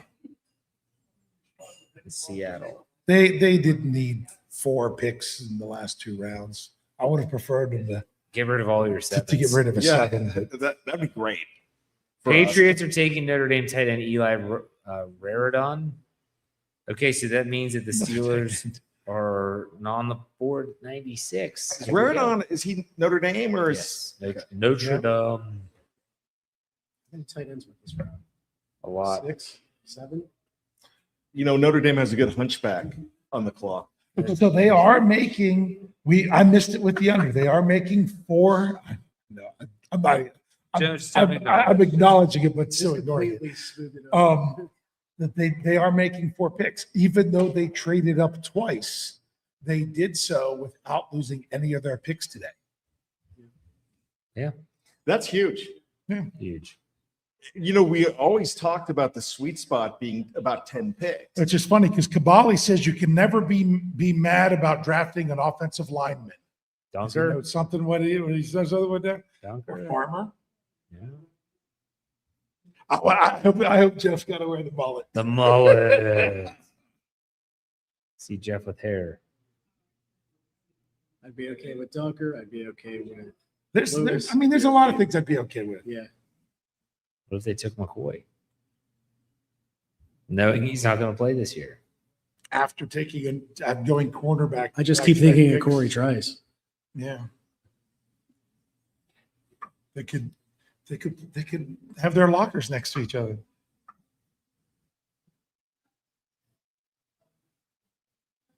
Come on. Because Kabali then said, okay, best draft ever. That makes me think it'd be Dunker. If Kabali's saying that, Yeah. just knowing Kabali. Let's see. That's if he's still awake. That would Bali. be a huge coup. That would be a huge recoup. Taking Ihanachor and Dunker. I'd be okay. Oh, wow. Then the Vikings have back-to-back picks. Isn't Kabali? I think Kabali's on like a Sheets run for McAfee. Probably. Then he had to change his tweet because he said made instead of mad. So now he has the updated tweet. The Steelers are set to take Iowa offensive lineman Jennings Dunker. 96. He played we got tackle in college. Most project him to be a guard in the NFL. We have been on him for a long time. Now I've got to go shopping tonight to get us a nice model. Nice mullet. Redwood. And he What looks do you good say in about black that, and gold Rich? already. What do you say about in order to see Jeff in a mullet? Hey, Is he more of a guard or a tackle? no, that's what I was just reading. He played tackle in college, but he's projected to be a guard. That's what I've seen him as a guard all along. Put that in the channel. I put the Saunders tweet in there, but yeah, look at that. That's the video that Pryor tweeted. Oh yeah. It's just him I mean, it's one thing to have a mullet and the mustache, but to pull it off with red hair is even more impressive. Oh yeah. And this guy is as nasty as they come on the football field. You put him next to McCormick So and Frazier. guess what? They don't have to be fought down to the guard. No, They they don't do have, not. I mean, They really said a lot more about yeah, and I've been the saying that since and yesterday. honestly, I still think it says a lot about Dylan Cook because Dylan Cook played better than Broderick Jones last year. They had the opportunity to have a low pedigree guy fill in a key spot. And I know some people are like, well, when's his contract up? He only has one official NFL season. You'd be a an exclusive rights free agent for a couple of years. This question on the line now becomes: does Ihanachor go left or right? I think he goes learn mode. I think he goes. I don't know that he plays this year, believe it or not, because of everything. Because of how raw he Because is. they don't have to shift everything around if you also draft a guard, which they did. And not only did they get it, they got him at their third round pick. I'm really happy about that. You tell me the 4 picks they had tonight, I'd probably switch the order up. Yeah. But I was fine with that if they really wanted a quarterback before day 3. Now I saw where whoever, I guess you have CBS up, Dave, on your computer. I saw that they gave Drew Aller a B+. Oh, I didn't look at the grades. And so I saw that. Oh, there are some grades. Sorry. So my question to you is, did Omar Khan redeem himself? I don't know. Well, hey, they gave Everett an A. And I think Dunker's going to get a high pick. I think so too. We'll have to see that pretty soon. But you know what? Here's one thing that I am curious about. They had Dunker ranked 166. CBS did not like him.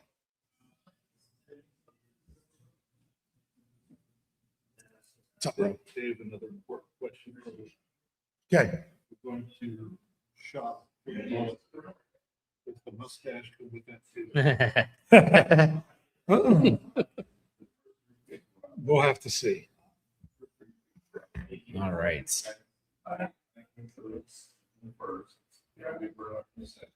Do you think they come back into the third?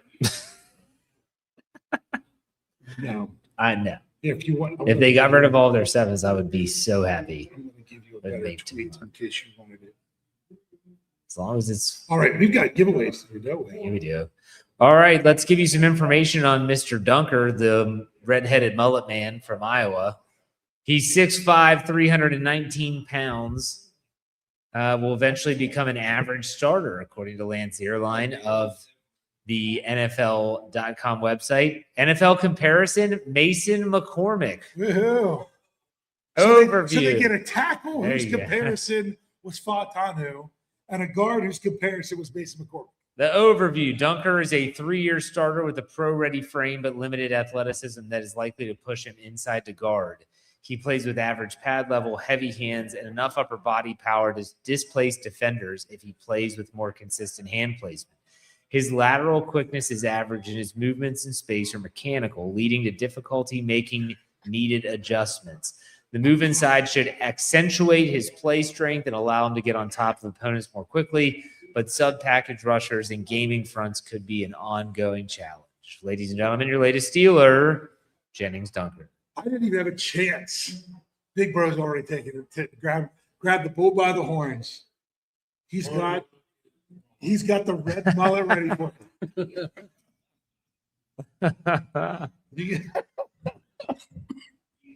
Sorry. You're you do it. Just you wait there, Jefferson. Who asked you that? Who Hey, asked you in the it was John S., I think. I'm a man of my word. If the Shiesty hood didn't show everyone that I'm a man of my word, when I wore that, what did I wear for an entire off season? Didn't I do that for all of training camp? Yeah, you a long time with Shiesty. Yeah, it was the draft the preseason game, first preseason game. That's funny. Yeah, I'm already did a little shopping. That's so funny. My daughters will love it. See, and that pick just still makes me feel better now about it. Well, no, I think the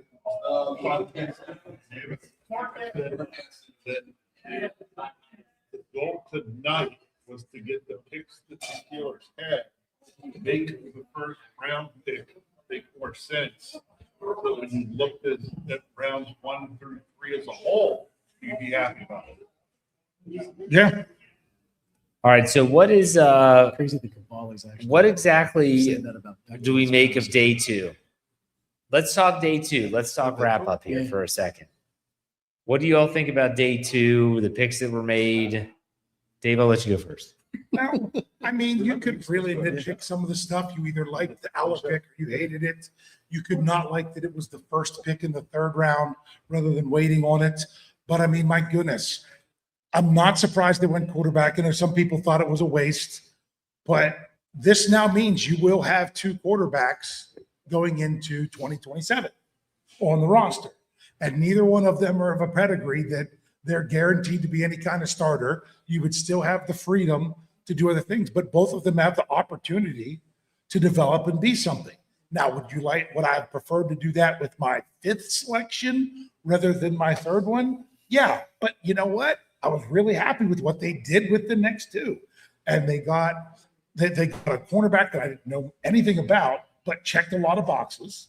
And then they got the guard that a guard that I liked anyway, that if you weren't, honestly, I probably thought if it wasn't a 1A, that was the next one that I would take. I know some people, we had a lot of people here in attendance were asking about Pregnon. I'm like, I don't know. They might like Dunker better. And I also had Farmer. Oh my goodness, already? Now, I will say so you're interrupting my Yeah, my sum up. seriously. So to me, if you ignore where everyone was drafted and just look at what they got and the fact twice they made sure the guys they wanted didn't slip through their fingers and they still got to make 5 picks in the first 2 days.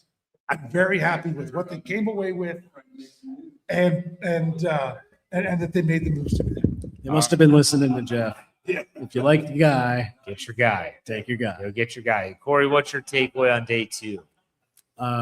Omar Khan completely redeemed himself. Just when I think you can't be any dumber. Exactly. With IMAX, I think it was just confusing because nobody was expecting the Steelers to take him. As I went to bed last night, I was doom scrolling on X, just looking through all the videos, and he was really growing on me pretty quickly. So Yeah. I woke up this morning feeling a lot better about that pick. And then for them to go into day 2, taking Jeremy Bernard, who a lot of us really liked, the Steelers loved him. And then for them to fill a lot of the other holes in the roster with some quality players, Omar's cooking again. So let me check the 30 guy tracker. Now, we already established that Jennings Dunker was not on here. I'm not sure about Everett, whether he made a visit or not, but it shows that it doesn't always, in the Tomlin administration, it seemed like they were doing it a whole lot more, but I think this time around that they were a lot more flexible on who they brought in. Did they officially bring in Aller? Aller, yeah. Yes. He was the last day, the last visits they had. There were 2. Traydon Stoops and Aller were the last 2. But I will tell you this. I've been on Jeremy Bernard since probably about January, but I was on Dunker for the first time. And this is because of being taught by Draft Nation, but I've been on Dunker since December and I love this pick. I think he screams Pittsburgh Steeler. Now I know one of our live chatters who's from Iowa. I believe it's Christy Steeler Girl or something like that. She hates Dunker because she's not going to like this pick. Yeah. Because she said no to Dunker, but I love it. I absolutely love this pick. So I'm going to read something that Coach Kevin Smith, who I trust with everything football. Absolutely. He said Dunker's a dude. He said Yep. Steelers offensive line in 2027, so not 2026. He said could be Fautanu, Dunker, Frazier, McCormick, and IMAX. He then followed it with holy expletive. I've said it for years. If you go all the way back to when the Steelers were supposed to take Creed Humphrey and they didn't, Yep. and they just were kicking the can down the road. When are they going to start to address the offensive line? They did. Yeah. They absolutely did. And I said it last year or 2 years ago when Zach Frazier was selected. They just finally fix it. Stop messing around and just fix it. And while it's not perfect right now, they finally addressed it. I think that's really, really big. I really like the turnaround so far that what we've had with this draft class in terms of day 1 to day 2. We'll bring Andrew Wilbar in here and see what his take is. Andrew, we're talking day 2 recap. What do you think of the day after the Jennings Dunker? It's a little up and down, to be quite perfectly honest. I wasn't expecting the Drew Aller pick quite as early, but I do think that when you just look in general, I think that this last pick tells a lot about the Steelers just draft as a whole in the first round. Everyone was talking about, okay, this isn't a need. The Steelers must know something significantly about the Broderick Jones injury that maybe we were like we'd heard rumblings of it, but maybe this is more significant than what we initially thought it was. So fans are saying, oh, the Steelers drafted a position that wasn't a position of need. No, maybe they took the position that was the biggest position of need. We just didn't realize that it was coming into the draft. Would you dare to grade it the second day? I would give it a B. I think Dunker is a good pick if you're sliding him inside to guard, which obviously you are in this scenario. You already took the tackle. Because the big issue with Dunker was those inside moves would get him to the inside. He struggled to be able to adjust to that. But that will be alleviated when he moves inside to guard and he's not playing on the outside. So I think that the move inside to guard is great for him. He's a great schematic fit. He's going to be a great personality fit. The fans are going to love him. The red mullet, he's going to be a fan favorite early on. And I think that Dalen Everett was a home run pick of the day. Bernard, you make that slight move up to go and get him. Obviously, you didn't get Lemon yesterday, and you got that receiver. I think they did a good job filling some needs. I wasn't the biggest fan of the Aller pick, but I understand why. And at least they're not doing the same thing they did with Kenny Pickett, taking a guy with a proverbial high floor with no upside. They're at least going after a guy who has the traits to potentially be an elite quarterback. And if he doesn't hit, he doesn't look good after 1 year. Was a 3rd round pick. No one's going to care if you move up in the 1st round next year to get a true franchise guy. What would you say are some of the things that need addressed positionally heading into day 3? They lose some capital. They don't have as much as they once did. They still have 3 7th-round picks. They have a 4th. I think they gave up their 6th, I believe. I'll have to look at my notebook. What do you think positionally needs to be addressed in day 3? I think wide receiver, first and foremost. The 4th round's still going to have some really good names. My guy, Jeff Caldwell from Cincinnati, is still on the board. 6'5", 216. He ran a 4.31 in the 40, an absolute freak of nature, an acrobat at the catch point. Absolutely love his game. Would love to see him in Pittsburgh. Steelers brought him in for a top 30 visit as well. So I'm interested to see if the Steelers will pull the trigger on him there in the 4th round. That'd be tremendous value. But a lot of good receivers are still on the board. I think safety and linebacker are the other 2 spots that you look at some point. We'll see how far Kyle Lewis falls. It's possible he could slide to 121 because of the size concerns and just, where do we play him? You have to have a plan if you're going to draft him. So I think those are the 2 areas the Steelers will probably look, especially in the 4th round. Someone like Lewis, the Pitt product, would you think that's someone the Steelers should be aggressive and try to go up if they think they have a spot for him in the defense? Yes, he's not a natural safety. He's not a natural inside linebacker. He's one of those tweeners. Do you see him as such that could be a versatile weapon and not so much just being pegged as one specific position? I wouldn't trade up for him. I think that the Steelers have had a guy very similar to that in Jabril Peppers, a guy who never really made it in the NFL. He never reached his full potential athletically because he was kind of that tweener. Nobody really knew exactly where to play him. And I think that's honestly a really good comp for Kyle Lewis is Jabril Peppers. I think that's you have to know what you're doing with him. If the Steelers know that, I can understand taking him at 121. I wouldn't trade assets to go up and get him. I think there'll be talent at other positions there. And I don't think safety or linebacker is such a dire need that oh man, we've got to fill this in the 4th round. Here, I think what they can roll in with what they have right now. I wouldn't be surprised if Carson Bruner, who was more of a special teamer last year, wouldn't shock me if he takes on a little bit of a bigger role this year and plays some meaningful snaps if need be as well. I think he showed some promise last year, even in the preseason when we saw some action of him. All right, we're gonna get to Jeremy here. We have one more giveaway here, another gift card, and we have to give away the TJ Watt jersey. Let's do the trivia question. We'll bring Jeremy up. We'll finish up the recap. I was still trying to figure out the trivia question. But do you want to announce, because we have the rest of the picks for the last 4 Go minutes. ahead and read them off since you have. I was going to say, why don't you do it while I figure out trivia? Or I'll do it while you're figuring out trivia. That sounds fine too. So after Dunker, Caleb Tiernan, offensive tackle of Northwest, went to Minnesota. Jacoby Thomas, safety out of Miami, that some of the Steelers had shown interest in. He went to Minnesota. Julian Neal, cornerback out of Arkansas, goes to Seattle. And the last pick 100, Jalen Husky, safety out of Maryland, goes to the Jacksonville Jaguars. So, okay, I got it. Last question. We all got our paper. We got our names on it, ready to go. This one should not be. I'm hoping it's not too difficult. It's going to be 2 again. Out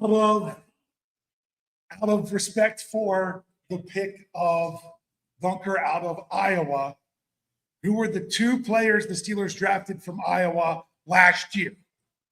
They took 2 players from Iowa last year. Who were they? Caleb Johnson and We're not asking you, Andrew. Turn you off. Well, if you didn't have This is for the people here. new question. New question. Be quiet, Andrew. Gosh. I'm sorry. Well, you got one of them. Who's the other Hold one? on. I'm taking Andrew off the screen. We'll bring him back up in just a second. My goodness. We expected you to know that, Andrew. Hey, who's collected them?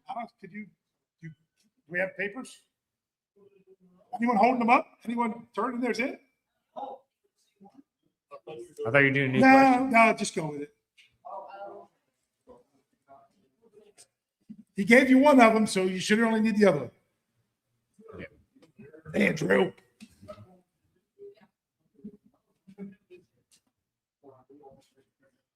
Man, it pays to stick around because not a lot of people are here. No, especially when it comes to, well,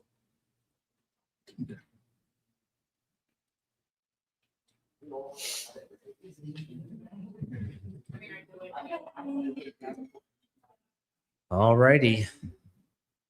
we got them in 3, 2, 1. Well, hey, maybe we should bring Andrew back up and actually let him say. We can bring Andrew and Jeremy up to see if they know the trivia. Hold on. So we've collected them. Andrew, go ahead and say who are the 2 players from Iowa the Steelers drafted last year. First off, I apologize. I wasn't paying attention to the fact that I was even able to be heard or seen at the time. So that's on me. Something that pretty much everyone that was left would be eligible for anyway. So I believe, if I remember correct, the other one is Logan Hall. No. Not Hall. Caleb Logan Johnson. Lee. Nope. No, that the was year 2 before. years ago. Think about a big boy. Oh, this. Why? Oh yeah, why are you black? So see, if you would have listened to Andrew, you would have been wrong. All It was the plan all along. right, here we go. Let's see, what do we got?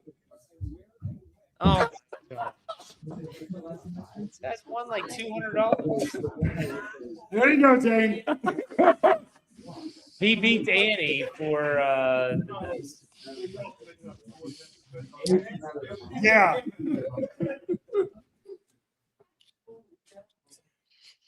all right. Hold on. Good second. All right. So, okay, do we have Jeremy? We have Andrew. Jeremy, did you want to say anything here about this? Do we have you, Jeremy? Yeah, I'm here now. I lost my audio feed for a second there, but I'm back. So Anything you want to say for about Jennings Dunker?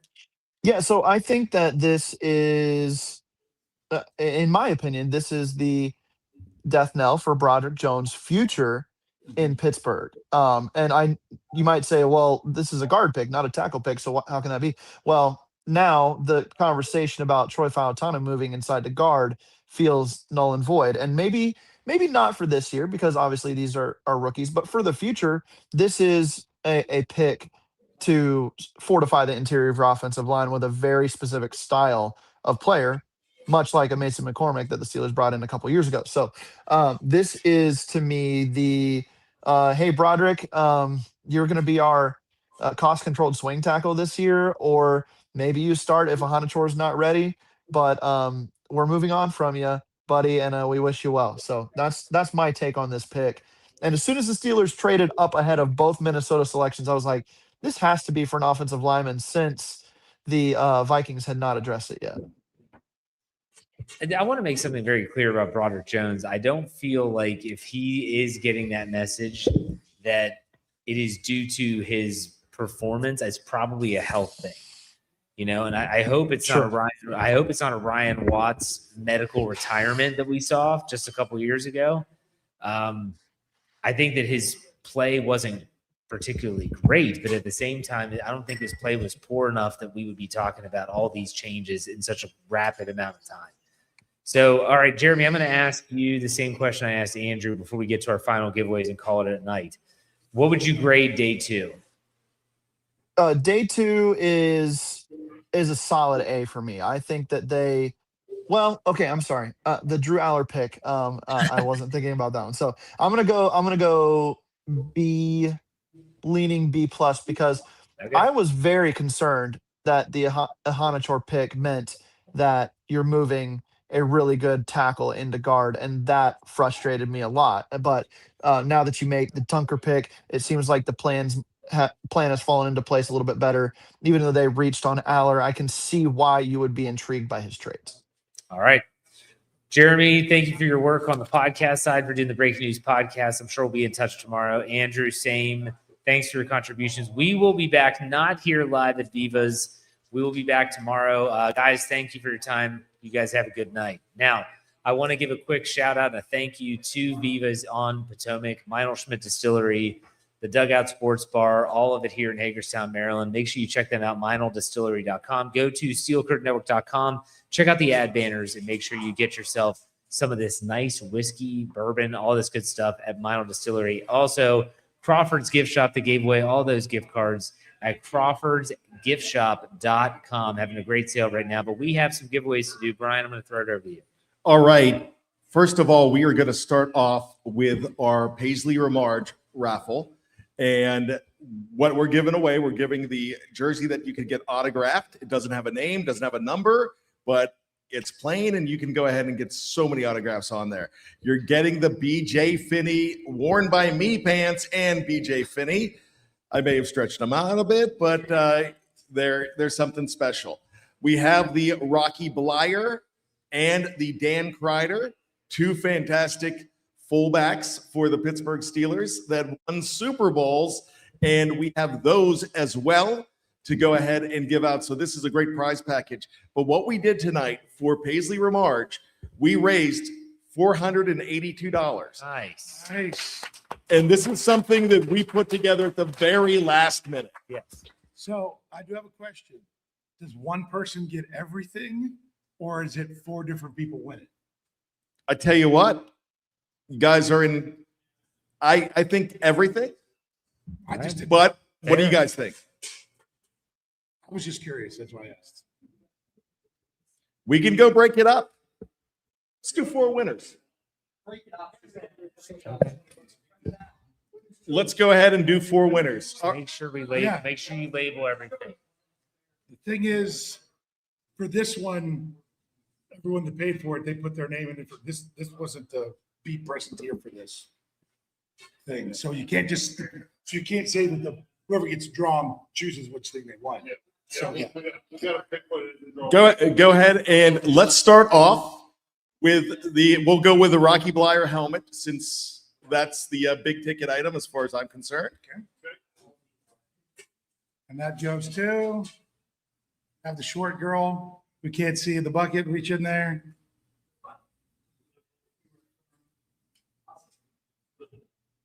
The winner is Adam Fisk.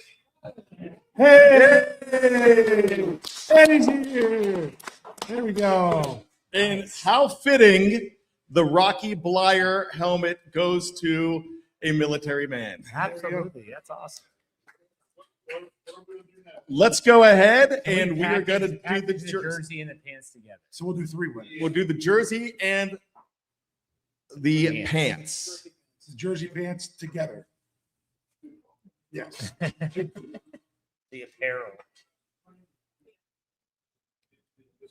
I'm going to have to put that jersey on real quick to make it worn by me.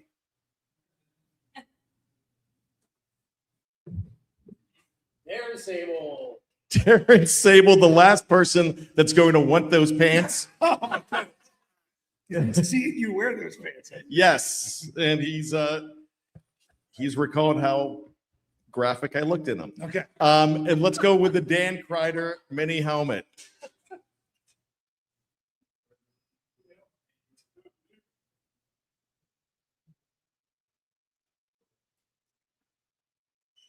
DT. DT, and I believe Mike knows DT.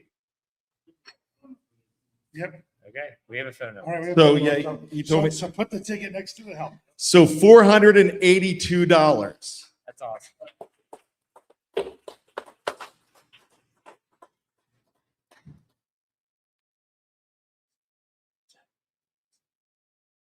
For this one, that's not what the whole reason all these people stayed was for. Well, everyone that stayed was because of that. You guys. Where's the other one? Yeah, he's got the bucket. with him. Have a. So go ahead. This is for. All right, so something that we're going to do here, this is for the TJ Watt jersey. This is a big prize.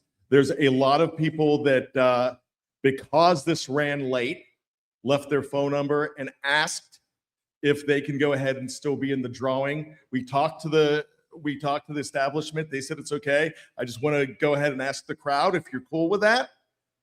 And we'll go ahead and forward. All right. There we go. What?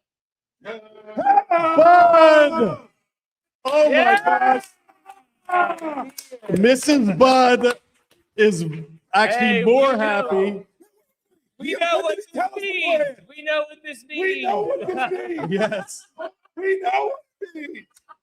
There's 2 lucky winners tonight. Yes, there is. Fantastic. Here we are, over 4.5 hours later, and it Yeah. all comes back. And I love it that you were present to win. That's great. That's awesome. Perfect. Okay. To anyone that came at any point, we can't thank y'all enough. When we started to put this together in like January, February, I thought if 5 people showed up to hear me talk about something that I'm really not technically supposed to be talking about, that I'm not knowledgeable enough, that I wouldn't be happy with that. And then we'd have this huge turnout. Huge thanks again to Veva's on Potomac, Meinl Schmidt Distillery, Dugout Sports Bar. Check out Meinl Schmidt Distillery at meinldistillery.com. Go to the website, steelcurtainnetwork.com. Check the ad banners. Also, Crawford's Gift Shop for the awesome gifts. And for everyone's generosity, this has been awesome. Brian, final thoughts. Yeah, real quick, let's go ahead. A huge round of applause for your servers, your bartenders, and everybody in the kitchen. Fantastic. And was I right about the food? Yeah. All right. So my final thoughts, a fantastic draft. I really like what the Steelers did here tonight. I think I liked the start yesterday. I wasn't here. I actually liked the start yesterday, but you see the plan come into fruition. And I think there is a very nice plan for this team to not just build for the future, but build for 2026 in this draft. So I'm very happy with it. But you know me, I get weepy, I get emotional. And I'm very emotional tonight because we had people come a long way to hang out with 3 nerds, 4 nerds, sorry, 4 nerds, 5 nerds. And really, this means a lot because we're just people, Steeler fans just like you, that are lucky enough to get this platform. we got this platform and we did whatever we could with it. And we formed what we thought was a Steelers family. And this is proof that we have a Steelers family. So give yourself a round of applause. Thank you so much. I love you all. Dave, final thoughts? This has been great. I still have a little bit of a voice. We'll see if I have any more for tomorrow. We'll have to see. But it was really great just seeing so many of you here that came out that thought enough to come and do this with us here.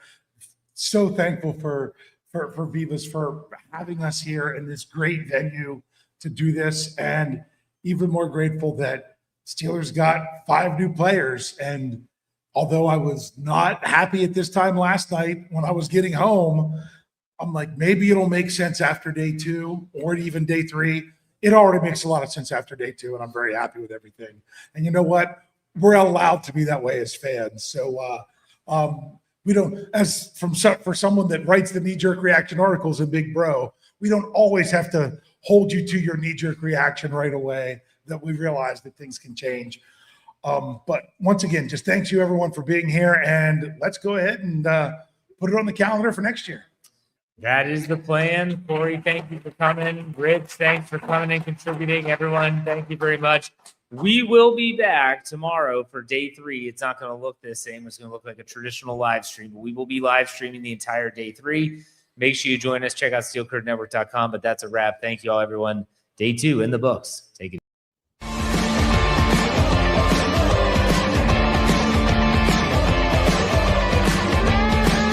Steel Curtain Network. Get it. Everybody else gets a little tight.